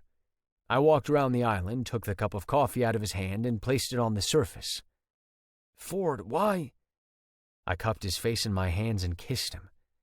His body went rigid after I feathered a hand down the strong, graceful column of his neck. His mouth opened and he leaned into me, one of his hands circling my wrist and holding me against him. I nibbled at the corner of his mouth. Ford, the inspection. Damn it. I let him go with a sigh. Try not to get too bored while I'm away. I'm actually thinking about finding a job. Why? You know you don't need to work. We're married. Ah, so you want to make me a kept man, dependent on you? Shit. Why did I have to open my mouth and make things difficult between us again? River chuckled. I'm just joking. Don't look so serious. Go on. You have work, and I still need to polish off this breakfast. Did you forget it was just the two of us? I didn't want to get something you didn't like. I'm not picky. I've had too many days of being hungry to be picky about food. He took up the last donut and handed it to me. One for the road. I took the donut from him. Did he know that was the first piece of information he'd voluntarily shared about himself? Thank you. When I returned home from work, River was ready, which I was pleased about. Are we going right away, or do you want to take a nap first? He got up from the couch and followed me up the stairs to the bedroom. Aren't you tired? Not so much today. Let me change my shirt and we can go. Can you pick something out for me? Like what? Any shirt will do, River. Okay. But don't say anything if it's a crappy choice. It was different between us. A good kind of different. The banter was still there, but without the insults. He seemed to have taken the cue and responded positively to my efforts to keep it more friendly between us. I should have tried this sooner. In the bathroom, I brushed my teeth and sprayed on deodorant, then returned to the bedroom. When we get back, I need to shave. Nah, it makes you look sexy. You think I'm sexy? He walked over to me and pushed his shirt against my chest. Don't make me say it again. I kissed his nose, couldn't resist, and his scowl was worth it. He wasn't fooling me one bit. River loved my attention and me touching him, but he acted the opposite. Want to shave me later? I asked. You sure you want to trust me with a sharp object in your neck? Yes, I trust you. He swallowed hard, confusion in his eyes, then stepped back. I'll wait for you downstairs. I waited until he had disappeared before I let loose my chuckle. Behind that prickly exterior, he hid a shyness that was as unexpected as it was adorable. We'd already made such progress in one day. If we kept this up for the year we'd agreed on, maybe he wouldn't even want a divorce. I put on the shirt he had chosen, grabbed my car keys, wallet, and phone, and went downstairs. This was our first time out as a married couple. I wanted to take him somewhere classy, but not to endanger our tenuous relationship. A decent steakhouse would be the best option. River was waiting for me by the door. "Want to drive?" I asked. He shrugged. "Sure." I tossed him the car keys and he widened his eyes. "Your Jag? I thought you meant your truck." "The truck is for work. Plus, you already drove the Jag back from our honeymoon." "That was because you were tired." I plucked the keys out of his hand. "I guess you don't want to." "Ford, quit fucking around. Of course I want to." "Kiss me first." He frowned. "What's with you today?" "I'm happy." Huh. Where did that come from? But I'd spoken the truth. I was happy. River made me happy despite everything. Wasn't that the reason I didn't want our marriage to end in a divorce? The scorching sex aside. "I like you better the way you were before." He huffed a breath and gave me a quick kiss. "You didn't say how long the kiss has to be." "It's good enough." I handed over the keys and he crowed in delight. Maybe I could entice him to stay with me by giving him a Jag of his own. I didn't even know when his birthday was. He drove us to GL Steakhouse and sighed happily when he parked. "I could drive this car for hours." "You can use it while I'm at the ranch." "Yeah, I don't know if I owned this car, I would trust me with it." "Why not? You're my husband. Whatever I have is yours." We got out and walked to the entrance. "If our marriage was real, yeah." "Our marriage is real." I had to bite my tongue to keep from blurting out the words. Didn't he spread his legs for me? Didn't we go to bed together and wake up next to each other? Weren't we about to have dinner together and then shop for groceries? Instead, I placed a hand on the small of his back and opened the door for him. He jerked his head up, but he didn't move away from my touch, so I left my hand there. Patience. That was all I needed with River, and we would be fine. The restaurant was a typical steakhouse, jam-packed with families in a relaxed atmosphere. People were enjoying each other's company and the food. At the bar, a few men were eating and watching a football game. "Want to eat at the bar or find a booth?" I asked him when his eyes lingered in that direction. "No, the booth is fine." We followed the hostess who handed us our menus. "A waiter will be with you shortly. Enjoy." "Thanks." River smiled at the young woman, and she smiled right back at him, then left us. When he saw me watching him, he raised his eyebrows. "What? She's pretty." My stomach dropped, but how could I tell him I didn't appreciate him admiring a woman in front of me? Anyone, for that matter. "Do you lean more toward a particular gender?" I asked. He tapped his fingers on the table. "I've never really given it much thought before, but I've been with mostly women." "Why?" "Just wondering." "What's it like for you? You said you always knew but chose to date women?" "Yeah. I wasn't keen on relationships anyway." He grinned. "I'd have never guessed you were a player." "I wasn't. Okay, maybe a little when I was in college." "Man, I didn't even graduate from high school. It wasn't until years after that I got my GED. I'm so beneath your status. It's a wonder people believe our marriage story." I frowned. "You're not beneath me." "Come on, Ford, it's true. Your family is old money. You all have a reputation in this state." "Everyone comes from different circumstances. It doesn't mean anyone is lesser." He grunted. "Well, you sure made me feel that way when you were engaged to Cammy." His expression grew strained. "Sorry, I didn't mean to bring her up." "It's okay. The situation with Cameron is complicated." "How so?" "You resented me the moment I proposed my deal to her." "It's been just the two of us for a while. I've always taken care of her, and then you came along with your ridiculous proposal. Of course I resented you." He opened the menu. "It's all water under the bridge now. For what it's worth, I really had no idea she would do what she did. But she's a good person, most of the time. We took a few minutes to read through the menu. When the waiter appeared with a basket of bread and asked to take our order, we were ready. He left and River helped himself to one of the rolls. "You don't want to fill up on those," I said. "The steak here is decent." "I won't." He ate the roll and went for another. "Your family's pretty strange." "What do you mean?" "You don't act rich and entitled." I chuckled. "Really? Because I recall you telling Cameron not to marry someone who looks down his nose at you." "I wasn't talking about your money. Mostly not. I was referring to the way you acted all sanctimoniously. Given how we met, you can understand why I felt that way." "I guess." "Can I ask you a question?" "Sure." "Did you and Cammy ever... Fuck, it isn't any of my business." "Did we sleep together? Would it bother you if we did?" "I don't know. It shouldn't." "Well, the answer is no. We didn't."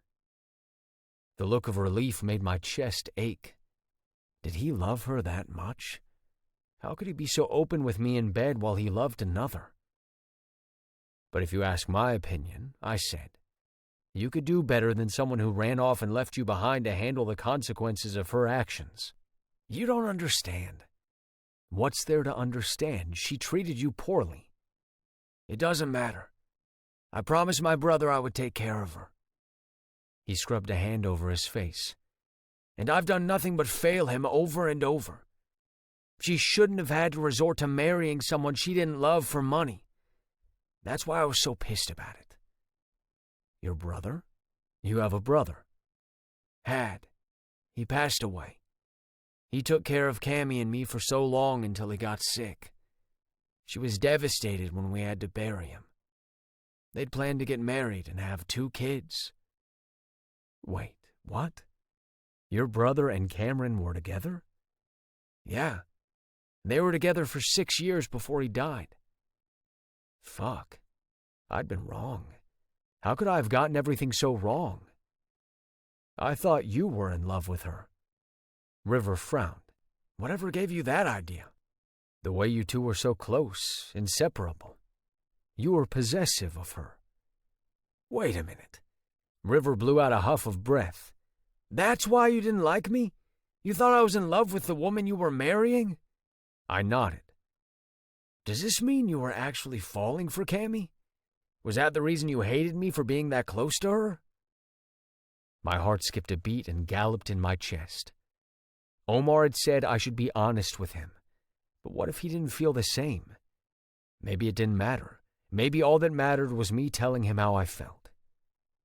"No." I held his gaze. "I resented how close she was to you." Silence stretched between us, broken only by the waiter arriving with our meal. But when he retreated, neither of us made an attempt to touch the food. "Ford," River finally said, "what are you saying?" "I'm saying that I figured out you and Cameron weren't the strangers you'd pretended to be when I ran into her that day, because I'd seen you two together just half an hour before. I was tempted to leave things there, but we had too many misunderstandings between us, misplaced resentments from our refusal to communicate.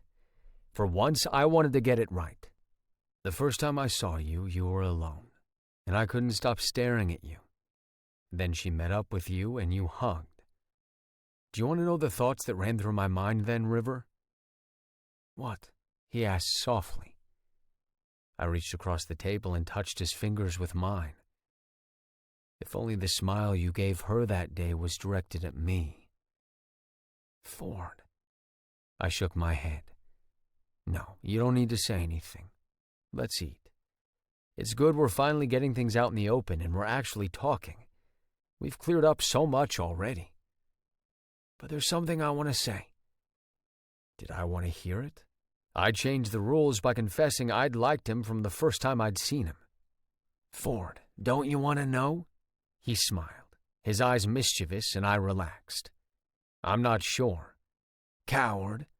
He picked up his knife. "I guess I won't tell you then that I was jealous you'd asked Cammy to marry you when I wanted it to be me. Since you don't want to know." He cut a piece of his steak and popped it into his mouth while I gaped at him. This is good steak. You should try it. 17. River.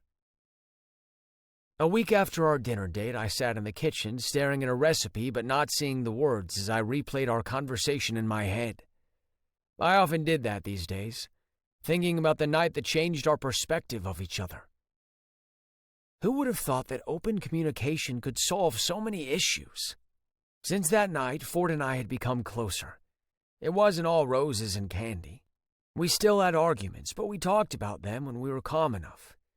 They were usually easily solved, although I was still learning how to compromise. Half our problems were probably my fault, but Ford never blamed me.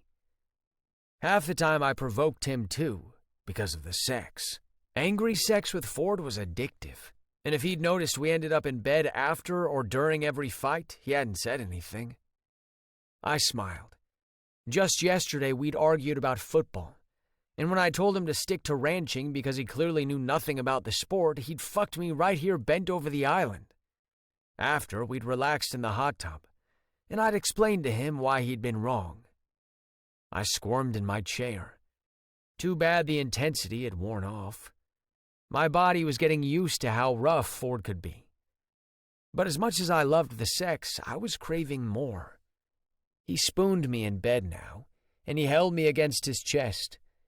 He often fell asleep before I did, exhausted from working on the ranch.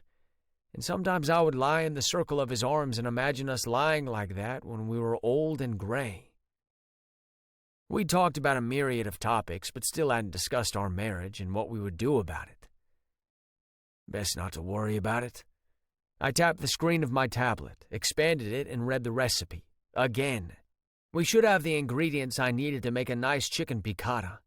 Before Ford left this morning, I told him I'd make dinner, so he should come straight home after he'd finished working. My phone rang and I smiled at Ford's name. "Hey, are you slacking off the day job?" I asked. I wish. Been a tough day. 3 cows gave birth at the same time. That sounds like quite the experience, though. Pushing her hands inside a cow to turn a breech calf? Remind me to take you with me the next time it happens. You're on. Listen, I called to let you know my nosy mom's about to stop by.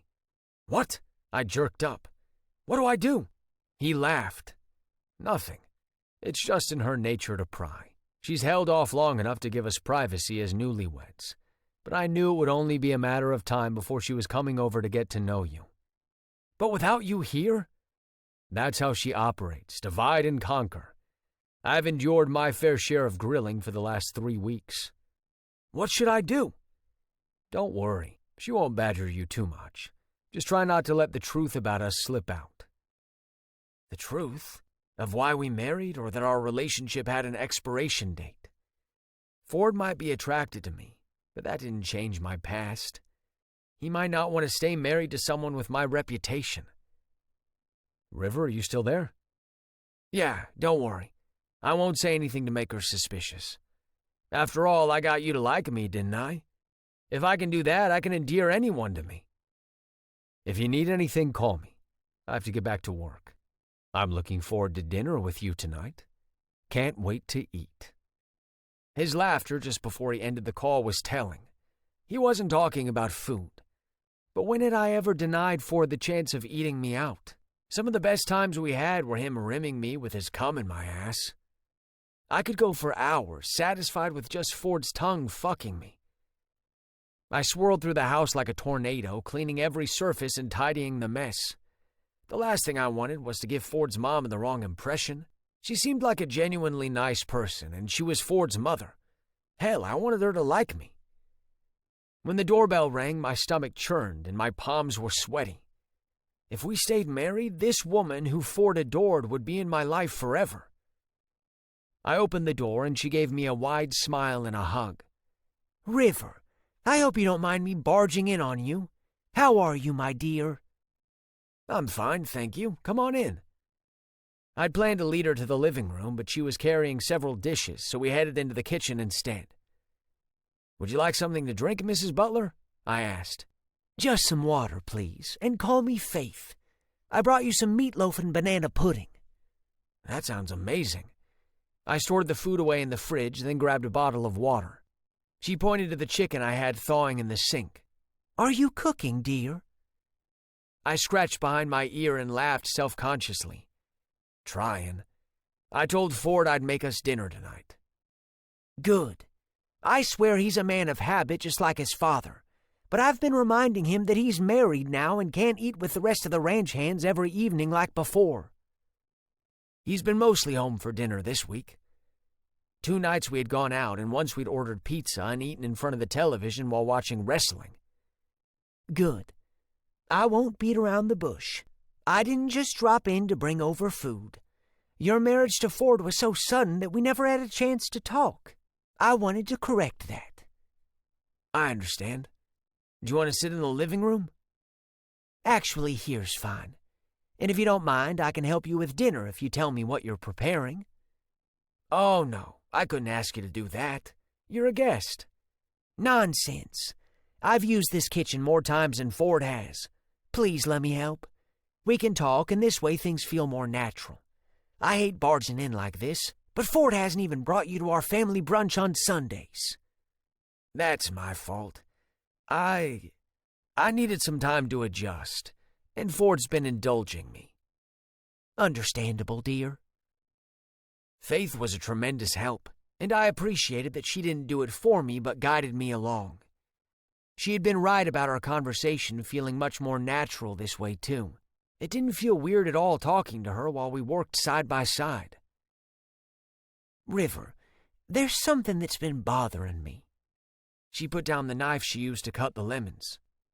Ford proposed to your friend, but then suddenly changed his mind and married you instead. It makes me wonder if the marriage to Cameron was supposed to be platonic and hide the fact that you were in a relationship with Ford. I can't stand the idea that Ford even thought he had to conceal the true nature of your relationship for fear we wouldn't accept him. I hate to think I failed him as a mother. Don't think that, I blurted out. Even if that had been Ford's intention, and I'm not saying it was, I'm certain he knew you wouldn't treat him differently. The world's another matter, though. Things have changed so much over the years, but sometimes it seems like we're going backward and losing our rights again. I suppose that's true. But I assure you that he didn't plan to marry Cammy as a cover-up. I hated lying to her, but I didn't have a choice. He genuinely thought she was the one, and the way we felt about each other was unexpected. We tried to fight it, but we couldn't anymore. We knew we would end up hurting her, but it wouldn't be right for Ford to still marry her just to avoid doing so. Of course not. I hope your friend wasn't too badly hurt. She skipped town without attending the wedding. She's okay with it now. I added a little pepper to the chicken. Ford and I haven't known each other long, but it felt right between us. Since the wedding preparations were already in place, he asked me to take a leap of faith and marry him. There's still so much we don't know about each other. Living together was rocky at first, but I think we're finding our footing now. I'm so happy to hear that. I worried things moved a little too fast, but for any marriage to last, the two people involved have to work at it. I've been married for decades, and we still have our fair share of arguments, but we talk them through every time. As long as you two love each other and take care of each other, you'll be fine. I smiled. Thank you. Her words gave me an odd sense of comfort despite our deceit. No need to thank me, dear. You're a butler now, so you're a part of the family. She chuckled. Be prepared for the unsolicited advice, good and bad. As you can see, I'm quite frank, and I care deeply about my family, which now includes you. A lump formed in my throat, making it difficult for me to speak. Are you okay, River? She put a hand on my arm. I rubbed my eyes with the back of my hands. Yes, I'm fine. I'm glad we had this talk. After a while, Ford's mother left, extracting a promise out of me that I would attend the next Sunday brunch. I finished the chicken piccata, then headed upstairs to clean up for Ford. I probably had another hour before he would get home. I walked into the bedroom, rubbing my hair with a towel, and halted. Ford, you're home early. He grinned and my heart skipped a beat. I'd say I came home right on time. "Fuck me," I muttered. "I know that look." "Then you know what to do. On the bed, River. I want you on your hands and knees." After we'd fucked, Ford flopped over onto his back. I shuffled closer to his side and tossed an arm and leg over him, clenching my ass to keep him inside me. He trailed a hand down my back and over my ass and squeezed. "That was supposed to be dessert." I kissed his neck. He chuckled. "We still have the pudding Mom brought." "You saw that, did you?" As well as the dinner you made. Looks great." "Your mother helped." "She didn't annoy you then?" I laughed. "Of course not. She's amazing. I wish I didn't have to lie to her so much. She's going to hate me when all this ends." Ford fell silent. Was he thinking about the end of our marriage too? I promised her we would come over for brunch this Sunday. "All right. We can go if you feel comfortable about it." "Before I wouldn't be. But having talked to your mother today, I say yes. Her cooking's great too, so that's a plus." I sighed. "What's wrong?" "Nothing." "River, we've been doing so much better since we started talking about things. Tell me." "She made me think about my mother a lot today." "Yeah?" I nodded. I was 13 when she died. My brother looked after me as best he could since, but he was only 19. What did he know about taking care of a kid? "I'm sorry you lost your mother. Do you remember much about her?" "Enough." I brushed my fingertip over his collarbone. But some things especially stayed with me. How she used to read to me at night and help me with my homework. She was an amazing mother. And if she were alive... Yes? I shook my head and closed my eyes against the tears that burned. My chest hurt, and I had to force the words out. I kept thinking that your mother wouldn't like me this much if she knew about my past. Then it got me really considering that maybe it's for the best that my mother passed away. She'd be ashamed of the man I've grown up to be. River. The tears I desperately not wanted to cry trickled out. I pushed away from him, but he wrapped both arms around me, hauled me into his chest, and tucked my face into his neck. "No, don't leave. I don't want you to see me cry. For fuck's sake, River, cry if you want to. You miss your mother. There's no shame in that. It was a long time ago. I'm 28. What does that have to do with anything? If I lost my mother, I'd likely never get over it. I'm so sorry you had to experience that loss. No one deserves to lose a parent they love, and I'm sure she wouldn't be humiliated by you. She would understand that you did what you did to survive." I clutched Ford's shoulder, sobs racking me. I hated crying. I hadn't even cried when I buried my brother. Perhaps that was the reason that once I started, I couldn't stop. Or that Ford's arms felt like my safe space, where I could be vulnerable without feeling embarrassed for my moment of weakness. 18. Ford. You're not worried, are you? I shut off the ignition and turned to River, who'd been way too silent on the ride over to my parents' house. My mom has called you every single day since she stopped by. You know you have nothing to worry about. Your mom's nice. I look forward to her calls. Yesterday she walked me through making that beef pumpkin soup. Then why do you look so nervous? Because it's not just your mom. I'll be meeting your father too. And you said your grandfather will be here as well, right? Everyone will love you. Don't overthink it. You've met most of my family at our wedding except for my grandfather because he was under the weather then. He sighed. I know. I just don't want to do or say anything that gives us away. I caught his chin and kissed him. I'll be with you the whole time. If anyone pries too much, I'll set them straight. Brunch on Sundays after my parents had gone to church was something they'd started when Bentley and I went off to college. Since he'd gone in-state just over an hour away from home, they'd insisted on us visiting on Sundays.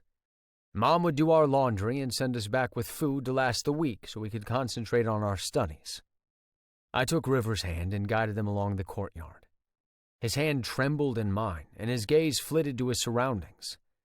The 11-bedroom mansion stood on a sprawling property with several silos and barns. Our land stretched out as far as the eye could see. I forgot how big this place was, River mumbled. Half the time you don't act like you're rich. Half the time I do. Yeah, when you're bossing me around and giving me ultimatums. But aren't you happy that I gave you those ultimatums? I'll tell you in a few weeks. River. I shook my head and led us inside without knocking. Based on the cars parked in the courtyard, my aunt, cousin, and grandfather were already here. Thankfully, no Bentley. I knew Mom worried about him and wished she could see more of him, but everything was so much more relaxed when he wasn't around. The low hum of chatter floated into the hall, and I touched his arm to get us to join the others, but the family portraits on the side table had caught his attention. He gazed at a picture of Bentley and me dressed up like young royals. Wow, look at you two. How old were you then? He asked. 13. His gaze darted between me and the photo. You were all arms and legs back then. Look at you now. Much more handsome, right? Like you need me to feed your already big ego. If not you, who will do it? I came up behind him and playfully nuzzled his neck. I hadn't felt so carefree with anyone in a long time. Being with River reminded me how much I'd changed after my brother married Lily. How serious I'd become, hell-bent on not losing the ranch to him too. I'd never had time for personal relationships outside of one-night stands. Footsteps approached. Mom walked toward us, her face softening into a smile. River, you finally came for brunch. I can't wait to show you off to everyone. Ouch, Mom. I clutched at my heart. No greeting for your favorite son? She dismissed me with a wave of her hand and hugged River. I see you every day, Ford. Now that I have a new son-in-law, I have to treat him especially well so he'll come around often. Faith, you continue to ply me with food and you just say when and I'll be here. And who will cook for me? I lamented. I'm sure you can fend for yourself, River said. Your mom likes me now, so you'd better treat me right all the time or I'm moving in with her instead. I raised my eyebrows. You think I wouldn't come for you and bring you back home? I'd make you grovel. Mom laughed. Oh my God, you two just had to get married. You already sound like an old married couple. She patted River's cheek. And you're such a handsome young man. She eyed me with a mischievous look. You have good taste, just like your father. Is he a sweet talker too, River? Come on, let me introduce you to everyone, and then you can tell me everything. I groaned and followed them. Not everything. Everything. River shot a grin over his shoulder. The rest of the family members were in the living room drinking and chatting. Mom interrupted their conversations to introduce her favorite son-in-law. I stood off to the side and watched in amusement as she made a big fuss over River. It warmed me inside to see the two of them getting along so well. I'd thought her incessant calls to River every day would have annoyed him, but he enjoyed having a mother to check up on him. Not that he'd said those exact words to me, but I'd been able to deduce that from what he told me about his mother's passing. Ford, Grandfather gestured me over. I'd like to meet this young man who caused you to lose your senses. A hush fell over the room. River bit his lip, but I nodded reassuringly. People not used to my grandfather could easily take offense by what he said, but growing up around him, we'd gotten used to him. He'd become even blunter since he lost the sight in his eyes. My Aunt Amy and her husband took care of him, but he could move around on his own with the help of his trusted cane. His hair was snowy white. When I was a boy, he'd been larger than life, towering over me, but now he'd shrunken and looked almost fragile. River whispered something to my mother, then came over and slipped his hand into mine. Grandfather, this is my husband, River. Grandfather shifted in his chair and held out his hand. River frowned. He wants to feel you. He touched River's hand and patted his body and face. Mr. Butler, River said. I'm pleased to meet you. I'm sorry you couldn't attend our wedding. Maybe it's for the best. I didn't expect Ford to marry another man. With Uncle Ralph, it certainly wasn't a surprise. But Ford? He dropped his hand. I hadn't seen this coming. Dad, none of that matters, my father said. Ford's happy with his choice, and we've always supported same-sex relationships in our family. But how will he produce children to carry on the family's legacy? Grandfather asked.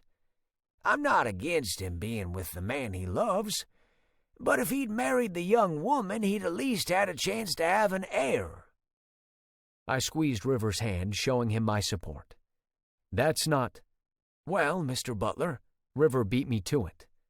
There are many ways for a gay couple to have children, and I'm sure Ford will be open to choosing one when the time is right. Kids with River?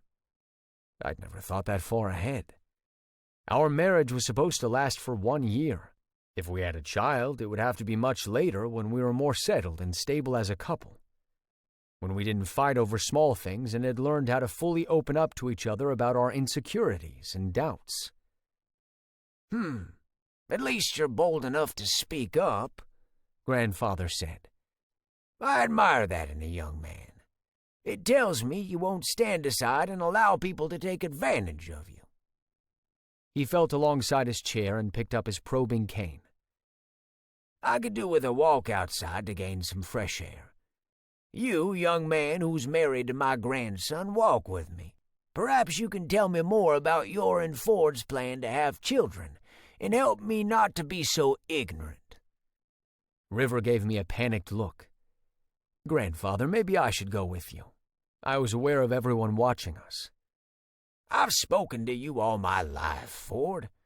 Let me get to know your husband. I watched them walk out of the room together, helpless to do anything about it. Ford, don't look so worried. Aunt Amy put a hand on my arm. Sure, he's crotchety, but he has your best interests at heart.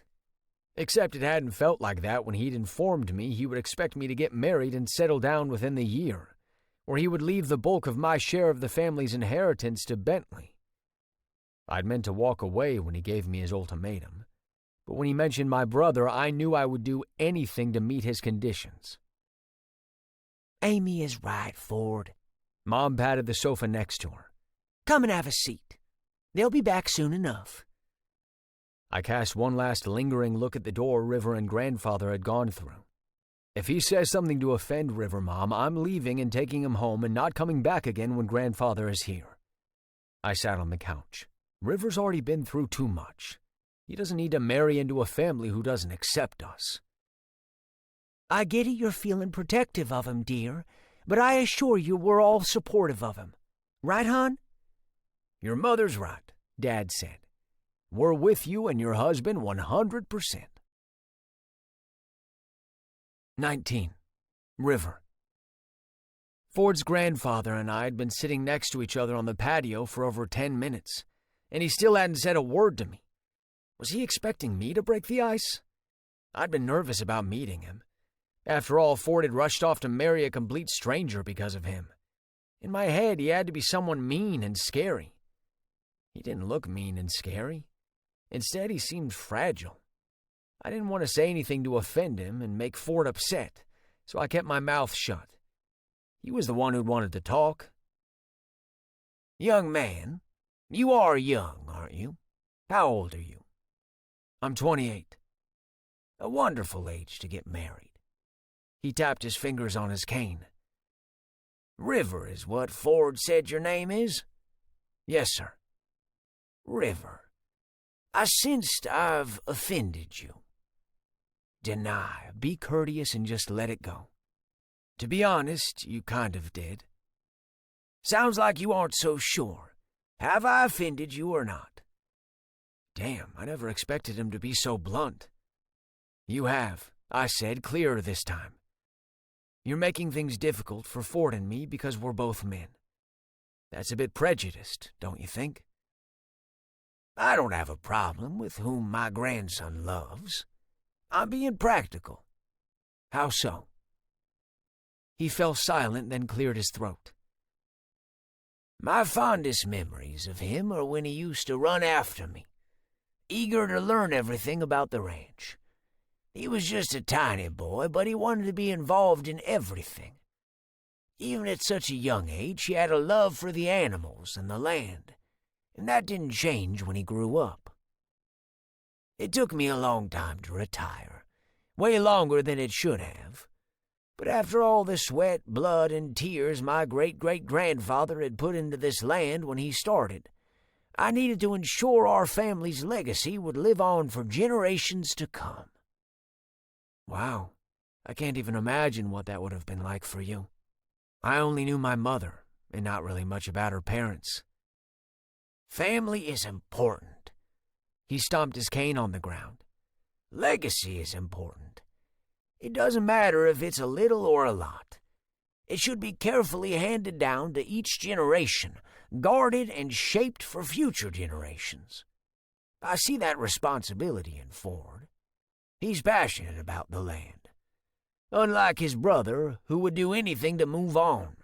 They came from the same womb, identical to boot, but so different. Then why had he threatened to hand over Ford's legacy to his brother if he preferred Ford? Had he been bluffing? I can't say I helped much in how their fraternal relationship unfolded. I didn't mean to have a favorite or to show it, but it was impossible where Ford was concerned. We might be wealthy, but we learned to work with our hands, to be involved, and not just to delegate responsibilities. Even when he was young, Ford seemed to understand that. It's natural that I would bond more with him than I did with his brother. Yikes. No wonder his twin had turned so competitive if they've been compared so much instead of appreciated for their differences. I felt for Bentley. My mother might not have had much, but she treated me and my brother equally. Together we'd gone without, and together we had gained. But the land isn't enough, he said. He's wasted so many years pining for that woman that I couldn't take it anymore. So I gave him an ultimatum. To marry or lose out on his inheritance. Isn't that a bit controlling? It is. But some people have to be pushed to get out of their comfort zone. Working had become Ford's comfort zone. I stared over at the rolling hills and mountains. I'd grown up in the city and had lived there for most of my life. When Cameron and I had come here, we'd hoped that this was the last place anyone would look for us. It's beautiful here, I said. It is. The man turned his head, and although his eyes were unseeing, it was almost as if he was looking directly at me.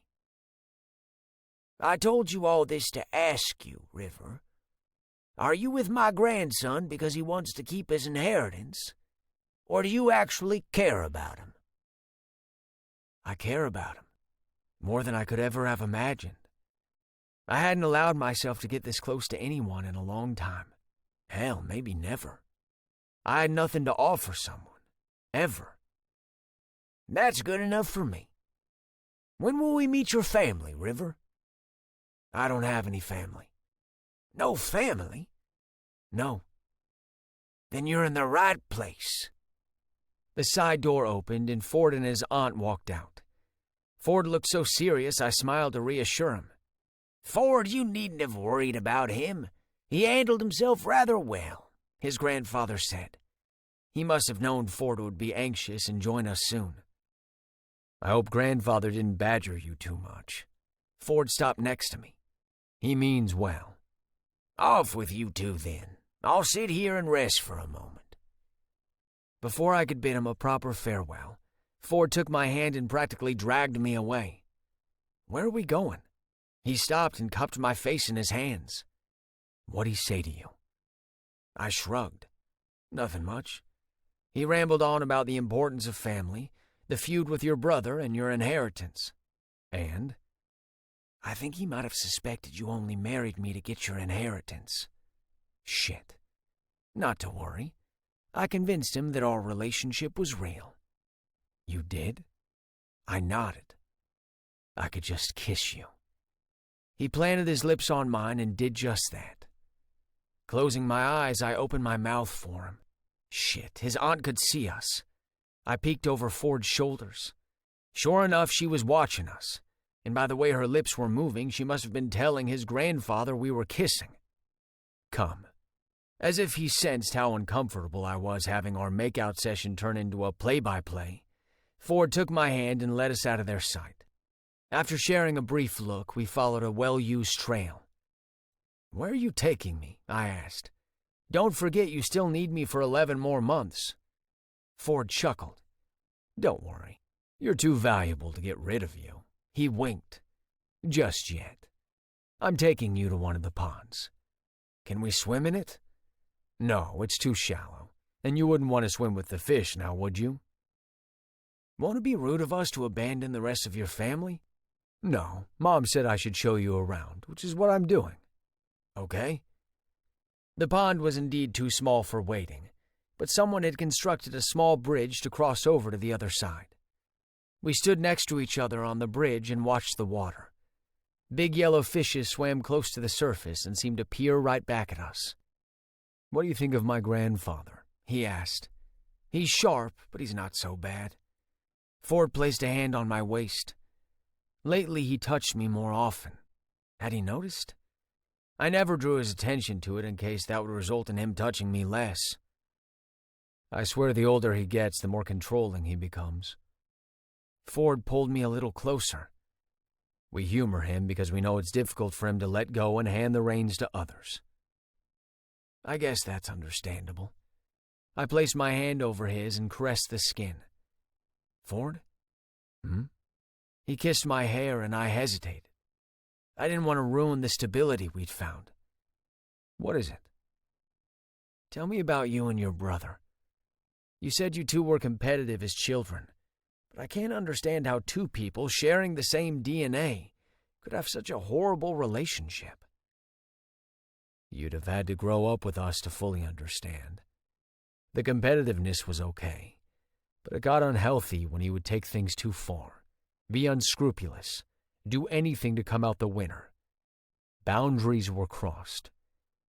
"Like him marrying your fiancée?" "That's one example, yes." "Do you resent him for it?" "I do. That was the last straw. I could tolerate and look beyond everything until that point, because we were brothers, twins. I thought I could forgive him anything, but I've never been able to forgive him for that. That was such a low blow." "You don't think he loves her?" "I don't know. He shouldn't have let a woman come between us." "It seems that before she came into the picture, there was already a lot of baggage between you two." "Yeah, but they were petty things." "I really should shut up. What if he resented me for what I was about to say, or worse, think that I was defending Bentley?" "Not just that. Based on what your grandfather told me, it seems your family favored you." "What?" "I'm just saying that I had nothing to do with how they treated me, River. Or him, for that matter. Are you saying I'm the reason we can't get along?" "No, I firmly believe you when you said he took things too far. I'm just thinking that maybe he did that because your family seemed to have made a big fuss about you wanting to stay and work the land, be like your ancestors. But because Bentley was different, and he wasn't interested in the ranch the same way you were, they didn't consider him as important as you. Is that possible?" Ford fell silent and his body tensed. When seconds passed and he didn't say anything, I touched his arm. "Ford, don't pay me any mind. Obviously, I don't know shit about your family. I just met them today." No, you may have a point." He caught my hand. "I kind of resented Bentley for not choosing to work on the ranch with me. He probably feels the same way since I came back after college, becoming even closer to my family. They treat everything I do as superior, and I might have even seen it that way too, because I deal with the day-to-day operation and work closely with the crew. But the truth is that he represents our brand well on the market. He's good at what he does." "Have you ever told him that?" "No." "Don't you think you should?" Ford's face softened and my heart raced. What? Why are you looking at me like that? You're smart, you know that? Though I suppose you would have to be to pull off the heists you and Cameron did. I dropped my hand. Don't call them heists, they weren't that big. I started to walk away, but he caught my shoulder and stopped me. I didn't mean negatively, River. Believe me. I searched his face for the truth, and he seemed sincere. It's okay. We should go back before they send out a search party. That's it? I frowned. What? You're not going to get angry and shove me in the pond for bringing up your past? If I push you in, you'll likely contaminate the water and kill the poor fish. I was behaving for their sake, not yours. Ford narrowed his eyes. Uh-oh. Laughing, I took off and sprinted over the bridge. Come back here, River. You'll have to catch me first. Ford gave chase. Shit, I should have known the fucker would be fast. I dodged him twice before he tackled me to the ground. Before I could catch my breath and scramble to my feet, he was on top of me, grabbing both my hands and pinning them above my head. I was laughing and wheezing too hard to shake him off. Tisk, tisk. He clicked his tongue. To think we were doing so well with communication. No one yelled, no one walked away, and no one got angry. But you had to be a brat, didn't you, River? I spat out a few blades of grass and grinned over my shoulder. You get off on bratty. Then I pushed back my hips into his. River, he strangled out. What are you doing? Yet he ground his cock against my ass, holding me down to the ground and thrusting over and over. What are you doing? I gasped. Someone might see. He tightened his grip on my hands and nuzzled my neck, kissing and sucking on the skin. Let them. It's your fault for being so irresistible. I can't keep my hands off you, River. Fuck. Your ass feels good even like this. Hearing his groans and feeling his hot, shallow breaths on my nape shouldn't turn me on so much. We were in broad daylight with Ford rutting against my ass like an out-of-control buck. But instead of insisting that he stop and let me up, I pushed back my ass to provide him with more buffer. His moans made my heart swell. You're so fucking sexy, River. He grunted and stilled on top of me. Holy shit. Had Ford just come in his pants from dry humping my ass? What the hell was hotter than that? He rolled us over onto his back with me on top of him, his hand busying at my belt buckle, unfastening me. Ford, I hissed, but he took my cock out, spat in his hand, and jerked me off. Let me taste you. Jesus, for someone who'd never sucked cock before mine, he was certainly addicted. I straddled his shoulders and fed him my cock. Balancing my hands on the ground above his head, I fucked Ford's mouth. My heart hammered inside my chest. We might not be in view of the house anymore, but someone could come searching for us. They would see me shoving my cock between Ford's lips, hear the harsh moans spilling from me. I couldn't tell which had my blood boiling more, the sight of him swallowing my cock, the feeling every time the tip hit his throat, or the squished sound his saliva made around me. Ford! I shoved my cock as far as it could go until his lips were flush against my pubes. Ford gripped my ass cheeks and squeezed. A tremor ran down my spine and more cum trickled into his mouth. Fuck. Holy fuck. I scooted back and sat on his chest, staring down at him. Maybe it was the sex that had pulled me in first, but I was pretty sure I was falling for him. We'd fought, argued, and miscommunicated our way to this moment. And he was the one. I was sure of it. What? He asked. I shook my head and scrambled to my feet, my knees buckling under me. Ford chuckled and got up, puffing his chest out.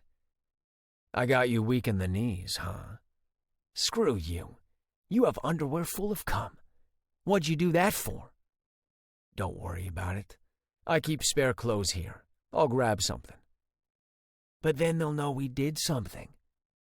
I'll just change my underwear. No one's going to know.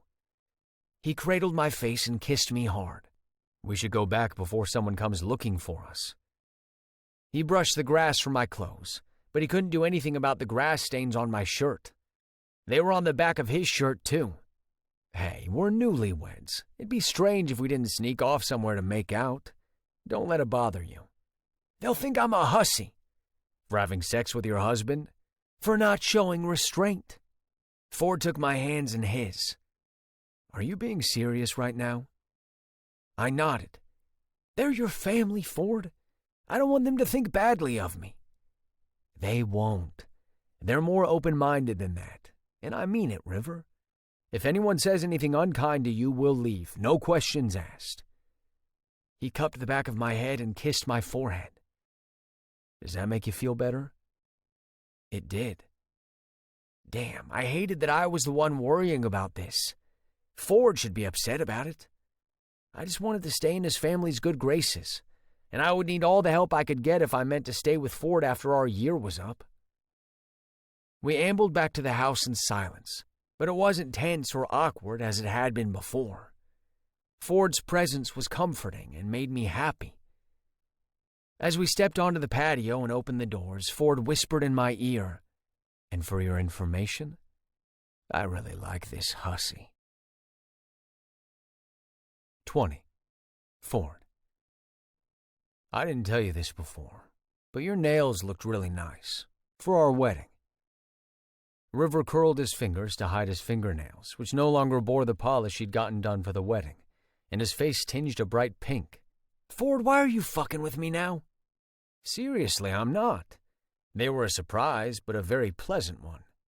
For good measure, I leaned forward and whispered in his ear, I especially enjoyed how you dig them into my back and rip at my skin whenever I fucked you so hard. I only got them done to mess with you. You have to know that. Just saying. I'm not opposed to you getting them done again. Maybe we'll get them to match next time, why don't we? I laughed, and several heads swung in our direction. If there was one thing that River's presence in my life had brought, it was humor. I'd never teased someone as much as I did him. His blushes were too cute not to mess with him. Who knew the bold-faced man who'd tried to steal from me would be so easily riled up?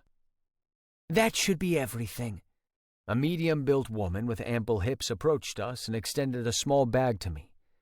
Once again, I am so sorry for the mix-up with the initials in your husband's ring, Mr. Butler. She flashed River an apologetic smile. I hope we didn't cause you any unnecessary problems on your big day. Mistakes happen. River lifted his hand, a ring sparkling on his ring finger once again. And at least I can wear my wedding ring now. Thank you. He was singing a different tune today than when he'd confronted me about the initials. He'd been so angry then. Was that only a few weeks ago? It felt like a lifetime, and I had absolutely no regrets. I'd married for an inheritance, but had gotten something even more valuable. I held the door open for River, who seemed to be so relaxed. We'd made the trip to the city to pick up his ring, but also planned to stay the weekend at a hotel. Honeymoon 2.0, River called it. Only with less fighting and more getting to know each other. Are we heading back to the hotel? River asked. Actually, there's something I have to do. Do you mind going back to the hotel without me? I won't be long. He stopped. What are you going to do? Sign the divorce papers without me? But I thought we were happy. I chucked his chin, as if you're stuck with me for the year, and hopefully for years to come. I still needed to work out how to ask him to stay in my life permanently, so he could make my life simultaneously a living hell and a sweet paradise.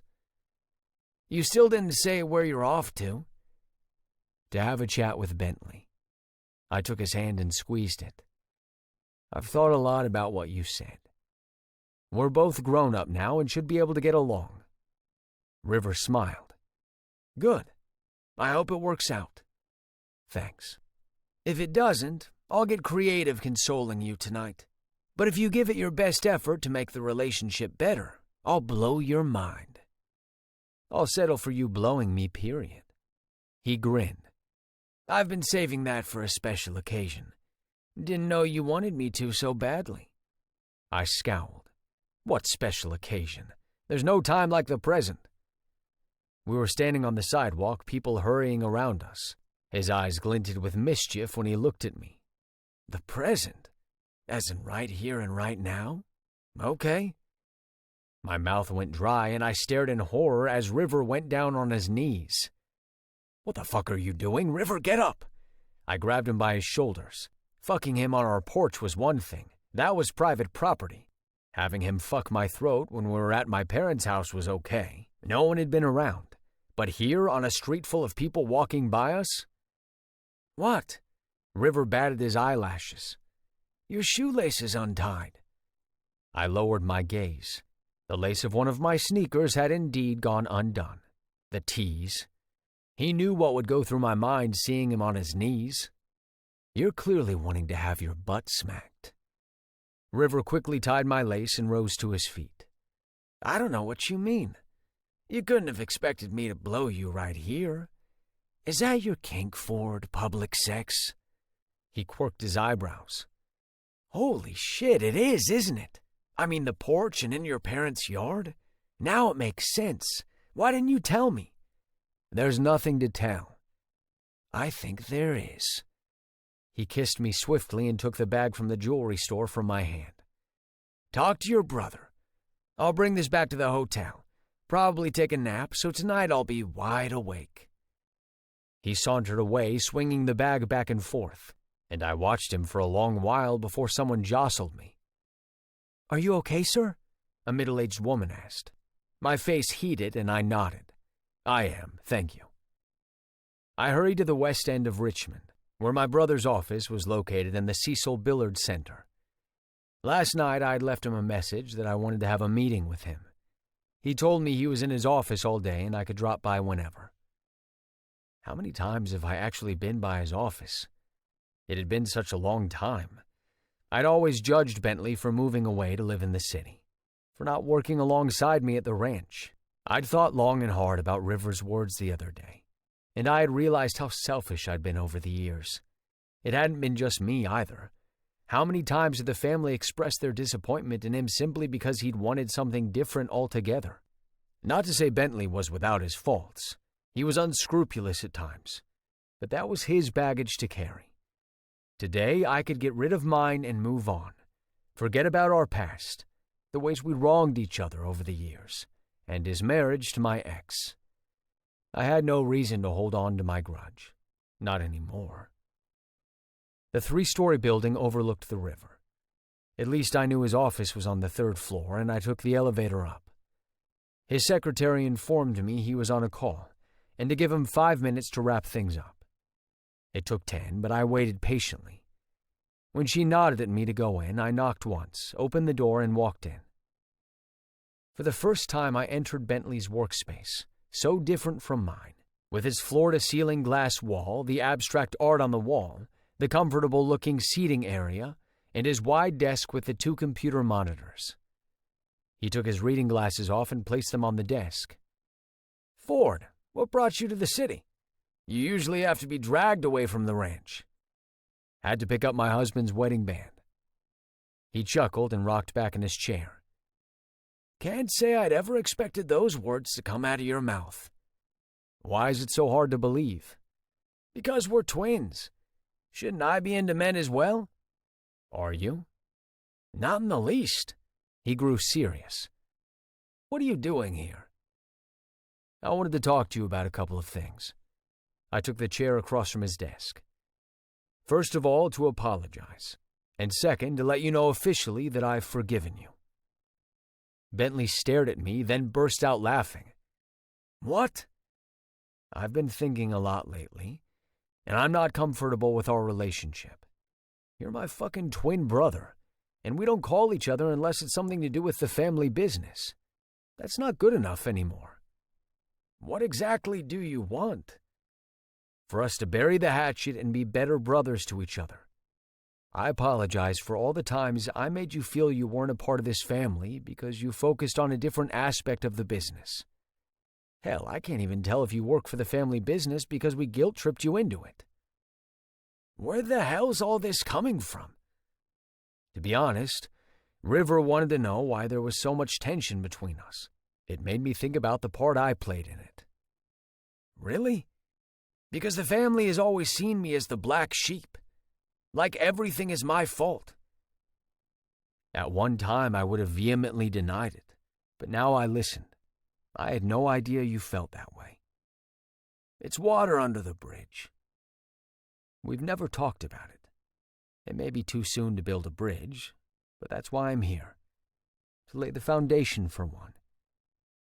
Is this about Lily? That's what you want me to apologize for, right? That would be a start. You know what your problem is, Ford? You always seem to think that what I do is aimed at you. Are you saying most of the time it isn't? Sometimes, yes, he admitted. I like to fuck with you for the fun of it. But that wasn't my intention with Lily. I genuinely fell in love with her. But I knew if I'd told you that, you wouldn't believe me. You'd continue thinking I married her to get the upper hand. Are you saying you didn't deliberately pursue her because she was my fiancée? He blushed. It was all the answer I needed. You see, this is what I'm talking about, Bentley. This sick, twisted need to one-up each other. I'm done with it. I have River, a job I love, and hopefully a family of my own one day. I don't want my kids to grow up and see us bickering all the time. So meet me halfway, yeah? River and I are in the city this weekend. Why don't you and Lily have dinner with us tonight? I don't know. He sighed, and his body sagged like a deflated balloon. We're kind of in a shitty place right now, to be honest. I didn't want anyone to know how bad it was. I thought you'd gloat. Honestly, I would have before. But I don't have time for that anymore. Is there anything I can help you guys with? What's the problem?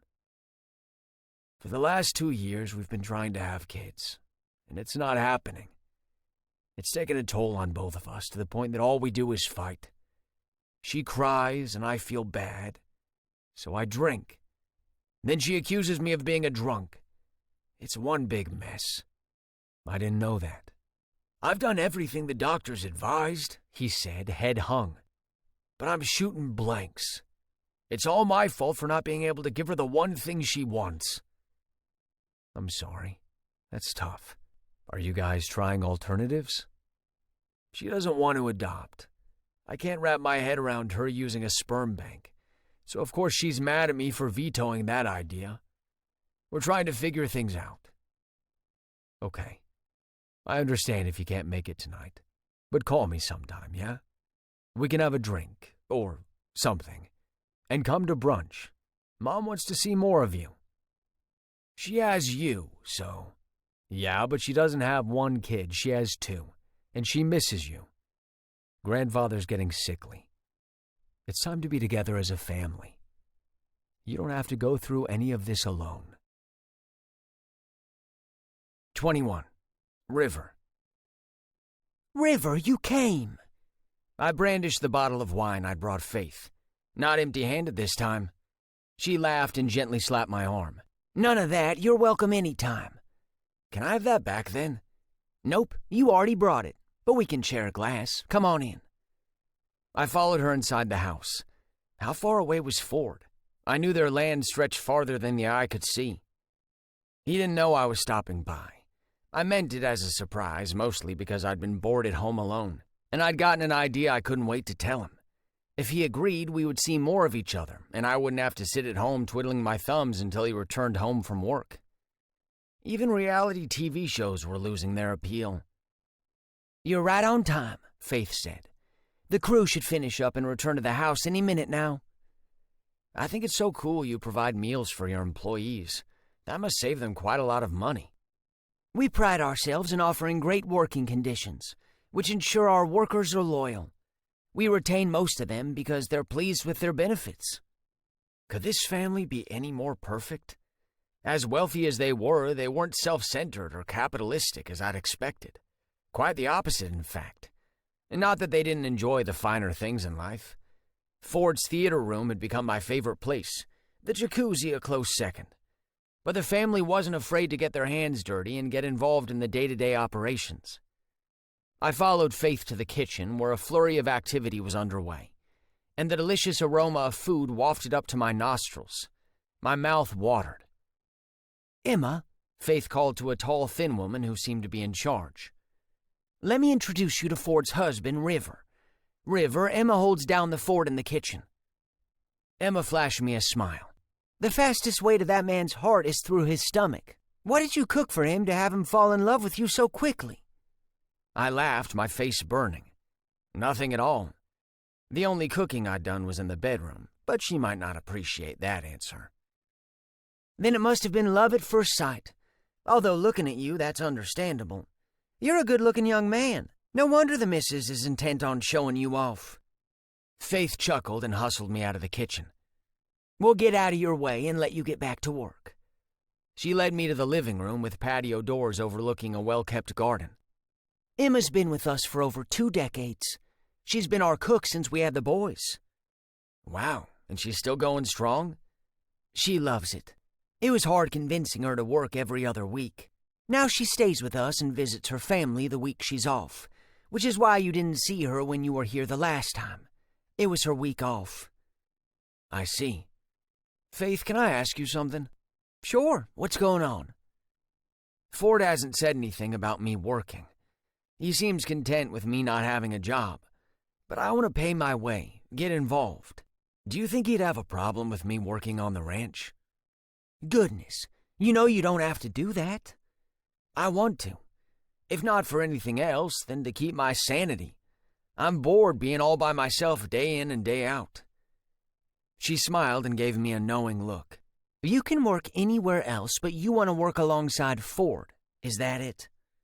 I nodded. "The ranch takes up a lot of his time. I want to learn about this side of him, to find out why he loves it so much. He's really passionate about the family business." "He is, always has been.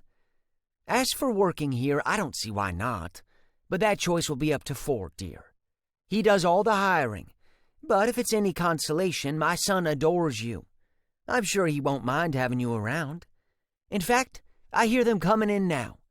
We should go meet with them, then you can ask Ford." I followed Faith out of the house and took in the group of men and 2 women, arms roped with muscles, hats atop their heads to shield them from the sun, with hard boots and dusty jeans. They chattered completely at ease in the group. And then I spotted him, Ford. I almost looked past him because I'd never seen Ford like this before. His jeans were grimy, his boots caked with dirt and mud, sweat stains under the arms of his shirt. He never looked hotter. I couldn't stop staring at him. He hadn't noticed me yet. He held a jug of water over his head and swiped at his face. "Oh, honey, maybe it's not a good idea for you to work around Ford," Faith said with a girlish giggle. "You already can't take your eyes off him." She wasn't wrong.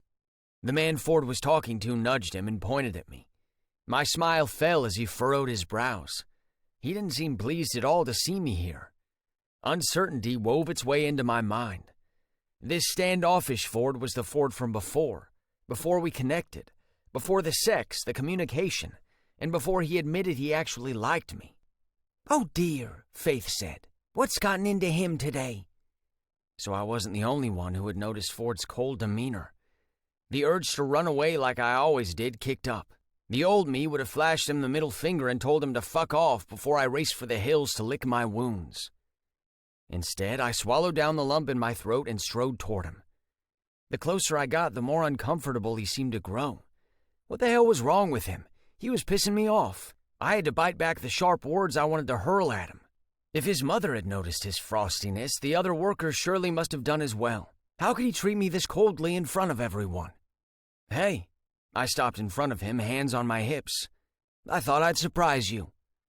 "What are you doing here? Why didn't you tell me you would come?" "Like I said, surprise, though from the look on your face you don't want me here." "I didn't say that." "You didn't have to say it. Everyone looking at you can read it on your face." I was sulking. I hated when he made me sulk, but damn it, things were so good between us. How was I supposed to take this now? Ford was killing me with all his hot and cold behavior. This man had smiled, lain on me, and kissed me repeatedly this morning, until I agreed to sit with him in the bathroom and talk to him while he showered. The man standing before me was giving me a different vibe. "I'm not upset you're here." Yet when I wanted to take his hand, he moved it out of reach. Not that it seemed obvious. It could have been a coincidence, but I wasn't buying it. I stepped back, but he grabbed me by the shoulders, grimacing. I'm not upset, I swear. Have you eaten yet? I shook my head. He was giving me whiplash. Come on then, eat with us. He walked off, then stopped. Unless you don't want to. We can eat at home or go out. Here's fine. I chose my words carefully. Let's go. He turned to his mother. Are you joining us, Mom? Not right now, dear. I need to see your father. River, don't forget to say goodbye before you leave. I smiled at her. Thank God she had stayed, or I might have punched Ford in the gut. I won't. Silently, I walked beside Ford, but he dropped his hand when I would have rather he took mine. I sighed and prayed for patience as we joined the buffet line. It moved quickly, and in no time we'd taken a seat at the end of one of the long tables. Oh man, this smells so good, I blurted out. I met your cook earlier. She seems nice. Yeah. Your mother said she's been with the family for years. Since I was little. Ford didn't seem to be in a talking mood. Not like the men and women around us. They laughed and chatted, happy even after a hard day. They took their time eating the delicious food Emma had prepared. I liked the camaraderie between them, hearing their jokes. I hadn't had that with anyone since my brother passed away. Amid the lively conversations, Ford stayed silent, shoveling food into his mouth. As I chewed a bite of beef, I frowned. Maybe Ford felt awkward acting as my husband in front of the others? It would have made sense when he felt nothing for me and knew we would end the marriage soon, but now he liked me, so why would he still behave so distant? I touched his arm. Ford. I'm sorry I came.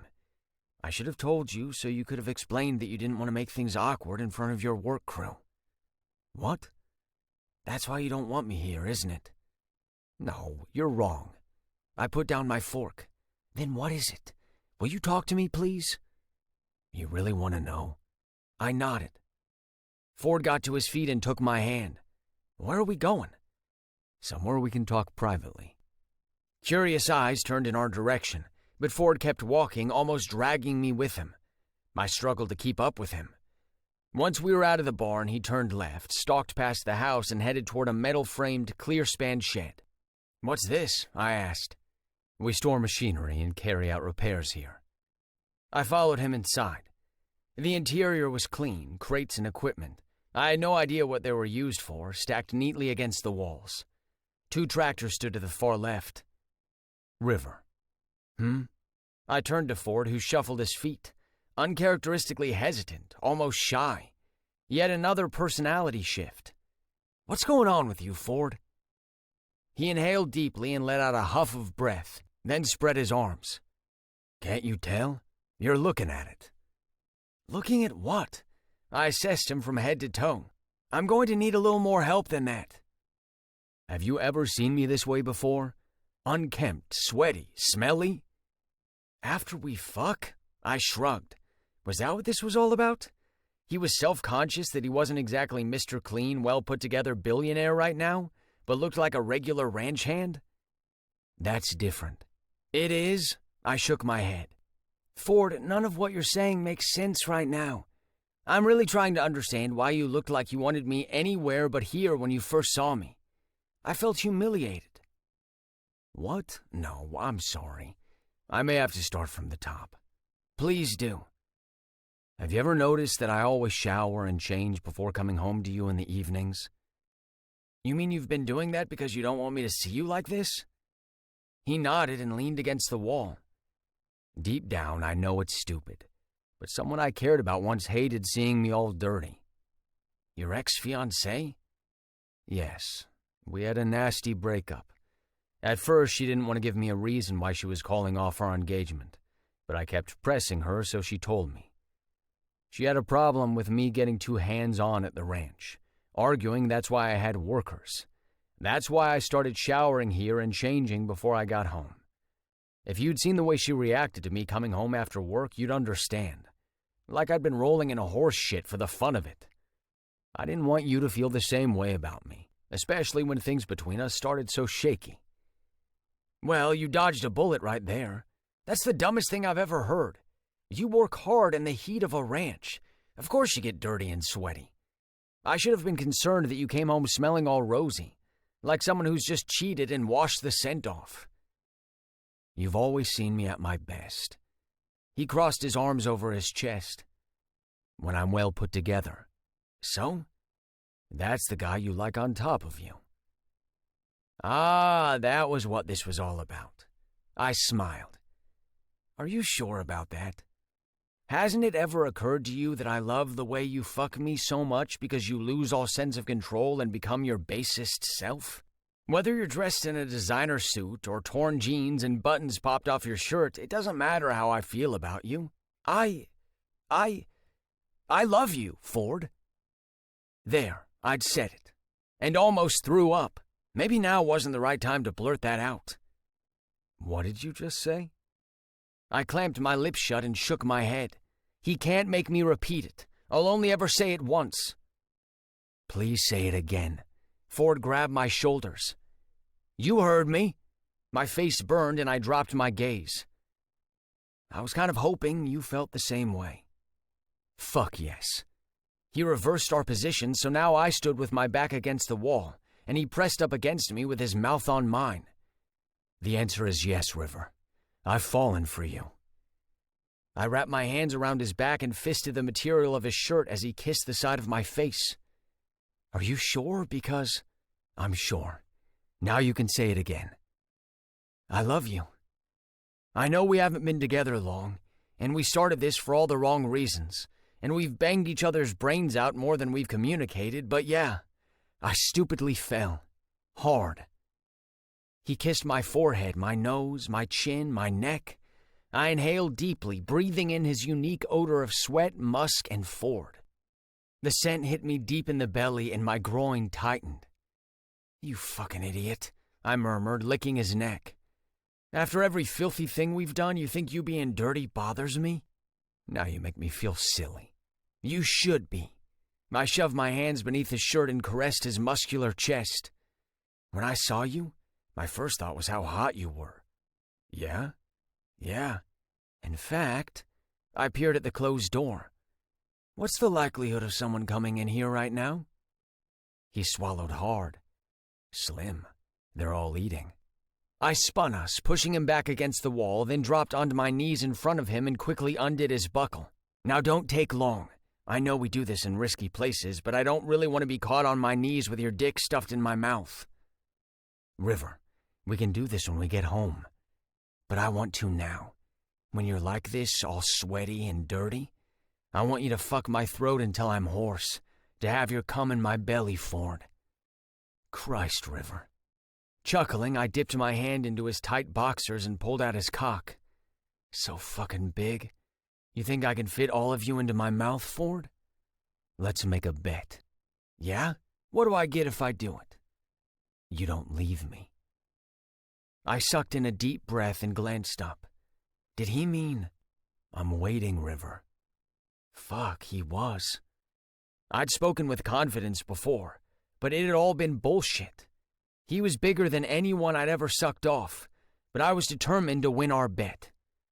I sucked on the tip of his cock, moaning as the salty tang of his flesh hit my tongue. Fuck. He stretched my mouth open too wide already. How was I going to make it fit? Come on, you can do it, he hissed. Open wide and suck on it, all the way to the back of your throat. I can't do it. Fuck. He was only halfway in my mouth and I couldn't take any more. I backed off his cock, vexed. He chuckled. All you gotta do is ask for some help, River. His hand landed in my hair and he guided me back to his cock. This time he fed me his length and I couldn't stop because of my self-doubt. He pushed past the inches I'd taken before. There you go, he murmured. You're almost there. I gagged, but I wasn't giving up. Relaxing my throat, I inhaled deeply through my nose. With a small thrust of his hips, he pressed my face to his pubes. The back of my throat burned.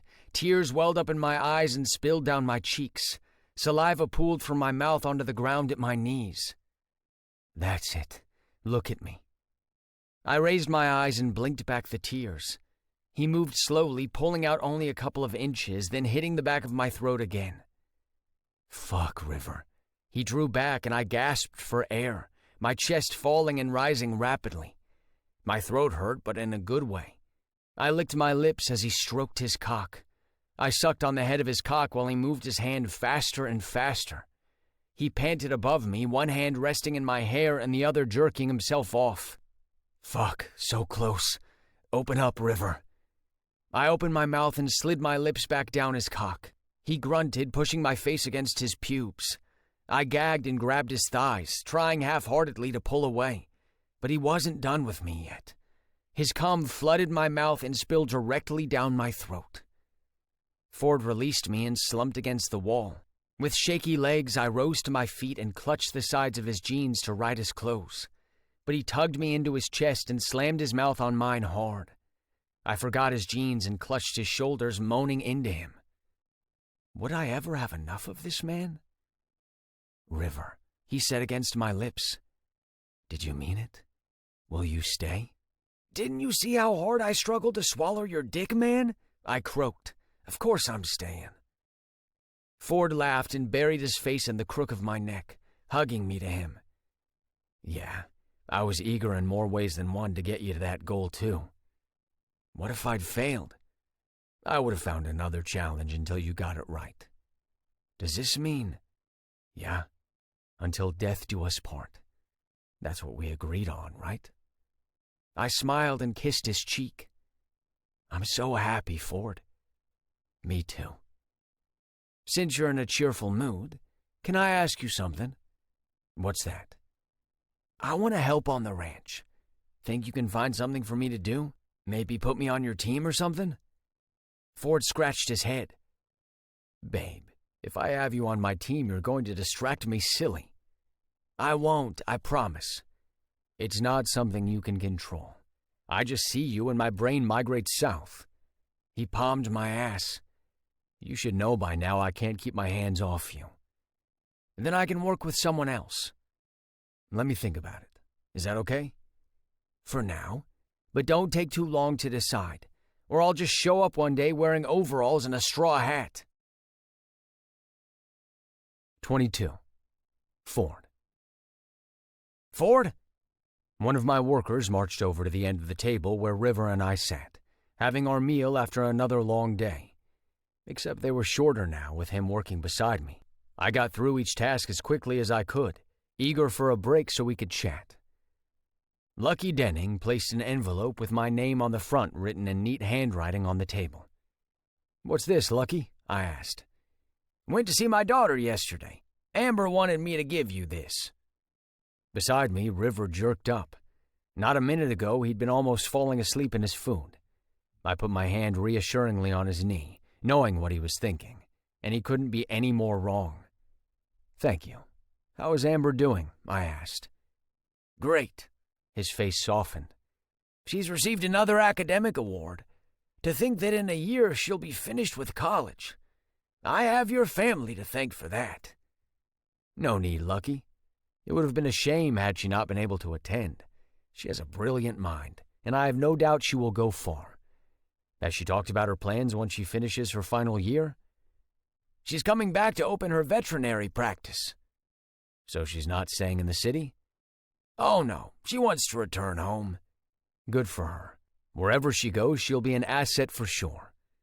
He bowed his head slightly. I'll leave you to your meal now. See you next week. Lucky left us and I turned to River. Where before he could hardly keep his eyes open, now they were spitting fire. What was that about? He asked. What do you think? I teased. Ford, I'm too tired to lift this fork to eat. Don't let me have to poke you with it. Who are you being a sugar daddy to besides me? I chuckled. What a wild imagination you have. I only pamper you. I feel so pampered right now. His tone was as dry as the devil's tongue. I'll run the jacuzzi tonight and give you a full-body massage to work the kinks out of your muscles. What do you think? I think you want to work your kinks out on me. I massaged his jean-clad thigh, then picked up the envelope. We have a foundation that helps the kids of our employees to go through college, incurring no debt. His daughter has received one of our scholarships. A bright young woman who reminds me why we started this initiative. That's sweet. Your husband's a sweet guy. He pulled a face and returned to eating while I opened the envelope and shook out the letter. As expected, Amber described her latest achievements in great detail. I smiled. The first time she'd sent one, I told her she didn't need to send updates of her study progress, but she kept sending them anyway, her way of letting us know she was taking advantage of the opportunity we'd given her, like I knew she would. Ford, why's your family such good people? River asked. We just try our best. We're fortunate enough to have the means, so we share with those who don't. He put his fork down, lifted one leg, and turned sideways so he was straddling the bench. He leaned forward and rested his head on my shoulder. Ford. Your baby's tired. I smiled at what he called himself. He really was. I patted his head. Come on, have a little more to eat first. Then I'll take you home and you can soak in the hot tub and I'll give you a massage. That sounds nice, but feed me first. I glanced around the table. Many of the workers had already left, but we'd gotten a late start because I practically had to drag River out of bed this morning. He'd worked hard all week, learning the ropes of cattle ranching, but each day got harder for him. As much as I loved working with him, if he wanted to quit, I would support him in that decision too. I hated seeing him this tired. We'd only had sex once this week. I picked up his fork and fed him. He seemed content to eat this way, not caring if anyone watched us. Besides, everyone would have seen how much in love I was with my husband. I looked out for him and made sure he was as comfortable as possible, but the crew understood and no one complained. When he had enough, I wolfed down the rest of my meal and brought in our dishes for washing up. We checked on Mom, who was feeling a bit under the weather, then walked to my truck. I held the door open for him, but he barely had the strength to lift his foot, so I hoisted him up and set him down. I got in on the driver's side. River was asleep before I'd started the engine. River slept all the way home. I drove carefully so as not to wake him up. Not even the gravel crunching when I parked in our yard roused him. I sat there just looking at him. How lucky was I that everything between us had come to such a beautiful second act. I got out of the truck and walked over to River's side. I unlocked the door and unbuckled his seatbelt. River startled awake. Ford, are we home? Yes, you fell asleep. How do you feel? Exhausted, but that hot tub you promised me sounds good. Then let's go. Inside, we kicked off our dirty shoes and shrugged off our dusty clothes. We left them in the mudroom and climbed the stairs in nothing but our underwear. Stop eyeing my ass, River said. I'm too tired tonight. You want to take next week off? Are you? I can't. Have cattle inspection. Then nope. I sighed. I've been working the ranch since I was a little boy, River. Your body's not used to it. Give it some time. No wonder your body looks so damn good, he muttered. All that heavy lifting you've been doing has really paid off. He rubbed a hand along my chest. Stop touching me like that if you're not putting out tonight. River laughed. He knew damn well what he was doing. We took a quick shower to get off all the dirt and grime first. Then I got the jacuzzi running. River settled in my arms with a contented sigh. How was it? I asked. Your first week. It wasn't too tough on you? I took his hands and brushed over the calluses. Your hands are getting rougher. Is that a problem? No. Believe it or not, my love for you isn't hinged on the texture of your hands. He elbowed me in the side. I doubled over with an exaggerated cry. He grinned. We sat like that, happy to be together. I planted little kisses on his nape and behind his ear. River turned his head and caught my mouth. Make love to me, he said. But you're too tired. Go slow and I'll be fine. We spent an hour in the tub, me gently rocking into him. When we came together, it was intense, with him shaking against me. We lay there, panting and catching our breaths. After another half hour, we finally found the strength to leave the hot tub. He took a rain check on the massage, saying the hot tub had worked the kinks out. We cuddled up on the sofa in the theater room and watched 300, a movie we'd both seen several times. but a bare-chested Gerard Butler never got old.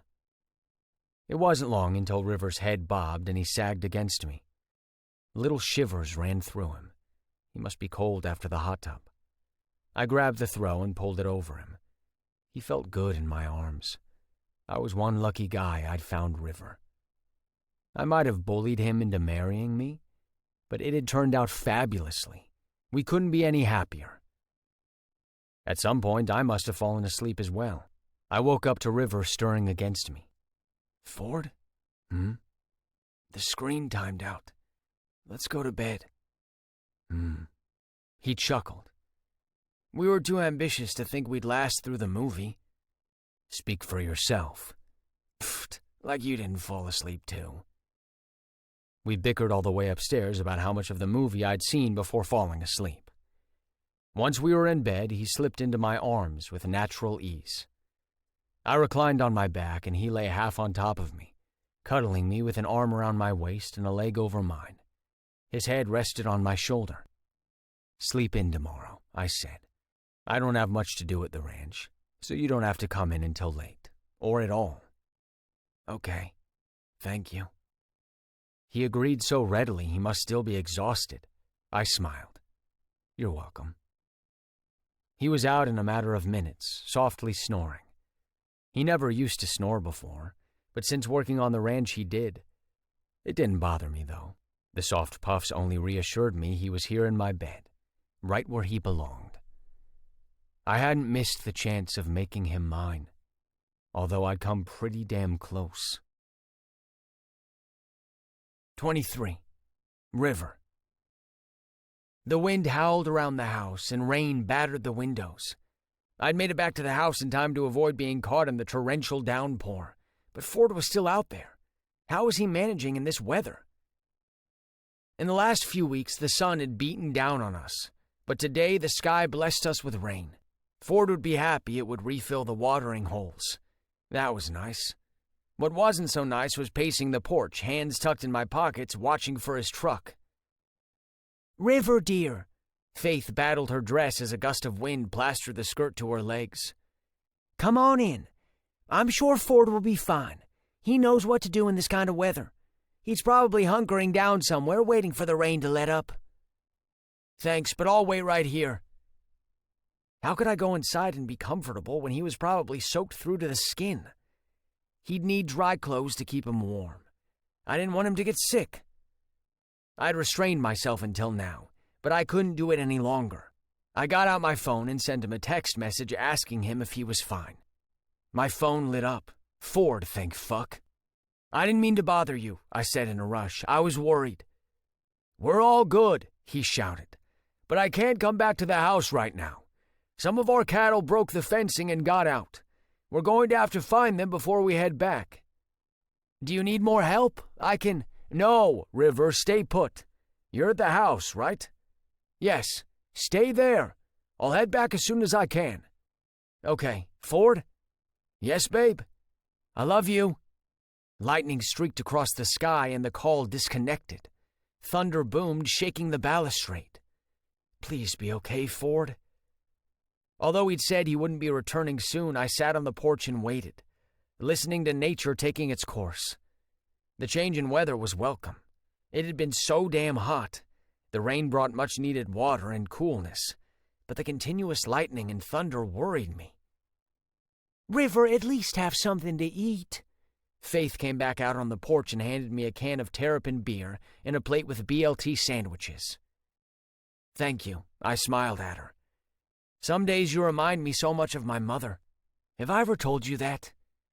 "She must have been an amazing woman." She patted my shoulder. "She was. I've never really thanked you for treating me like family.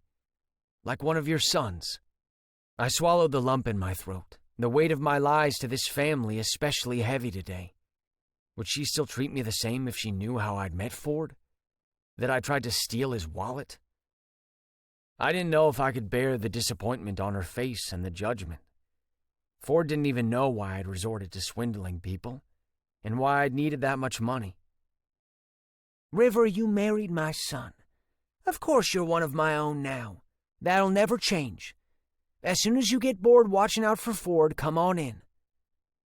She returned inside, and I polished off my sandwiches with the beer. I'd always been a big eater, but since working on the ranch, my stomach seemed to have grown into a bottomless pit. Ford teased me that I ate right around the clock, and I joked right back that he was the one who indulged me. I only had to mention I'd like something, and he was out the door with his car keys. It was nice to be doted on, and not to constantly think about how I would find enough money to get through the day, let alone take care of my debts. I fished my phone out of my pocket and called Cameron's number. Last month I hadn't received a threatening phone call about the payment due, so she had indeed paid off what I owed. It was such a relief to get that off my back. "River, what's up?" Cameron asked. "I was just about to call you." "Why? Did something happen? Are you okay?" "Yeah, I'm fine. I'm calling if you still want to meet up. We can go somewhere together and live like Forrest always wanted for us. With the money left over, we can get a house and figure out what we want to do with the rest of our lives." My chest tightened. I'd promised Forrest I'd always look out for her, but how could I do that now? She wouldn't be inclined to come back to town, given she'd robbed Ford blind. We never returned to the scene of the crime. "Cammy, we need to talk." "Shit, that doesn't sound good. Are you in trouble?" No, I'm fine, I swear." "Then why are you hesitating? Are you still mad I left without telling you what I'd planned?" "Well, you could be a little more remorseful about the whole thing." The rain had finally let up, thank fuck. The conditions would be better now for Ford and his crew. "But I understand, and you paid off our debt, so thank you. Things have changed, though, and I can't leave." "What do you mean?" "I can't leave Ford." "Is he forcing you to stay because of what I did?" "At first, yeah." I rubbed the back of my neck. "He forced me to marry him, Cammy. I had to fill your place, since you bailed out on him." "He did what? You're married to Ford?" "I didn't have a choice. He said if I didn't take your place, he would make sure that you go to prison for what you stole from him. He can do that, Cammy. I married him because he had enough resources to look for you and carry out his threat." "Wait a minute. Are you telling me you've been married to Ford all this time? It's been almost 2 months. Why didn't you tell me?"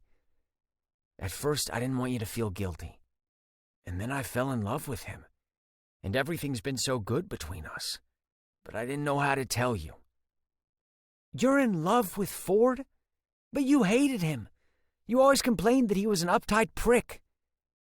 "Turns out he's not so uptight at all. He's fun and good to me. So damn good to me, Cammy. I deserve nothing but bad karma for everything I've done. But for some reason, he loves me back." "What about the contract?" "We've decided to ignore it. To remove the end date from our marriage and stay together." I don't know what to say." "I'm sorry. I know I'm breaking my promise to Forrest, but..." "No, Forrest had no right to extract that promise out of you, River. I'm shocked. Really shocked. But so much makes sense now. The resentment between you two was sexual tension all along, wasn't it? And the way Ford used to ask me all sorts of questions about you. Damn, I should have seen this coming." "How could you? None of us did." "Then it's a good thing I called off the engagement," she said. "Yeah." I smiled at the ring on my left hand. "You planned a beautiful wedding, Cammy. I wish you'd been there." "Yes, and the resort was romantic. Did you guys go on the honeymoon?" "We did." She laughed. "I understand that tone, River. I'm so happy for you." She sobered. "But sad for me, too. I can never return to that town, so I may never see you again." "I'm sure Ford will forgive you." "I'd be too humiliated.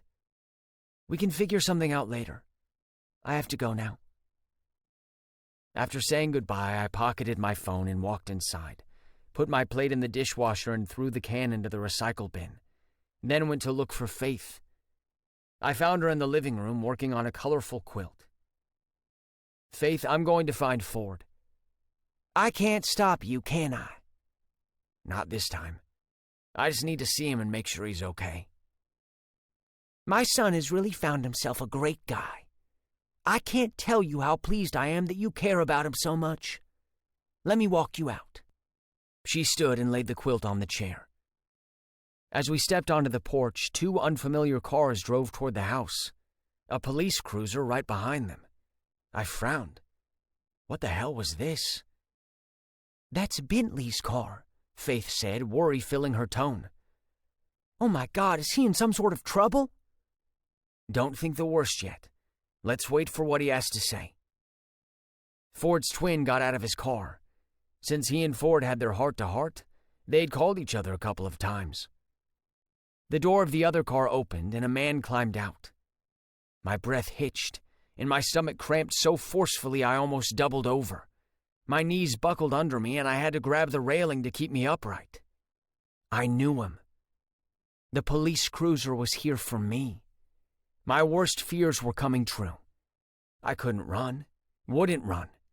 I couldn't leave Ford to face the humiliation of marrying someone like me alone.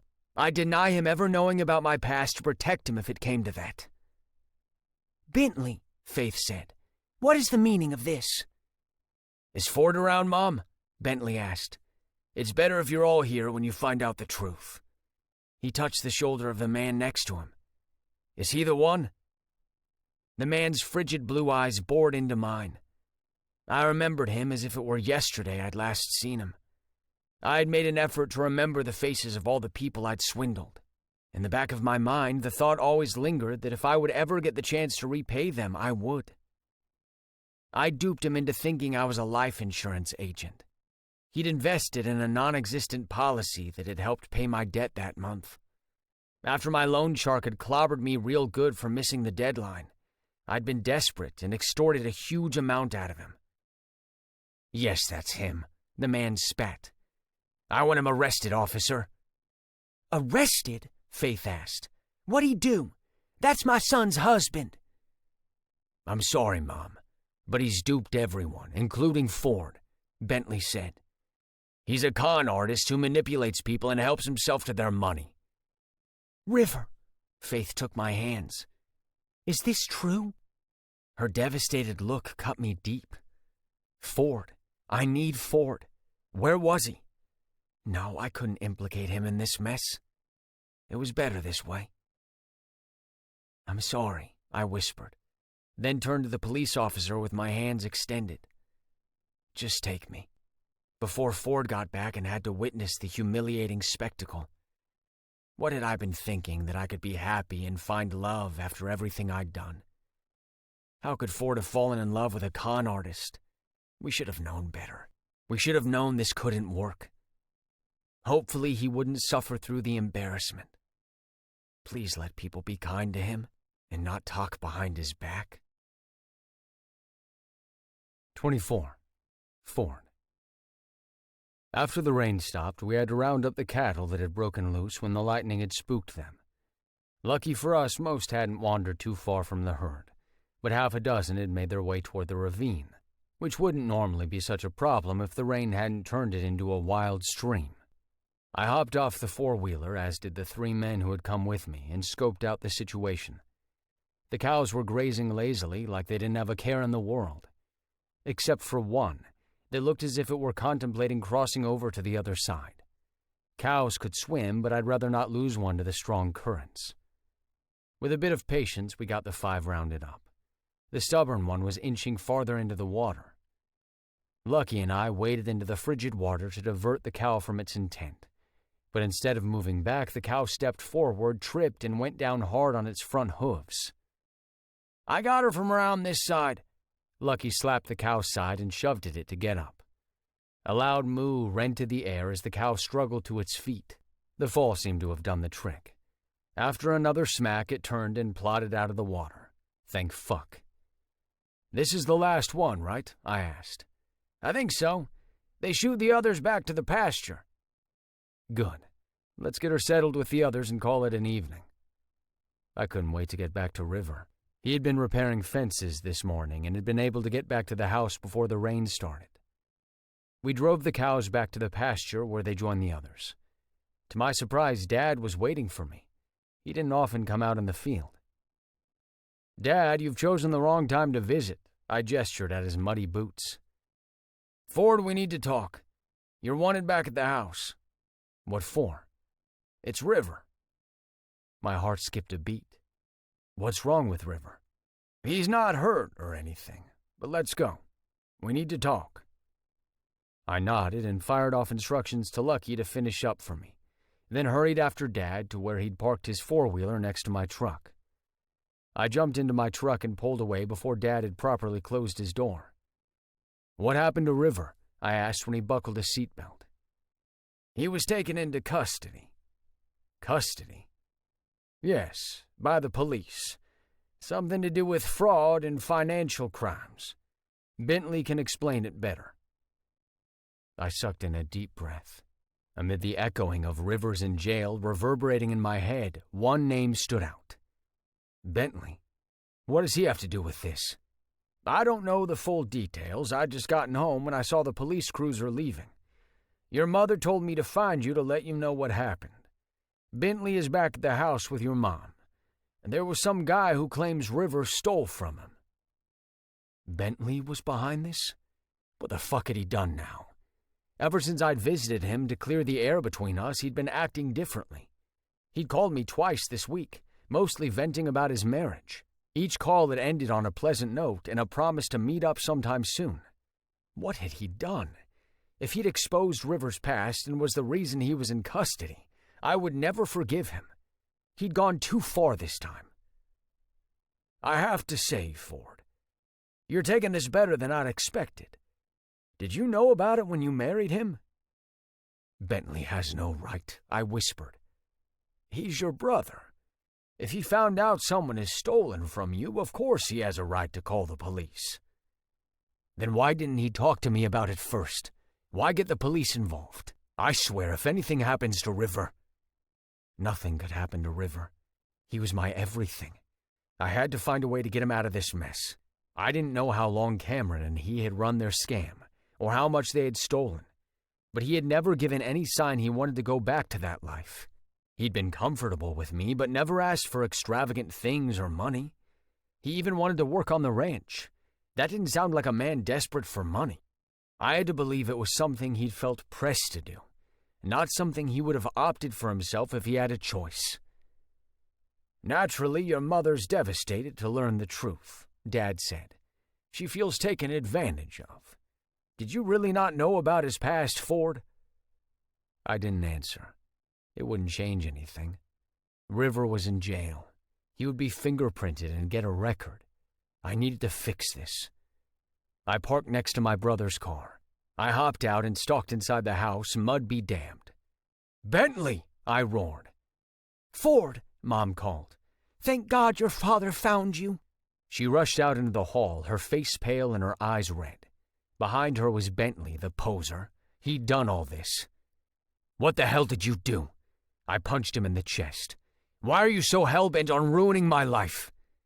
"Ruining your life?" Bentley frowned. "I just saved your hide from that swindler you married." "He's not a swindler." "But he really is, Ford," Mom said. "The man who Bentley brought told us everything. How River pretended to be a life insurance agent and sold him a fake policy."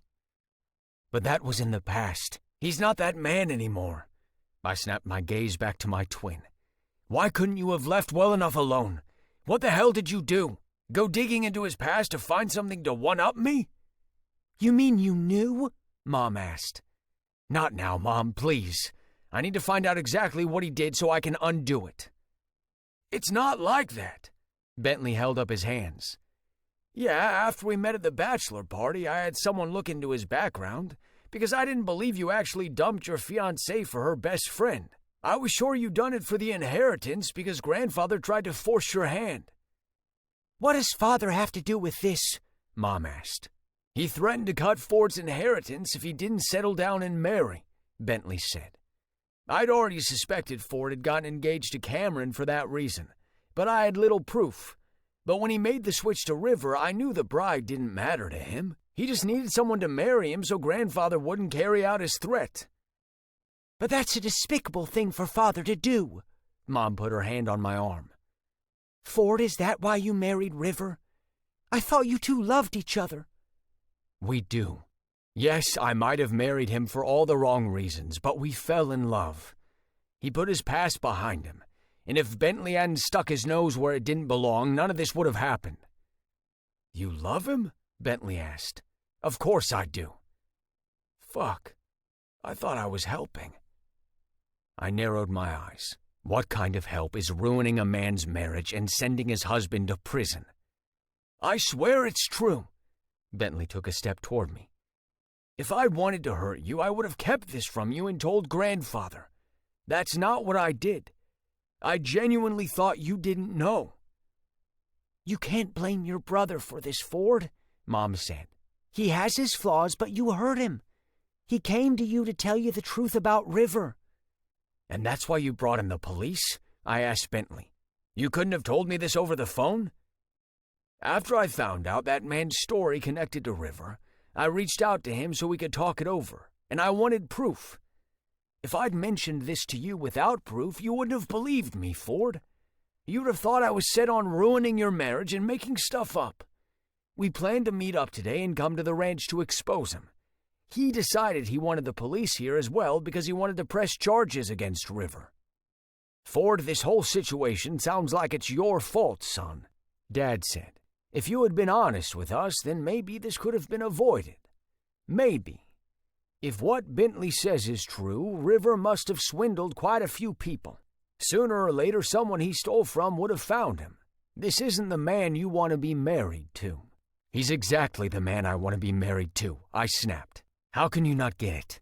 River's made some poor decisions in his past, and while I don't know the entire story, I believe with all my heart that he did what he did to survive. I'm not saying what he did was right, but for God's sake, it's behind him. Doesn't he deserve a second chance? He's a wonderful man, caring and devoted to our marriage since we gave it a go for real. He loves me and I love him. Silence fell between us and I clenched my fist. I had to bail River out. I'm sorry. Bentley shook his head. It's ironic the one time I actually had your best interests at heart, I ended up hurting you. I searched his face. He met my gaze head on, not a trace of insincerity in his eyes. In fact, he looked worried. It's okay. You didn't know. But I have to bail him out and figure out what we're going to do. Are you sure you want to do this? Dad grabbed my arm before I could leave. I've never been more certain about anything in my life. Then I may have an idea. He turned to Bentley. You have a contact number for this guy you brought here, right? Bentley nodded. I do. Good. You get him on the phone and ask him to meet Ford. I'll call the family lawyer and see if my plan can work. You want to help us? I asked. Of course I do. You're my son. I can see you love River and want to make your marriage work. That's good enough for me. If you see something in him worth going through all this trouble for, then we won't let you do it alone. That's right, Mom said. I'm not fond of how you and River lied to us. But just because your relationship started under false pretenses doesn't mean it has to end this way. We'll stand by you 100%. So will I, Bentley said. I'll do everything I can to fix this. 25. River. On the ride from the butler's property to the police station, I'd calmed down. Whatever happened, I would forever be grateful for my time with Ford. It had been the happiest time of my life. Maybe he would divorce me after this mess, but I would focus on the wonderful memories we'd made and face my punishment with dignity. I'd committed a crime, several crimes. Going to prison scared the crap out of me, and I would have rather repaid my debts to those I'd stolen from another way. But I had to accept the worst. For 3 years I'd gotten away with swindling people. Eventually my sins were bound to catch up with me. At least the cop who had arrested me was kind. He spoke firmly but with gentleness, which helped me not to freak out completely.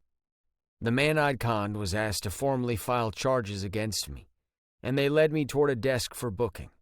I complied with everything. Until they told me to take off my wedding ring, stating it was police procedure. I tried not to cry, I really did. I hadn't taken off that ring since Ford replaced it, and removing it was like giving up Ford. Tears streamed down my face, but I couldn't control them. When I'd finally calmed down, the cop pushed a box of tissues toward me. "You have the right to a phone call," he said. "An officer will be with you shortly for that. I'd recommend calling someone who can post bail for you, a lawyer or something." He left me in an empty room.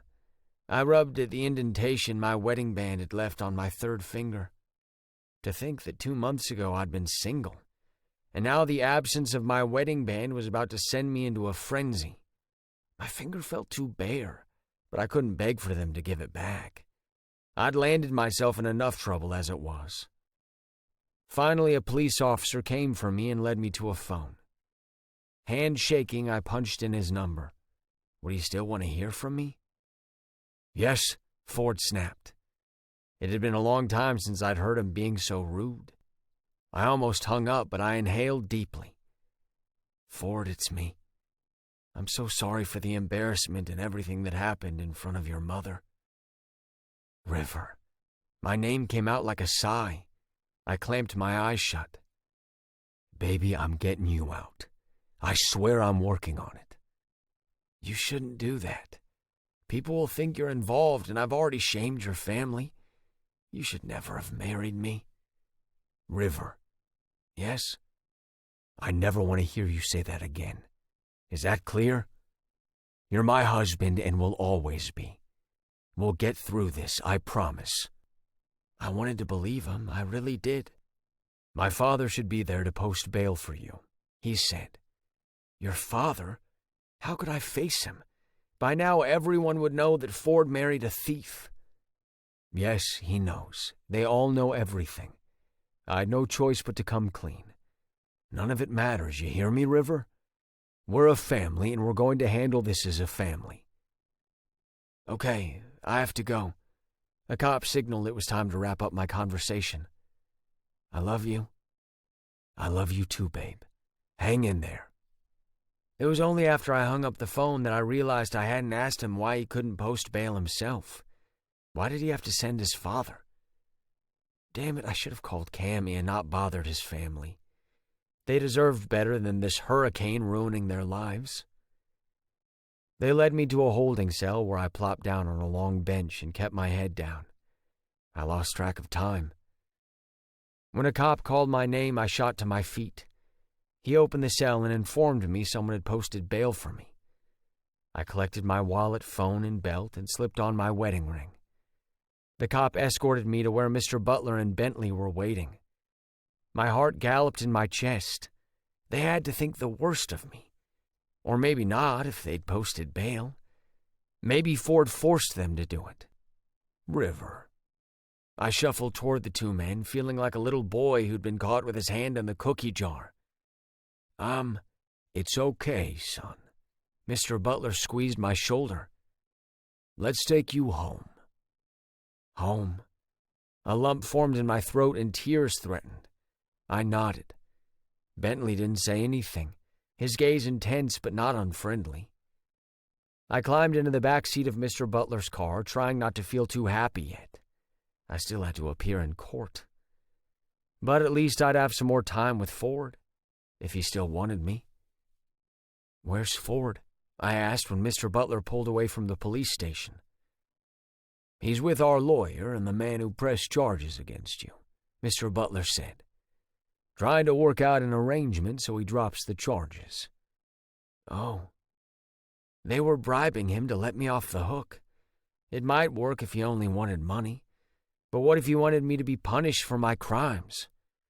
I twisted my ring around on my finger. We drove the rest of the way in silence. It was almost dusk when he parked and we got out of the car. "Dad, can you give us a moment, please?" Bentley said.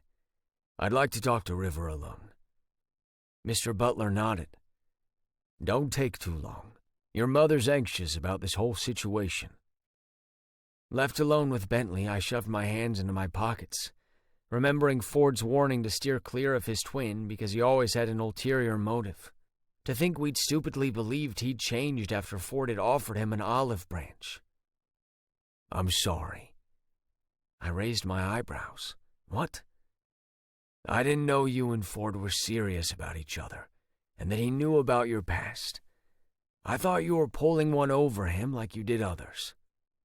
All I was trying to do was protect him, but I screwed everything up. I swallowed. How'd you find out? After your wedding, I felt like something wasn't quite right between you two, so I did some digging. Actually, I hired someone to do it. At first, your name didn't bring up anything, but that's because you went by many names. But the PI was good, and he found a photo of you, which turned up a few searches from people claiming that you robbed them. I reached out to one of them, the man who was with me. I dropped my head. Your family must hate me. They don't appreciate Ford and you lying, but their livid grandfather put Ford in that position. Don't worry about it. Mom and Dad have big hearts and forgive easily. But they would never forget, would they? Maybe I should just leave. You can't. Ford's already pissed at me for what I did, and it's been really nice having a brother to talk to me lately. I don't want to ruin our relationship more than I already have, so I couldn't let you leave. I've never seen him so crazy over someone before. Crazy is right, I muttered. Only a crazy person would love me, knowing my history. God, I hope someday I can make up for the mess I made. I sighed. It's already done. Whatever happens, I just have to live with it. Even if Ford got that man to drop the charges, someone else might show up a year, 2 or 3 from now. What then? I followed Bentley inside, hiding behind his back. Faith rose to her feet and hurried to me. I stiffened. God, I had been a tool. She'd welcomed me into this family and treated me like one of her sons, and I'd done nothing but bring shame to her family. She opened her arms, and damn if she didn't make me cry like a baby. I hugged her like she was the mom I'd lost, and sobbed on her shoulder while she patted my back and whispered that they were all here for me. Whatever happens, we're a family. We love you. I'm so sorry. I must have apologized 1,000,000 times, but it still didn't feel enough. So sorry. I swear I didn't trick him. I love him. Of course you do. Anyone with 2 working eyes can see how much you love Ford. Let's sit. You can tell us as much as you want or nothing at all. We're not here to judge, we're here to listen. 26. Ford.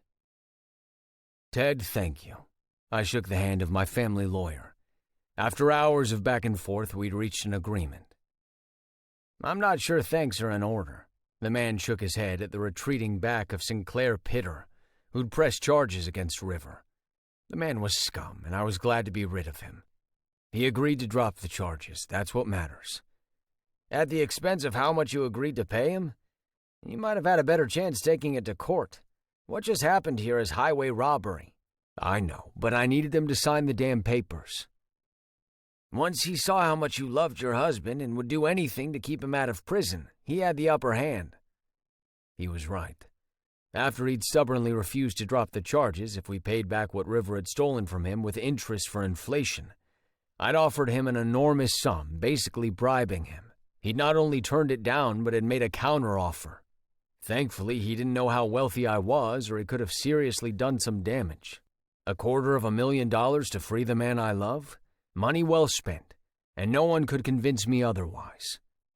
And you're sure that agreement is tight? He can't sue River once he accepts the money? That's right. It's settled out of court. Good. We walked toward the elevator, and I pressed the down button. The doors swooshed open, and we got in. Ted, could you make similar contracts available for others? I leaned heavily against the mirrored wall. What a fucking exhausting day. One I never wanted to repeat. More contracts? Ted asked. Wait, your husband swindled more people out of their money? There may be a lot more from over the years. I'm hoping we can make restitution before they sue him, at least with those he remembers. You can't be serious. That's going to cost you if they end up getting greedy like Pitter. I grimaced. It can't be helped. I don't want to live in fear that he has to go through this again. Better to deal with it before it happens. The elevator pinged and we walked out on the first floor, then outside. Dusk had fallen. Moisture from the earlier rainstorm lingered in the air. Seeing the dark clouds gathering and the lightning streaking in the distance, I wouldn't be surprised if we got more rain tonight.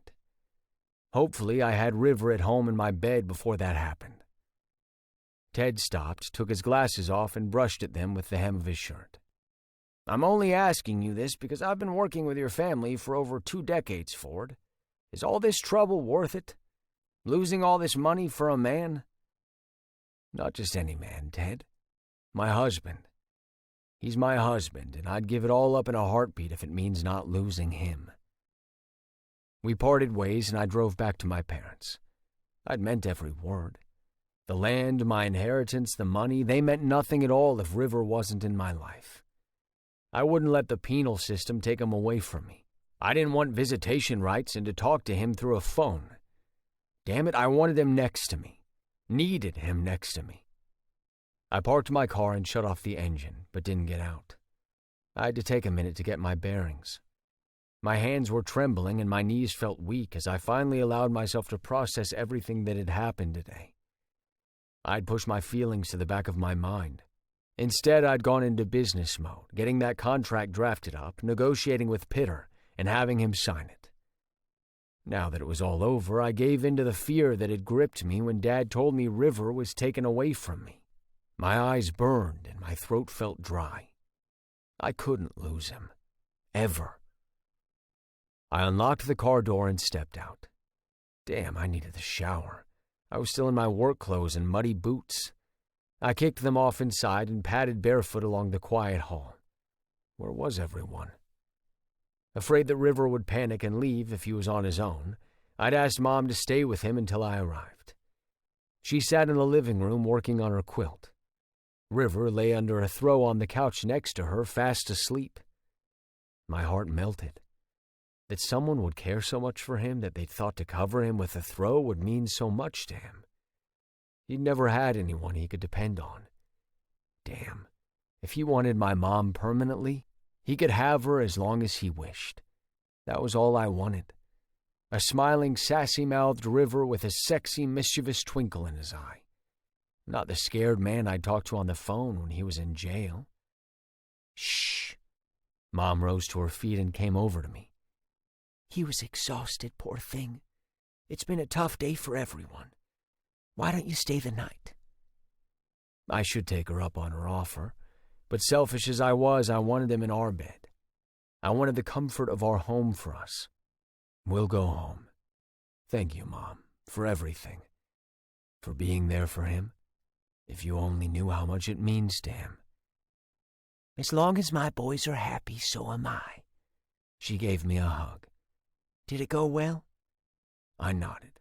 He's dropping the charges. Good. River told me everything. About his childhood, his brother, and even Cameron. He's been through a lot, Ford. I'm glad he's found you. He needed someone to love him. My eyes misted. I'm glad he has you, too. Please tell Dad the news. I'll wake River and take him home. We might take tomorrow off. Understandable, dear. Take all the time you need. Mom left, and I took a deep breath and knelt on the floor next to the couch. I brushed his hair from his forehead and kissed both his eyes. River? Babe? His eyes fluttered open. Ford? Ford! He scrambled up from the couch and flung himself in my arms. I tumbled onto the floor with a clinging River in my lap, arms around my shoulders and face buried in my neck. His shoulders shook from his crying. I'm sorry, he sniffed. Don't, it's okay. I knew about your past when I married you. But you never expected this to happen? Did you? No? Exactly. You don't have to worry about it anymore. I took care of it. You shouldn't have to take care of my problems. He sat back, wiped at his eyes, and sifted his fingers through my hair. It's my mess. And you're my mess. So it's for me to deal with whatever happens. Just promise me something, River. Anything. Don't ever lie to me. Don't keep things from me, so I'll be prepared. Okay? Okay. I cupped his face and kissed him softly. His lips trembled under mine. Let's go home. We drove home in silence, one of River's hands on my thigh. I needed the contact to keep me sane. After everything we'd been through today, the peaceful quiet of the late evening felt deceptive. When I pulled into our garage, River's hand tightened on my thigh. I wasn't sure if I'd ever come back here. This will always be your home. Do I need to put your name on the deed for you to understand that? I meant that. Done. I'll have my lawyer work on it. Ford. What? I unhooked my seatbelt, leaned over, and kissed him until he went slack. I'm going to tie you to me in every way I can, River. Don't you get it yet? This, us, can never be unraveled. I love you. He hugged me, and we stayed like that for a few minutes before we moved apart and got out of the car. Shower? I asked as we made our way upstairs. Yeah. Why do you keep playing with your ring? Was he nervous? He dropped his hand. Just making sure it's there. What? I had to remove it at the police station. I felt lost without it, Ford. Without you. Oh, baby. We stripped each other's clothes off, touching each other everywhere we could. I hoisted him up against me, and with his legs around my waist, I carried him through our bedroom and into the bathroom. I set him on his feet and turned on the water. River came up behind me and took up the soap bar. He washed my body all over, and then I did the same to him, stealing kisses, sucking on his flesh, and copping a feel anywhere my hand landed. Let's get out of the shower. I grabbed a towel, dried him, and wrapped it around him. After a cursory rub over my hair and body, I followed him into the bedroom naked. I tumbled him onto the mattress on his stomach. I gripped him by the hair and pulled, half lifting his head back. He went willingly. I kissed every spot I could reach. He shifted under me, encouraging me to hump his round ass. My cock slid up and down his ass, hardening at the contact. You scared me today, River, I murmured and kissed the side of his face and down his neck. Scared me so badly. I want to punish you for it. How? By not making you come. But Ford... No but Ford. You come only when I tell you to. He whimpered. I don't know if I can control it. You can. You will. I kissed down his back and spread his ass cheeks. I can't let you go to prison, River.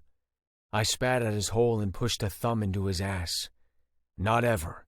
So many men would lust after your ass. I can't have that. In and out, I plunged my thumb into his hole, stretching him, fucking him. He gasped and moaned, his hips humping the bed. I wouldn't move like that if I were you. I smacked his ass. You're only torturing yourself more, you know. I removed my thumb from his hole, pulled his head back and fed it to him. He sucked on my thumb, moaning around it. His tongue flicked over the top. Everything about you is so damn sexy. I pried his cheeks open and kissed down his crack until I was at his hole. I slipped my tongue in and out of his ass, making it wet. River squirmed against me. Ford, he begged. I ignored his cry and kept licking his ass, pushing him to the brink, then gentled my strokes and bit the fleshy globes. I left hickey marks all over the twin mounds. There. He was mine. All mine. I reached between his legs and cupped his dick. I stroked him slowly until he'd calmed down, then went back to tongue-fucking him. It wasn't too long before he was gasping and trembling again. Ford, he cried out. Ford, please. You can't do that and expect me not to come. Your tongue feels so fucking good inside my ass. You mean right here? I stabbed my tongue in and out of him repeatedly until he squirmed away and flipped over onto his back, panting and sweating. His face was flushed, as were his chest and neck. Even better. I leaned over him and kissed him, playing with his tongue, teasing him. He pulled me down on top of him and locked his legs around my waist. Perfect opportunity for me to line our cocks up and stroke them together. "You're killing me, Ford." "Let's make a bet, River." "What bet?" "Let's see how long it takes before you beg me to make you come." "What kind of challenge is that? I want to come." "But the fun is in winning. I'll push, and you'll restrain yourself until you can't anymore." "There should be a time limit." "Half an hour?" He looked at me doubtfully. "You're playing with my ass for half an hour, Ford? I can't last that long." "Want me to incentivize it?" "How?" "I'll buy you your own jag if you win." "Fuck yes, you're on." I laughed and leaned over to kiss him. "Half an hour. Set the timer." I set the timer on my phone and grabbed the bottle of lube. "We're almost out." "Because someone's a horny bastard." "You mean someone's always begging for it with pouts and the silent treatment when he's gone too long without it?" His face turned red. "Found me out, did you?" "Yeah. Although fuck me, Ford would work better." "Fuck me, Ford."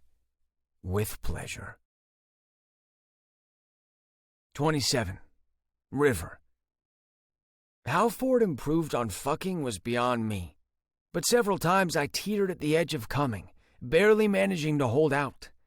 To be fair, he was right there, edging me until he pulled back when he saw I was about to lose our bet. He sucked my cock thoroughly, matching the way he'd eaten my ass. My thighs stung from all the hickeys he'd placed there. Luckily, we didn't have plans to hit the beach soon, or I would have been embarrassed for people to see the red marks between my legs. When he finished bringing me to the brink with his hot mouth, he picked up where he'd left off with his finger, fucking me slowly while he kissed and licked my nipples. I almost lost then, but he pulled back and licked over my taint, giving me a moment to catch my breath. Ford placed his hands on either side of my head and pushed his cock hands-free into me. I pulled my legs up for a smoother entry, and his dick slipped in as if it belonged there. "You like that, baby?" I nodded and bit his lip. "You know I fucking do."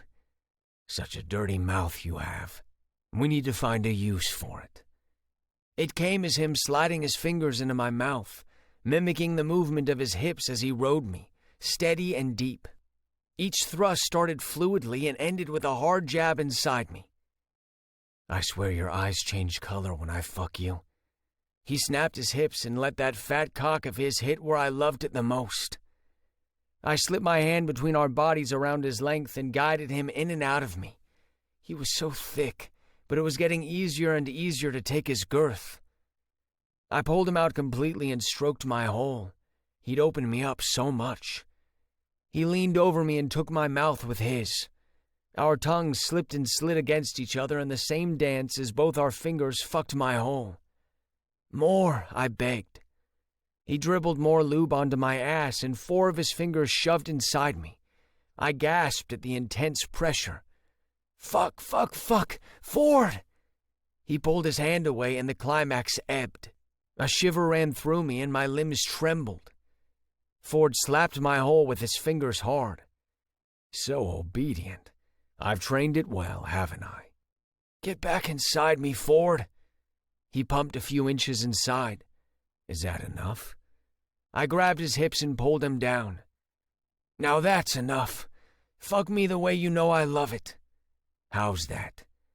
"When it hurts so good I tell you to give me a break, but we really know I don't want you to stop." "You mean like this?" "Fuck yes, definitely like that. Brutal, rough. His pelvis smacked my ass hard every time. His balls smashed against mine. He pushed one of my legs up to my shoulder and went to town. I clawed at his back, digging my nails into his skin while I begged him to stop.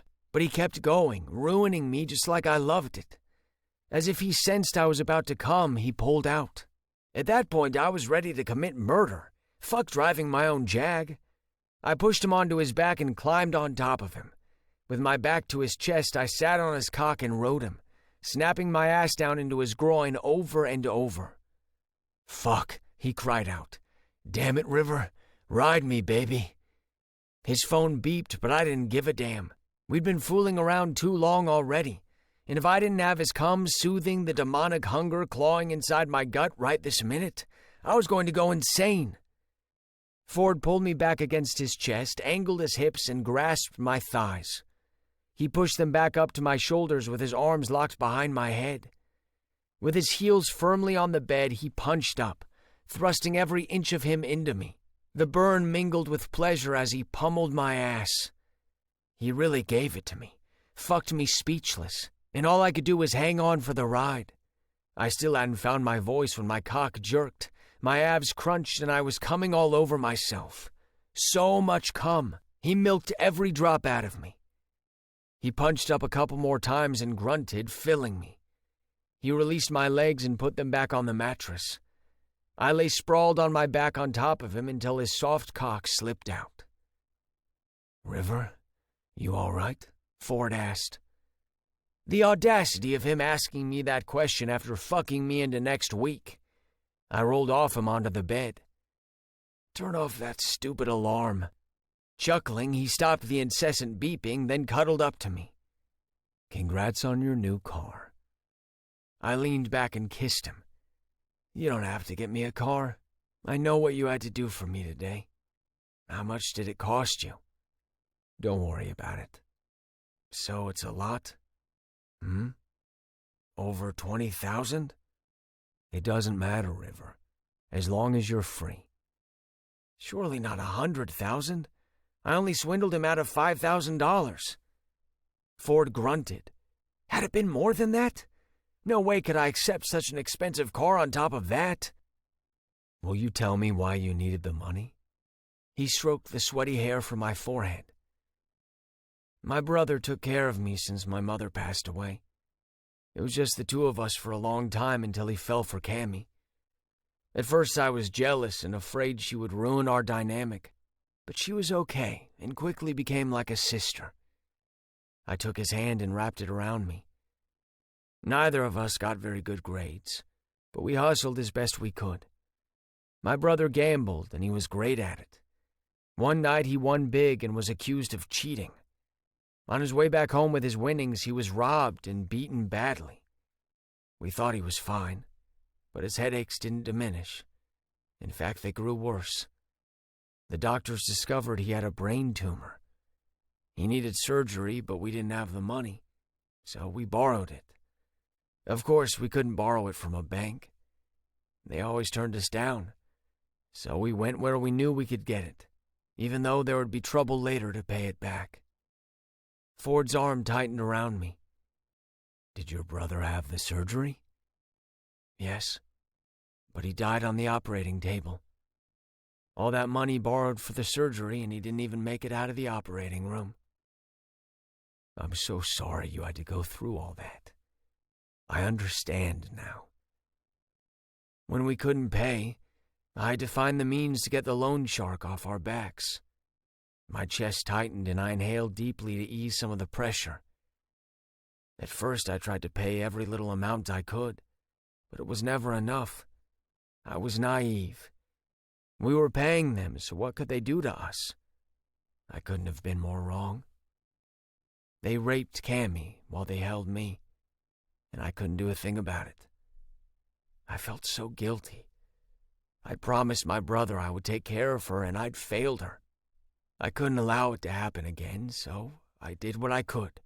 Stole, lied, cheated my way to any amount of money I could while keeping us both alive. Jesus, those bastards should pay for what they did.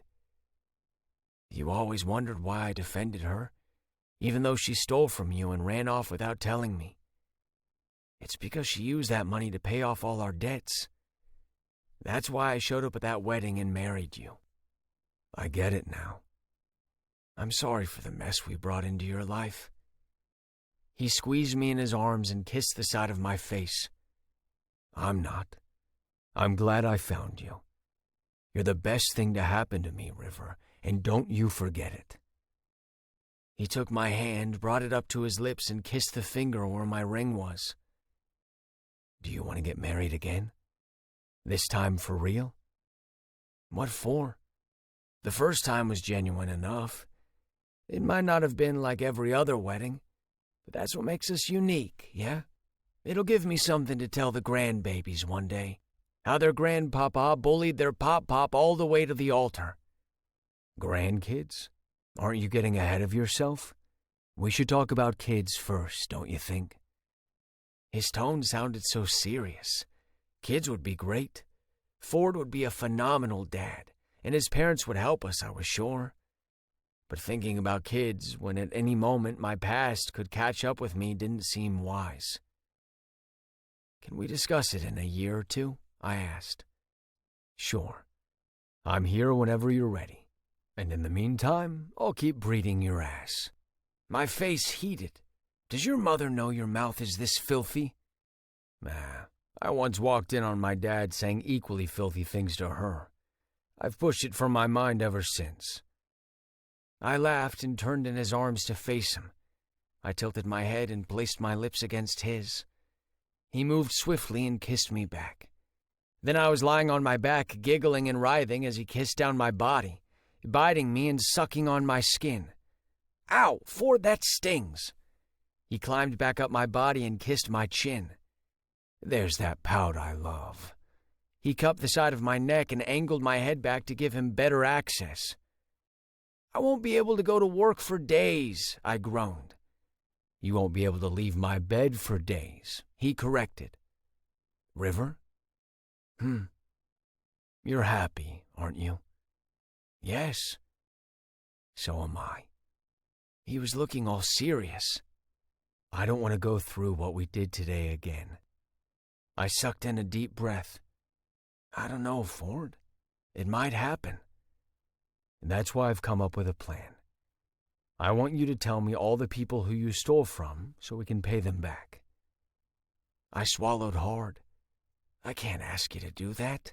You're not asking. I'm offering. I'm your husband, and your debt is my debt. If any of these people come forward later, I'll be affected as well. Shit, I didn't even think about that. Maybe you should. If you mention the D word, River, I'll put you over my knee. What, Dick? I'm serious. I sighed. What if... What? What if, when you learn how much it is, you're so disgusted with me you don't want me anymore? That can't happen. You don't know that. I do, because back when I hated you, I still wanted to fuck you something awful. I'll always want you, babe. Didn't I tell you we're stuck with each other? Nothing and no one's going to pry us apart. And if I go to prison? I'll be a dutiful husband and visit you. Ask for conjugal rights so I can fuck you silly. And wait for your ass to get back home where you belong. I stroked the side of his face. Damn, Ford. With all that sweet talk, you could write for Hallmark. Ford laughed and buried his face in the crook of my neck. I'll save all my poetry for you. I'm holding you to it, Ford, everything you said. Good. That's what I deserve for marrying my enemy. Epilogue. River. 5 years later. Daddy, Papa, Daddy, Papa! A smile split my face as our twin girls, Chevy and Shelby, dropped the building blocks they were holding and scrambled to their feet. Both grabbed my leg, one on the left, the other on the right. What about me? Ford wailed. Giggling, both girls switched to him, and he swept them up into his arms to make weights out of them to lift. They squealed in delight. The sound never failed to make me grin. While Ford goofed off with the girls, I walked over to Mom, as I'd gotten into the habit of calling Ford's mother. The first time she told me I could call her that if I wanted to, I'd been shy about it. But now the word rolled off my tongue as though I'd been calling her that since childhood. Mom, thanks for watching them while we were away. I gave her a hug. I hope they weren't too much trouble. No trouble at all. They're little imps, but I'm used to that from Ford and Bentley. Speaking of which, Bentley and Louisa took them to the amusement park yesterday. They had so much fun. Yeah? I'm sure they were happy about that. Have he and Louisa set a date yet? Bentley and Lily had divorced a few months after Ford and I got married. She'd had an affair that got her the baby she'd always wanted. It had been the last barrier to fall, giving both Bentley and Ford closure. Not that we would have wanted them to divorce, but without Lily to constantly remind them of the line Bentley had crossed, the twins had grown closer. He'd been dating Louisa for 9 months and had proposed to her last month. Louisa had a son the same age as our girls, and they had a lot of play dates. Yes, they're doing a winter wedding, Faith said. That'll be fun. Did you hear that, Ford? Ford was sprawled on his back on the floor with our daughters jumping on his chest. Chevy's knee came dangerously close to his groin. Please protect my goods. Faith laughed and Ford sat up, one squirming child under each arm. What's that? Bentley and Louisa have set a date for their wedding, December 19th. That's great. He set the girls on their feet and nudged them toward me. Papa's all worn out. Daddy needs to stop jumping up on Papa if I'm going to have enough energy to play all day. He winked at me. I shook my head at his cheekiness and handed Faith her gift. I almost forgot. We brought you this beautiful souvenir when we were in Cabo. I hope you like it. I'm sure I will, thank you. The girls toddled over and I held out my hands. They each took one and grinned up at me with chubby cheeks, their golden curls falling into their eyes. They were due for a trim. Now that we were back from our 5th anniversary trip, I could take care of it. I loved cutting their hair and belting out the tunes of their favorite cartoons. Up, Daddy! I scooped them both up in my arms and gasped. Who's been eating all Grandma's food? They both pointed toward the other and giggled. Are you staying for dinner? Faith asked. Actually, we'll go straight home now, Ford said. We'll be back for Sunday brunch. Let me get their stuff. I'll come with you. Ford and Faith returned with the girls' travel bags and we walked to the car. When our babies were born via surrogacy, I'd suggested to trade in my Jag for a mom car, but Ford wouldn't hear of it. He'd bought the new Audi Q7 to make traveling with the kids easier. We buckled the girls in and I got behind the wheel while Ford drove my Jag back to the house. The girls shrieked when we arrived, clearly happy to be home. I knew exactly how they felt. Cabo had been nice. Wherever we went for vacation, it was fun. But there was no place like home. I held the door open for the girls and they ran inside. Ford came up behind me, wrapped his arm around my middle and kissed the back of my neck. Last night he'd threatened to cover my neck in love bites so everyone would look at me on the flight back. We'd compromised. He could leave them along the insides of my thighs when I agreed to let him have his fill when we were back home. Are you happy to be home? He asked. You know I am. Who's in charge of bath time tonight? You, but I can do it. And I'll put them to bed? I'll help you. I've missed them. The 7 days without them had been bittersweet. I'd cherished the week of freedom Ford and I had away from little feet running all over the house, climbing into our bed, and not to mention watching obnoxious cartoons. They didn't bother me in the least, but he tolerated them. Although his dislike was debatable, considering how many times I'd caught him singing songs from these cartoons. He kept saying that the songs got stuck in his head from hearing them all day, but I wasn't buying it. We lugged our suitcases and the girls' bags upstairs. Ford returned downstairs to play with the twins while I unpacked all our stuff. Although we told him she didn't have to, Mom had done their laundry. I was in the middle of folding up their clothes and putting them away in the drawers when my phone rang. Cammie's name flashed across the screen. I swiped to answer the video call and placed the phone on top of the dresser so I could fold and talk at the same time. Hey, you're back home already, Cammie said. Yeah, we just got back and collected the girls. How was Cabo? You look a little tanned. I pooed her. What are you trying to say? You've been looking rather pale since you two had the girls and you stopped working with Ford. We didn't want nannies. You had one for an entire year? Because I needed the help. Try feeding 2 hungry babies at the same time, or putting them to sleep. Well, I might know what having one is like. I stopped folding Shelby's pink shirt. What are you saying? Alyssa and I are pregnant. For real? Alyssa was Cammie's girlfriend from Canada who doted on her. I hardly saw Cammie anymore since she'd moved so they could be together. She nodded. I didn't want to say anything until we were sure it took, But it did. I'm 6 weeks pregnant. I'm so happy for you. Now when you visit, the girls will have a baby to play with. With the way they handle their dolls? I laughed and concurred. Their dolls were always missing limbs. Despite that, they were well behaved at preschool and made friends easily. Will we see you at Christmas? I asked. Cammy was still awkward around Ford and me, so we'd only seen her a few times in the last 5 years. Not that Ford still blamed her, but I understood why she felt uncomfortable. I'd only managed to make peace with my past after Ford had paid the people I remembered back every penny I'd stolen. I only hoped the others could find it in their hearts to forgive this stranger. I'm not sure yet, Cammy said. It depends on how this pregnancy goes. I understand. We'd love to have you, but your health comes first. Exactly. Tell me all about your vacation. Cabo sounds exciting. We chatted while I finished putting away the girls' clothes. She announced her girlfriend was home and she would call me again sometime tomorrow. I ended the call, checked to make sure the room was all tidied up, and went downstairs. Ford was fast asleep on the couch with our daughter snuggled up to him. Chevy saw me and placed her finger on her lips. Shh, Papa's sleeping. We have to be quiet. The poor man was exhausted. Maybe he'd ridden me a bit too hard in Cabo. Grinning, I walked into the kitchen to prepare dinner for the girls. Ford slept on through the girls' dinner and their bath. I loathed waking him up, although he'd said he would put them to bed. So I read to them, tucked them in, and clicked on their unicorn lamp. I was in the kitchen loading the dishwasher when Ford ambled in, yawning. Damn it, River, why didn't you wake me? I would have helped you. That's fine. You were tired.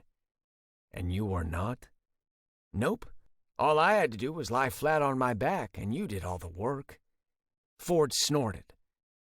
Since when do you know the meaning of lying still on your back? He kissed my neck. The girls are in bed already? Yes. I just put them down.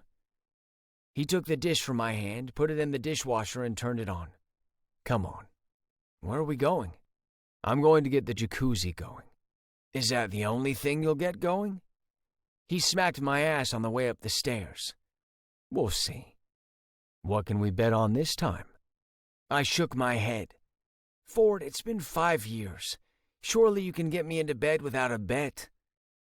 But the bets are much more fun.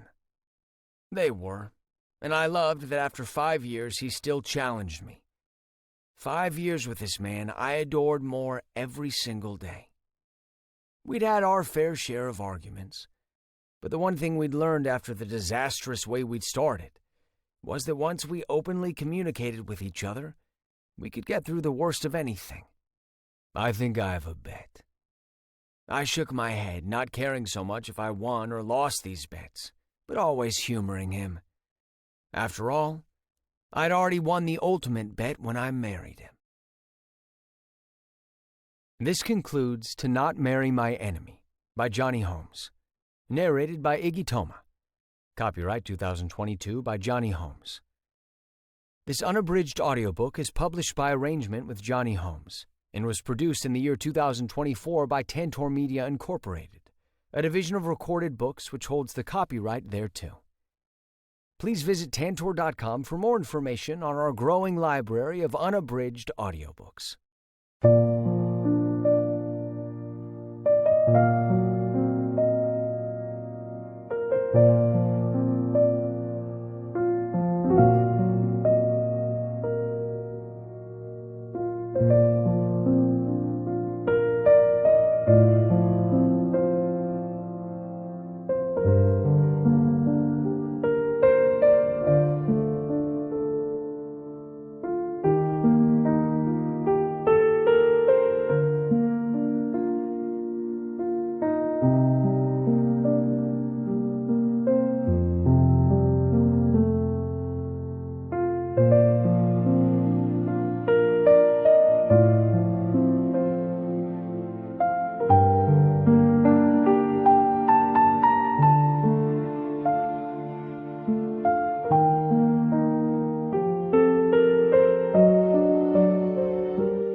and over and over.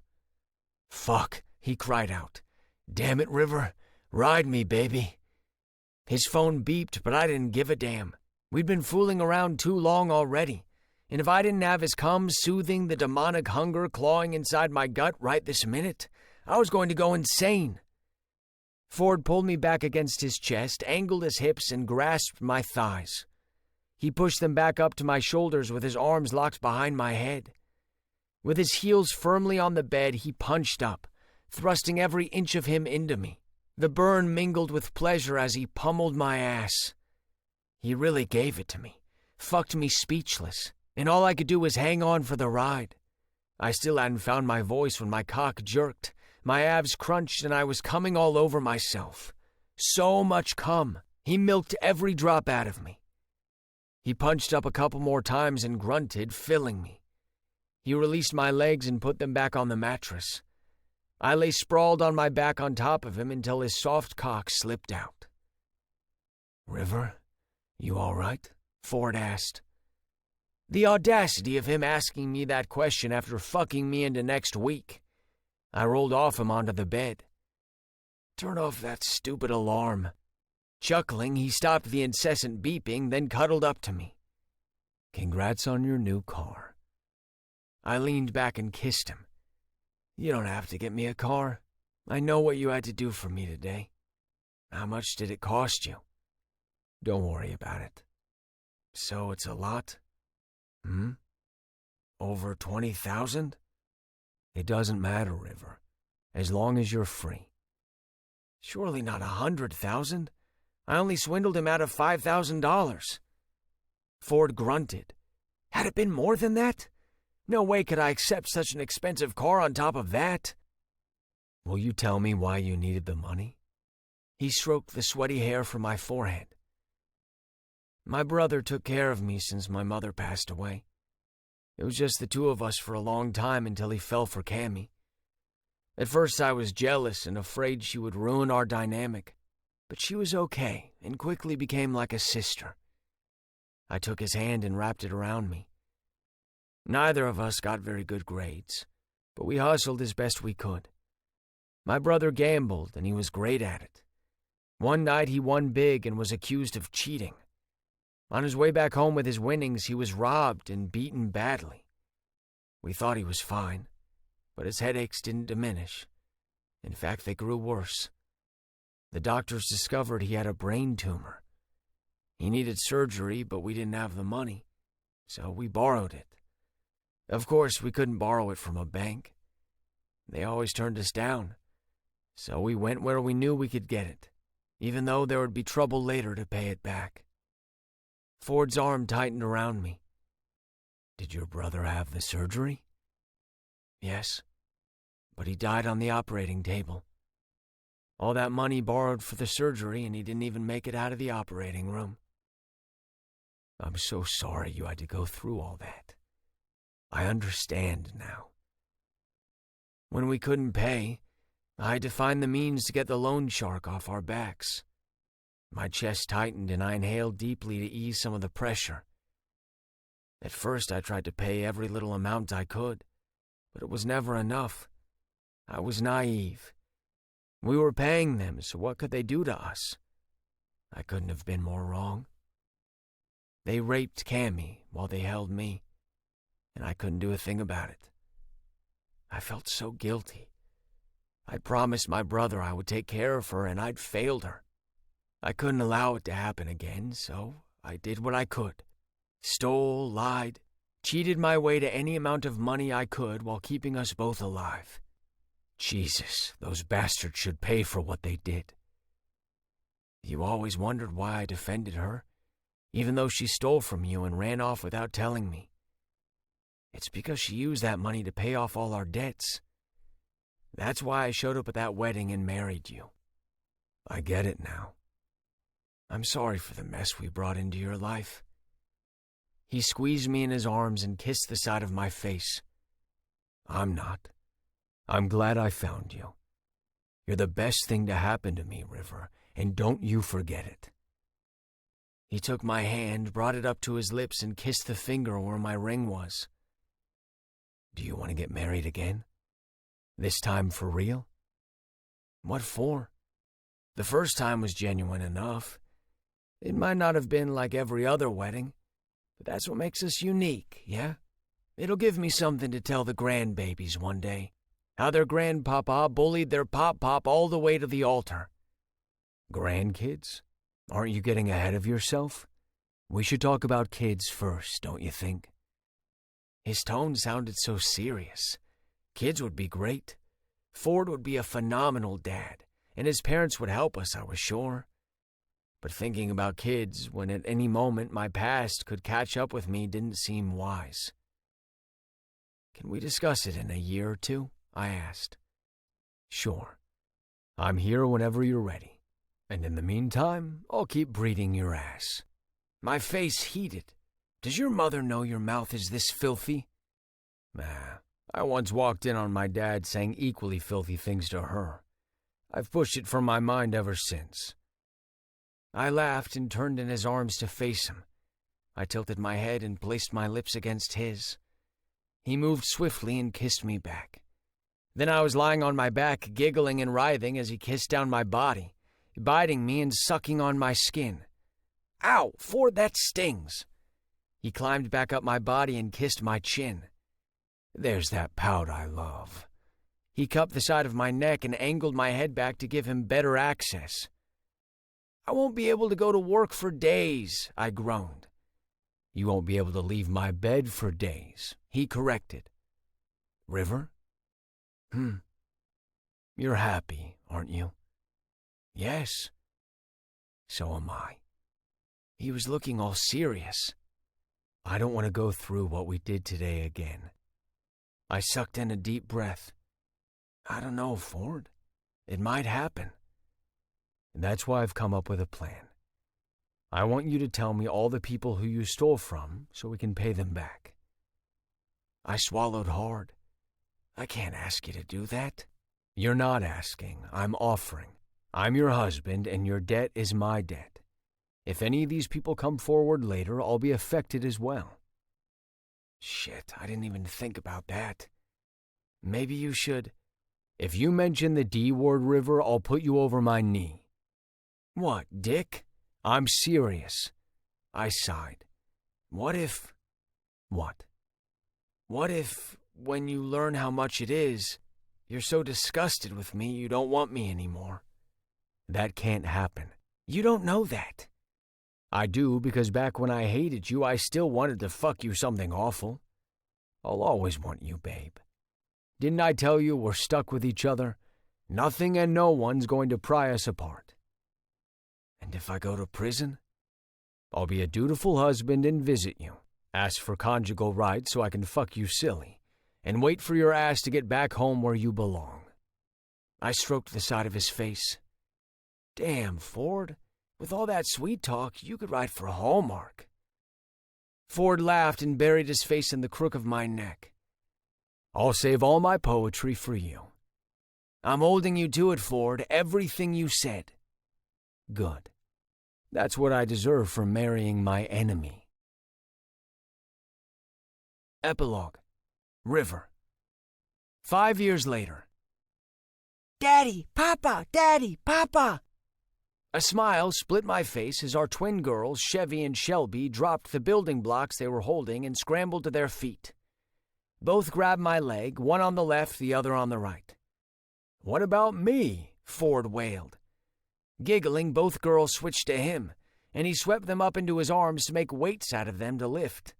They squealed in delight. The sound never failed to make me grin.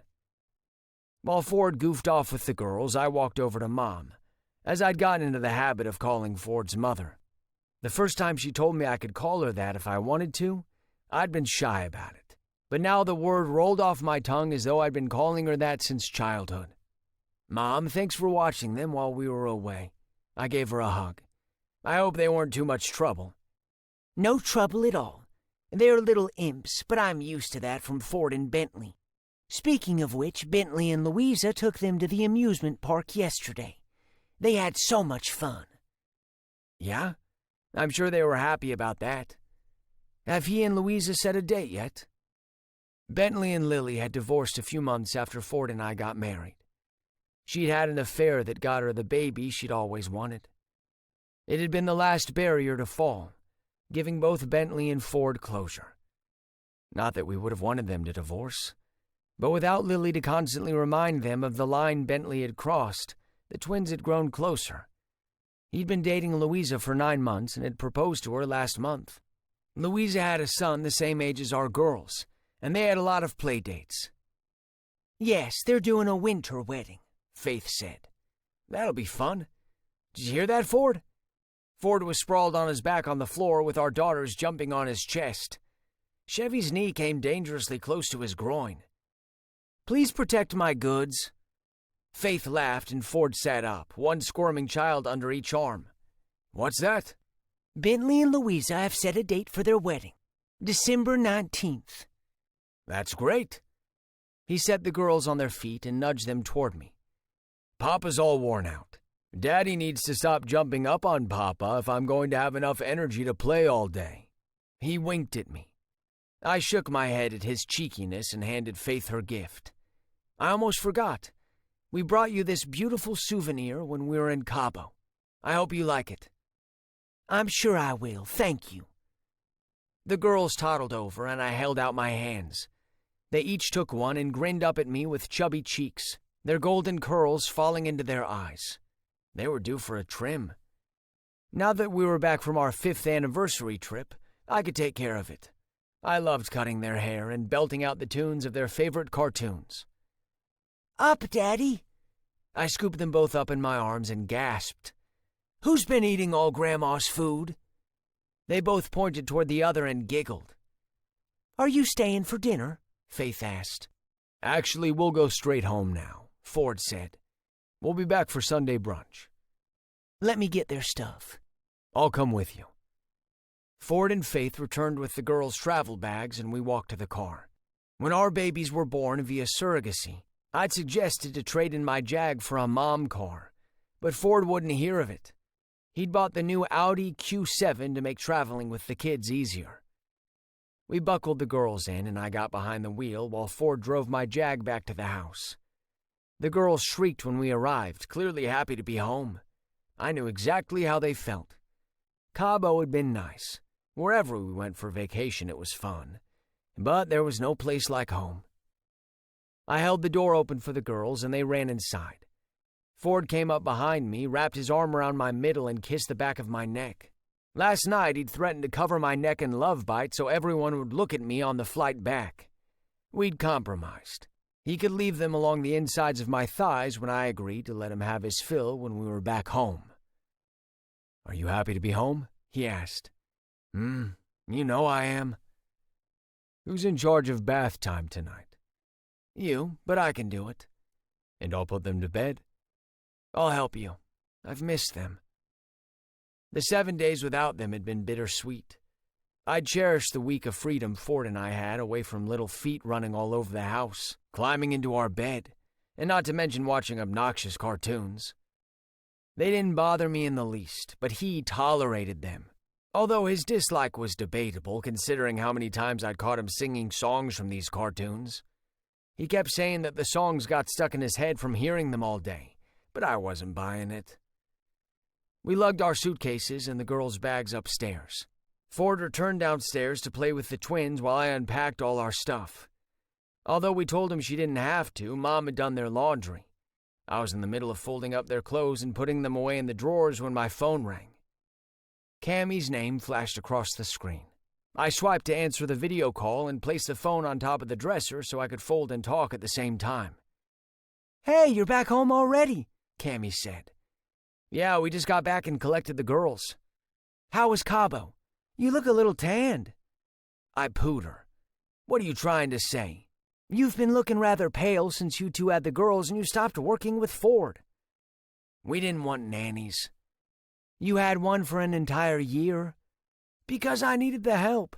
Try feeding 2 hungry babies at the same time, or putting them to sleep. Well, I might know what having one is like. I stopped folding Shelby's pink shirt. What are you saying? Alyssa and I are pregnant. For real? Alyssa was Cammie's girlfriend from Canada who doted on her. I hardly saw Cammie anymore since she'd moved so they could be together. She nodded. I didn't want to say anything until we were sure it took, but it did. I'm 6 weeks pregnant. I'm so happy for you. Now when you visit, the girls will have a baby to play with. With the way they handle their dolls? I laughed and concurred. Their dolls were always missing limbs. Despite that, they were well behaved at preschool and made friends easily. Will we see you at Christmas? I asked. Cammie was still awkward around Ford and me, so we'd only seen her a few times in the last 5 years. Not that Ford still blamed her, but I understood why she felt uncomfortable. I'd only managed to make peace with my past after Ford had paid the people I remembered back every penny I'd stolen. I only hoped the others could find it in their hearts to forgive this stranger. I'm not sure yet, Cammie said.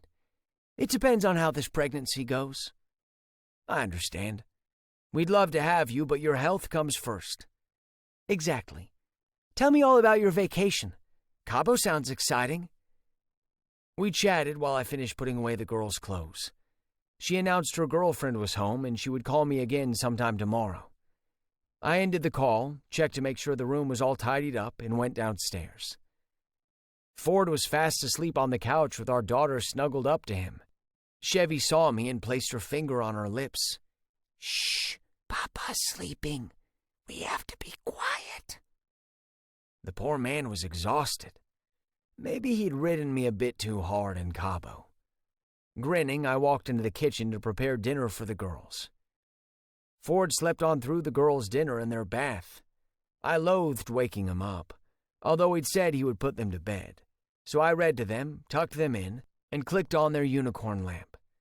I was in the kitchen loading the dishwasher when Ford ambled in, yawning. Damn it, River, why didn't you wake me? I would have helped you.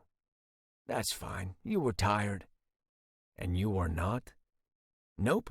All I had to do was lie flat on my back, and you did all the work. Ford snorted. Since when do you know the meaning of lying still on your back? He kissed my neck. The girls are in bed already? Yes, I just put them down. He took the dish from my hand, put it in the dishwasher, and turned it on. Come on. Where are we going? I'm going to get the jacuzzi going. Is that the only thing you'll get going? He smacked my ass on the way up the stairs. We'll see. What can we bet on this time? I shook my head. Ford, it's been 5 years. Surely you can get me into bed without a bet. But the bets are much more fun. They were, and I loved that after 5 years he still challenged me. 5 years with this man I adored more every single day.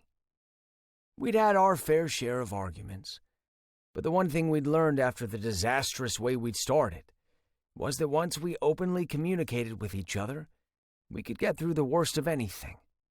I think I have a bet. I shook my head, not caring so much if I won or lost these bets, but always humoring him. After all, I'd already won the ultimate bet when I married him. This concludes To Not Marry My Enemy by Gianni Holmes, narrated by Iggy Toma. Copyright 2022 by Gianni Holmes. This unabridged audiobook is published by arrangement with Gianni Holmes and was produced in the year 2024 by Tantor Media Incorporated, a division of Recorded Books which holds the copyright thereto. Please visit Tantor.com for more information on our growing library of unabridged audiobooks.